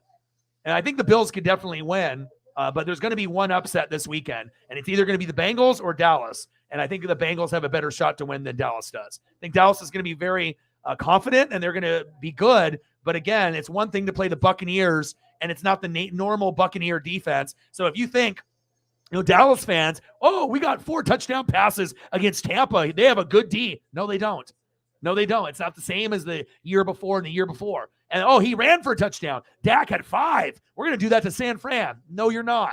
You know what I mean? That's when you get these people that don't know football. It's like you can't go from playing a shitty defense and then a top 3 defense, and you're going to get the same result. It's not going to happen. Now, is it possible that Dak actually throws for 4 and runs for 1 against San Francisco? Maybe one time out of a billion games he does that, but chances are it's going to be kind of an in the mud kind of game where they're going to run with Pollard and Zeke, not get a lot, run with CMC, not get a lot, go back and forth, get in the mud. There'll be a couple big plays, couple field goals. We'll have to see if Maher can make his extra points or field goals or not. And that could be the sole reason why they lose, especially if the game is decided by 10 points or less. If Maher or the backup they sign can't make extra points or kicks, that could be their bugaboo. But like I said, that's what I'm looking at. And like I said, I have more confidence in San Fran than Dallas. I think it was awesome for Dallas to get off the schneid, but for people to think that they're just going to go all the way is ridiculous. You know what I mean? They have a very good team, but out of all the teams that are left, like let's say between Buffalo, Cincinnati, Kansas City, the Eagles, the Niners, Dallas is 6th. They're not better than the other 5. Now, can they win against those other 5 teams? Yes, they can, but will they? No. That's my opinion. So.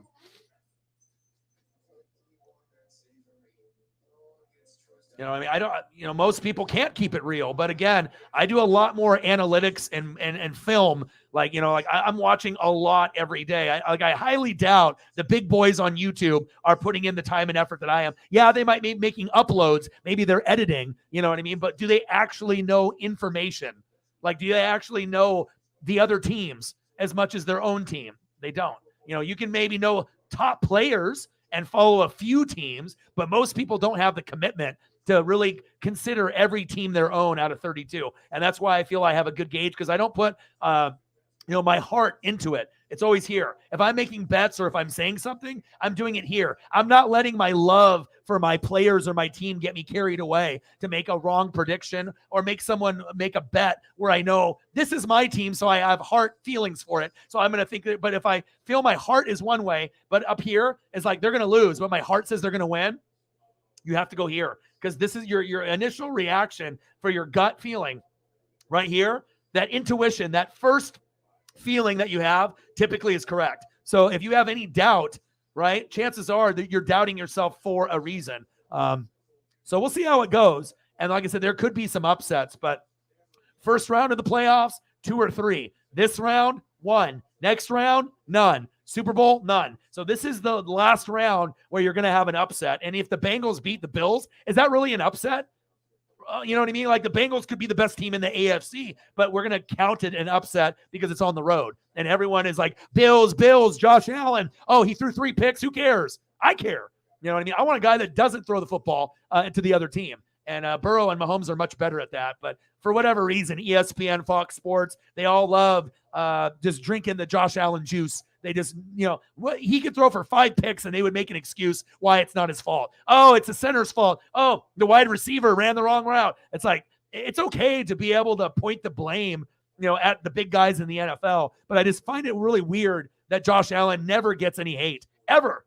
Even Mahomes will get some blame. Burrow, Herbert, these other guys will get blame. But when Josh Allen does something bad, all the excuse makers come out from planet Earth, Mars, everywhere else, and they have all these fucking excuses. They like to, it's like when the Saints, when they had the best record for 4 years, right? And they didn't win any Super Bowls. And yes, they did get screwed, obviously in the big game with the Rams with the no PI call. That was the year that they could have gone to the Super Bowl, possibly won, but there's no guarantee because you would have played New England. You might have lost, right? But that was the year that you deserved to go. The other years, Minneapolis Miracle, and then you played them again, right?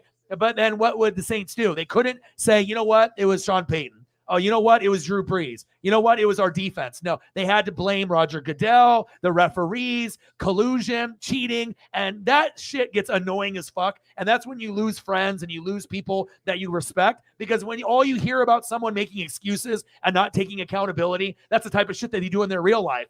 Why is my life not good? Why is everyone rich? Why, are you willing to work hard? And if not, then shut the fuck up and start working. You know what I mean? Everyone loves to make excuses. You know what I mean? It's like you have to go out there and do it yourself and, be realistic with things. But it's like you never heard Saints fans say, you know what? Sean Payton fucked it up for us. They love to protect him. And then also you get the crazy Saints fans that would tag players after the game and then get booted off Twitter and Instagram, which we had a couple of those. That's not a real fan. If you're a real fan, you never, ever, no matter how bad the player played, you never tag them and talk shit to the player, if that's your team and that's your player. Only immature idiots do that. And we had a few of those on this channel that aren't part of the channel anymore. But, you want to consider yourself a fan. You don't go after Jared Cook after we punched the football out and you just want to blame him for the loss. It was, we punched the football out, but Saints fans couldn't give us the respect that we did something good. No, Jared Cook fucked up and then the refs helped us out, Like you can't really have good conversations with fans when they have that type of mindset, that negative mindset, that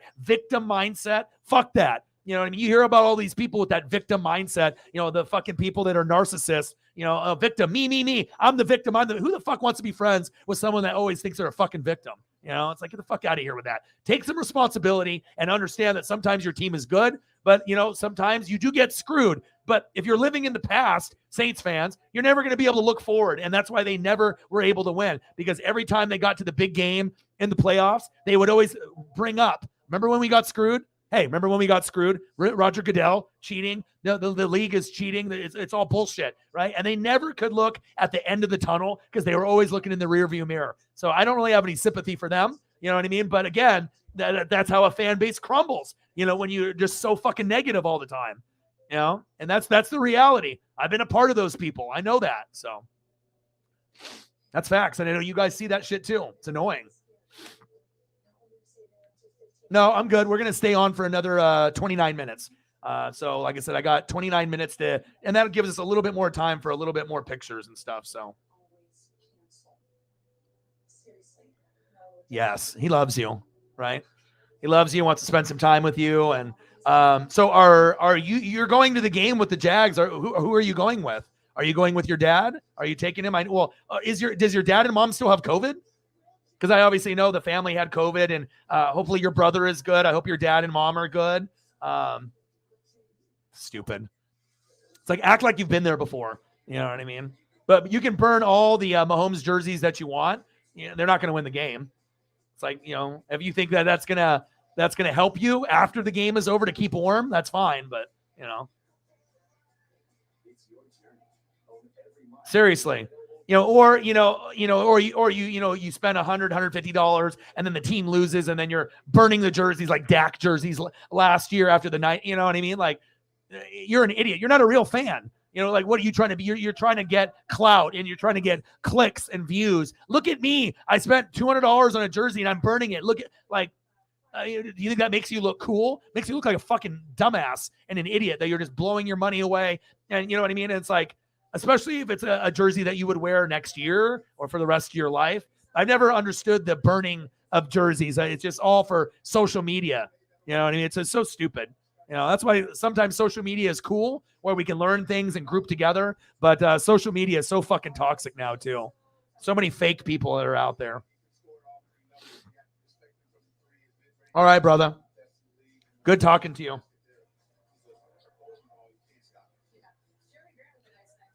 Oh, nice.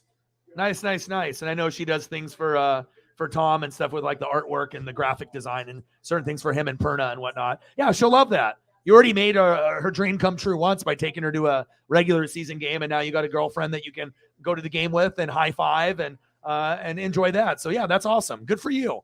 That would be a perfect person to take if you couldn't take a family member. So awesome.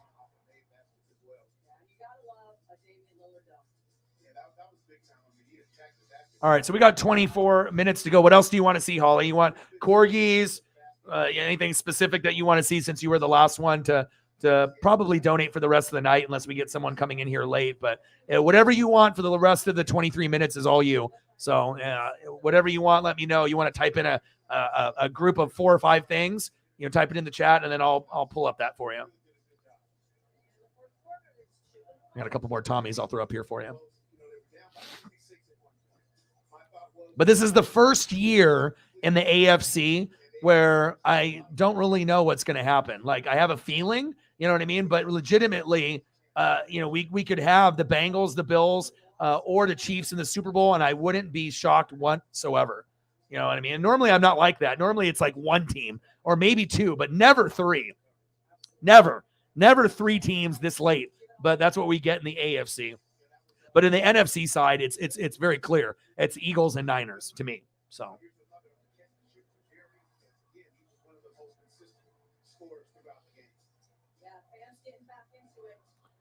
Oh, so it's usually just your dad or like friends and stuff, right? They're not sports fans like you and your dad? That's not their personal interest. Well, I know your brother likes D&D and he likes kind of like those type of things and stuff. Yeah, I mean, we can do whatever. We want to do food. You want to do corgis. We can do some animals. I was going to throw up some penguins for you because last time we didn't really get into the penguin stuff. But I have been watching a lot of Nat Geo and watching a lot of animal programs and whatnot. Well, the play field goal percentage, 37.6% from the field, is not indicative of how the Blazers typically shoot the basketball. Philly dominated points in the paint. All right, we got 22 minutes to go. Get out and run, but they were not. And then the Philadelphia Bills also 41-18.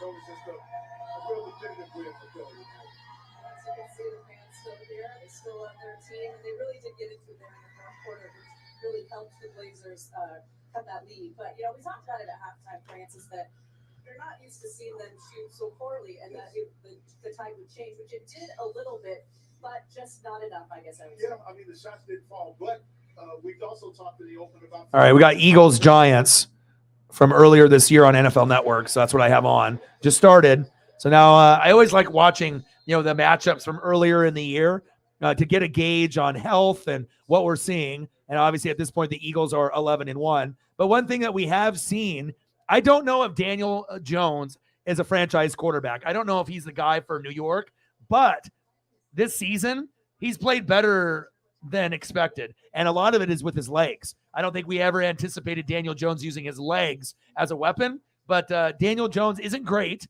and they could definitely get someone better. But at times, I have been surprised on some of the throws, but also, too, some of the throws that I was impressed with, like last week, were against a team that had no defense with the Vikings. So essentially, he was playing 11-0 because, I mean, that's pretty much what I saw on the Viking side, no one playing defense.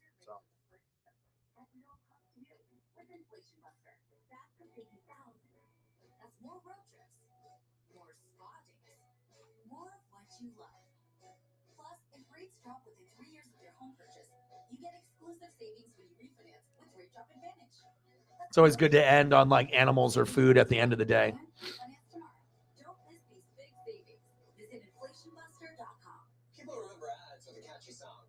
Well, obviously you already know Saquon, so Saquon Barkley is a big part of it.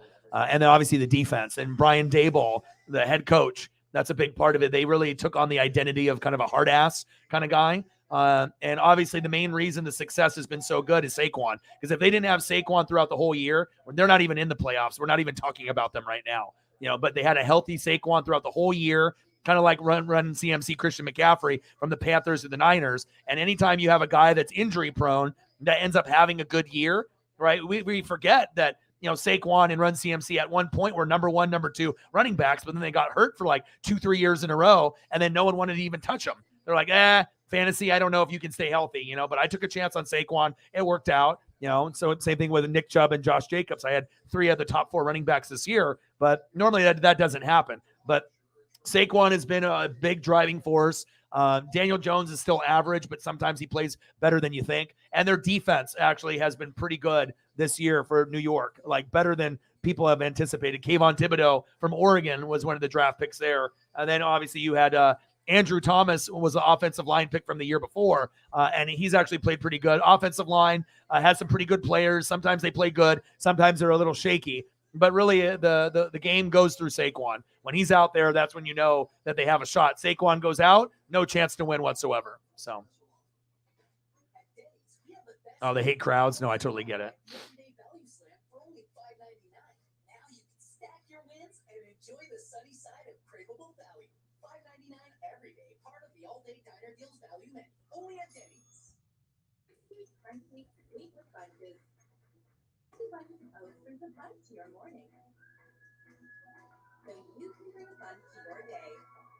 So I'll go over some of the names.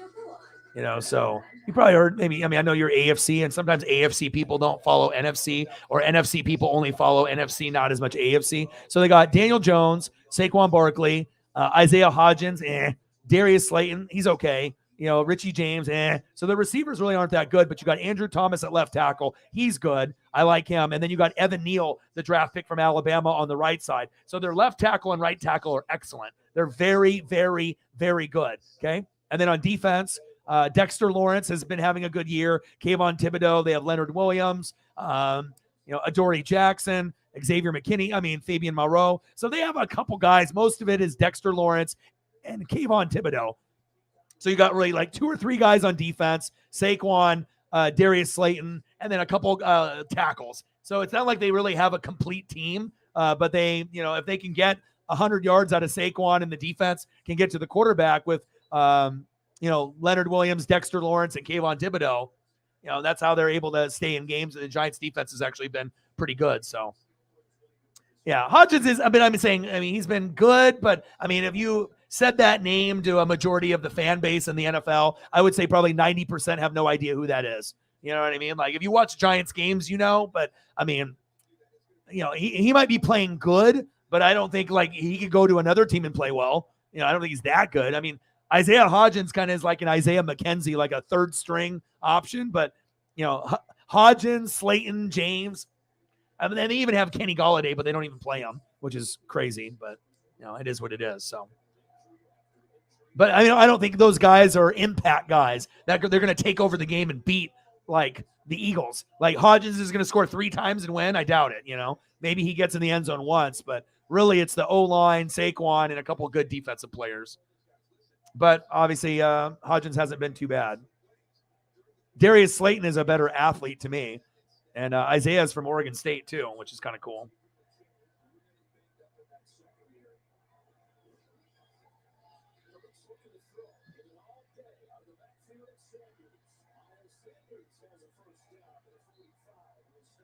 All right, we got 16 minutes left.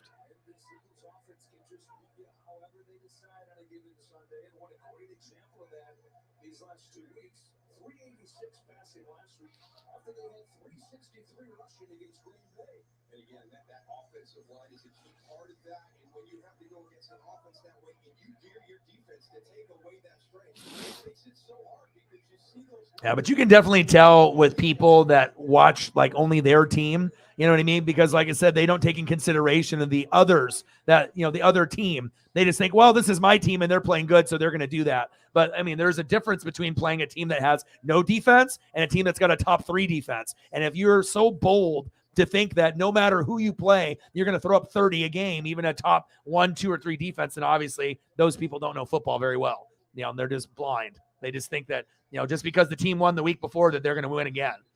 Sometimes you got to put yourself in the other team's shoes and look at their roster. But I think it's kind of silly to think, these Cowboy fans thinking that they're going to throw up 30, 40 points, against the Niners on the road. Wishful thinking,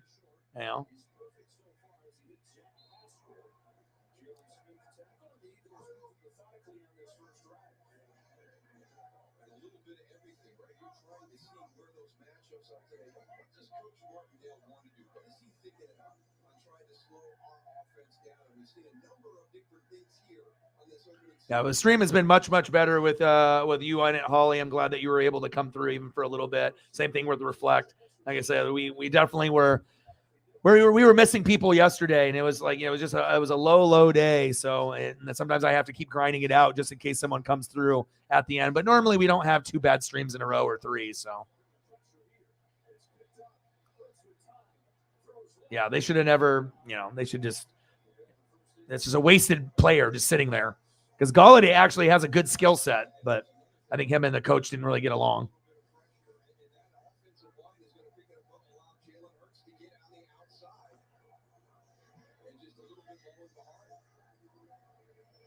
All right, let's get into some corgis. We got about 13 minutes.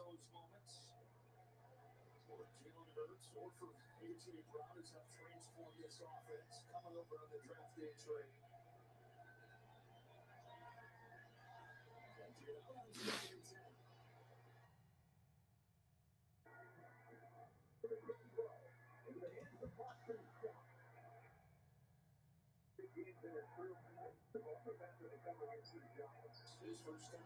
Yeah, my thing is with this, like with Slayton and Hodgins and stuff. Like, I mean, we're talking about Darius Slay and some of the players the Eagles have. I just find it really hard to believe that those guys are going to be able to beat the Eagles secondary on the road. But you never know. You never know.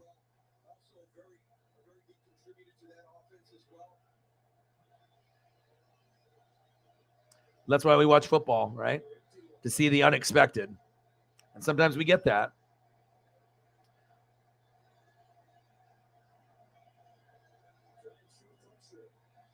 It's like I highly doubt anyone thought the Chargers were going to lose that game. You thought maybe that Jacksonville would come back a little, but not come back all the way. But that's what makes football special. It also shows you who the coaches that are elite and that are good and the ones that are just straight garbage, that are frauds. So, but it doesn't sound like they're going to let him go. They're going to keep him, which is horrible. I just feel so bad for Herbert having to deal with that. And the guy is absolutely garbage, but it's like you don't want to be wasting Herbert's best time in his career when he's, in his prime. But it shows you defense really does matter. Offensive line matters.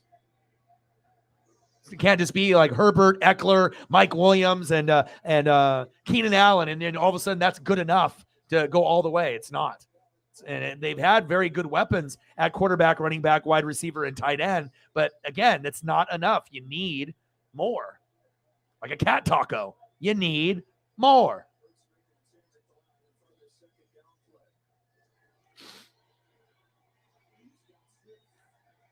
That's a good question. Someone would have to look that up. It's usually like 4 or 5 years in, and then they have a chance to decide if they want to, get the big deal, extend, or move on.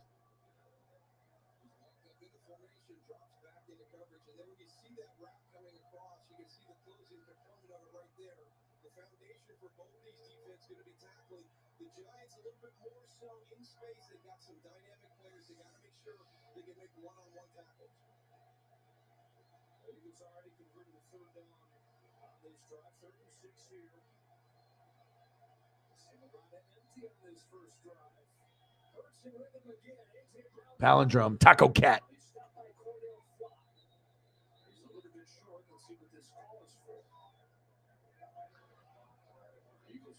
Now I'm wanting tacos and pulled pork sandwich. Oh, man. I am hungry.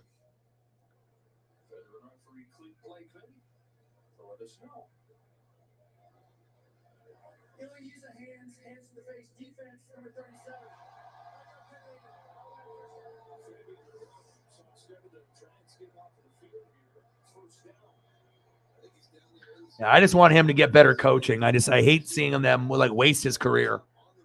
Oh, look how cute that dog is. Baby Corgi. Cute.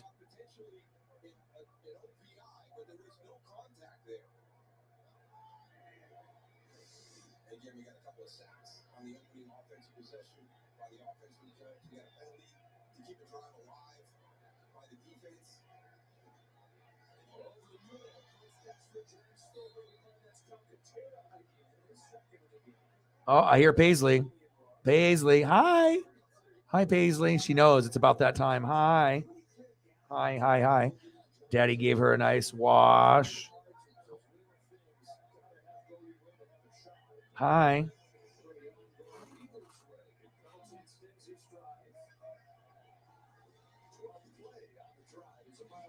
Oh.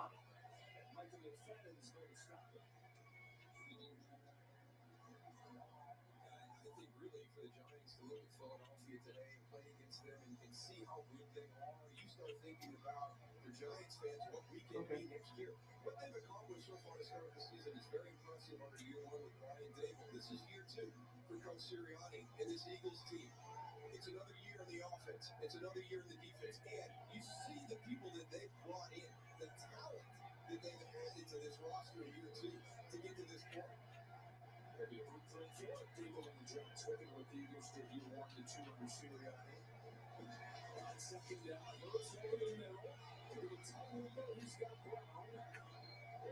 Brown makes it third and short. Coming off a huge game against his old team.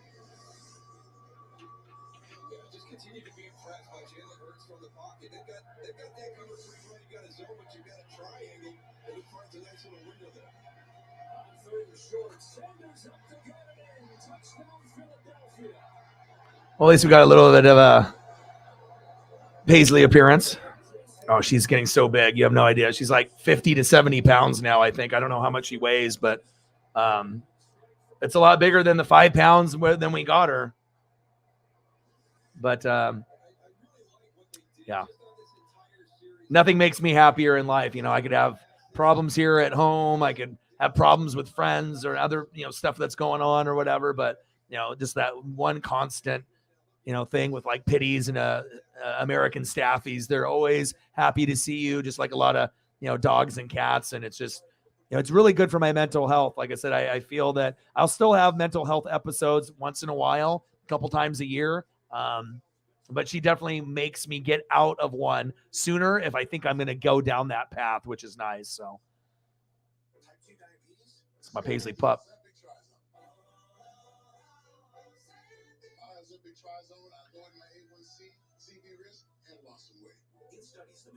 It's my Paisley pup. She's ready to hang out with Dad. She knows it's time. She's like, Dad, snug with me.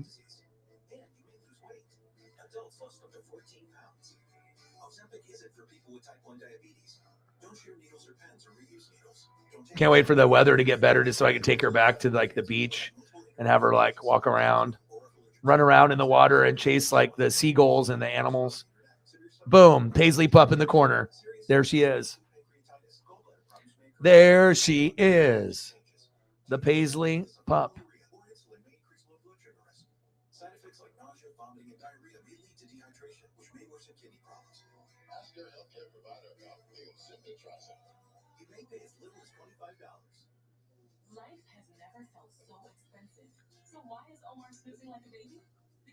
Yeah, I've never had a dog be, so loving, and just like the communication of like her talking to me and stuff too.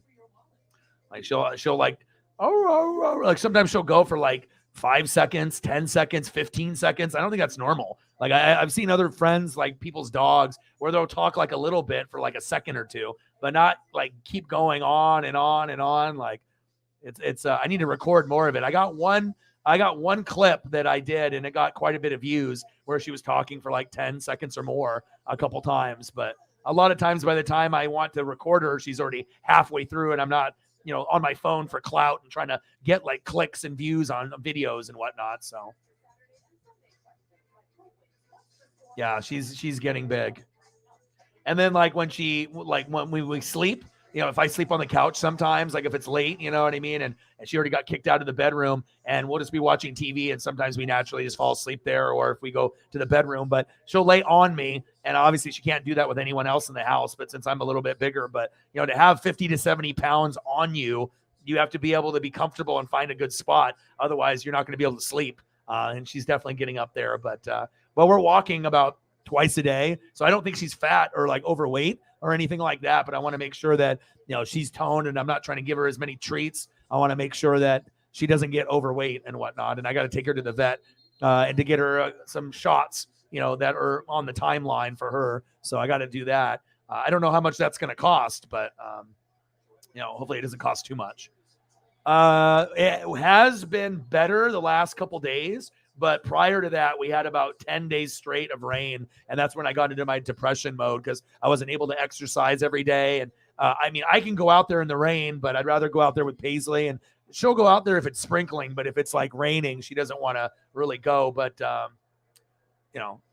we try to, it's good for my mental health, and I'm a routine person. So once my routine is fucked, I'm fucked over. Like, I try to be like, okay, I'll make up for it tomorrow, but that doesn't help me right now. And I need to keep myself into a routine. So, but the weather in Oregon is cold, pretty cloudy, sometimes rainy, but we have been getting a little bit of sunshine in the last couple days. And that's made me feel like a taco cat, feeling very good. Thank you so much. $5 holla. Bang, bang. Appreciate you very much.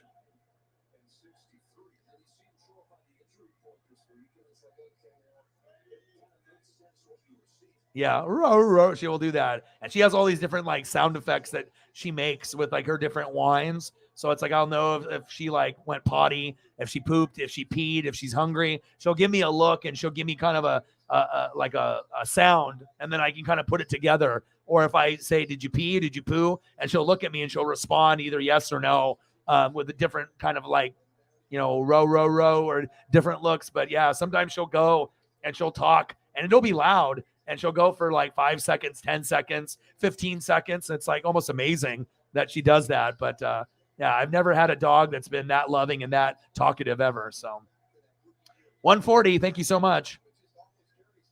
13-pound cat. Yeah, I bet.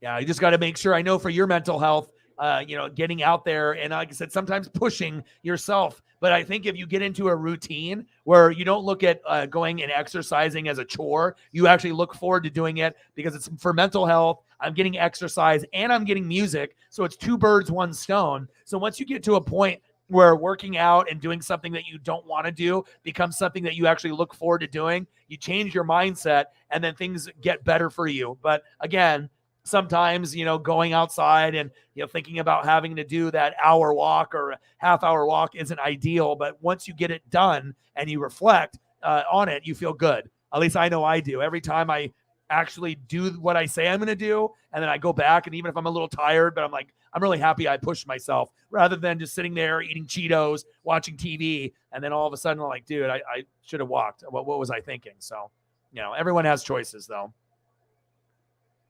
Oh, they do. And like I said, I haven't really been in love with too many animals or people in my life, but she definitely is the biggest part of my life, like hands down. Besides you guys and obviously the channel, this is my dream project, but she is definitely my everything. That's big facts. Love her. Well, I love you guys and I appreciate you guys very, very much. Thank you so much for hanging out with me.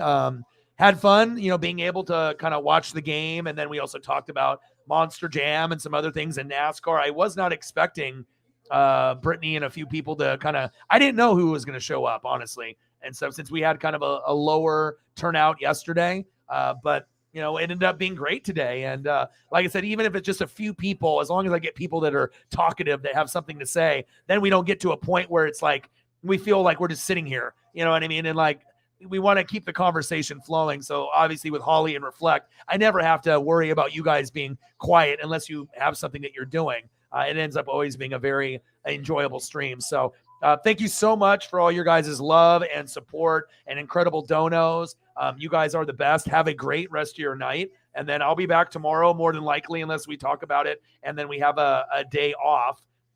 Space Kitty with a last second $10 dono. I appreciate you. And sometimes I don't catch those until the stream is over, but I did. I caught it. Thank you so much to get us to a good number. We only hit 24 yesterday, and that was after like 3 to 4 hours. So after YouTube fees, I probably made like 12. So to be able to make up for it, like on a day like this, sometimes you're going to have days where you're at 24, other days you're going to be at 1,500, and then other days you're going to be in the sweet spot like today. So thank you so much. Space Kitty, $10 holla, bang, bang, bang, boom, boom, boom. I love you. I appreciate you. Thank you so much for your support. I hope your health is good. I hope you and Rachel have a great time at the game. Chiefs Kingdom in the building. And like I said, I will be doing the games on Saturday and Sunday. So I would look forward to seeing you, obviously not in the Chief game because you're going to be there. But hopefully we get to hear from you either on Saturday or Sunday or Monday, whenever you have the chance to come in. You are the best. I love you. Appreciate you. Thank you so much. To everyone that donated, everyone like Space Kitty there at the buzzer got us to 150. Yay.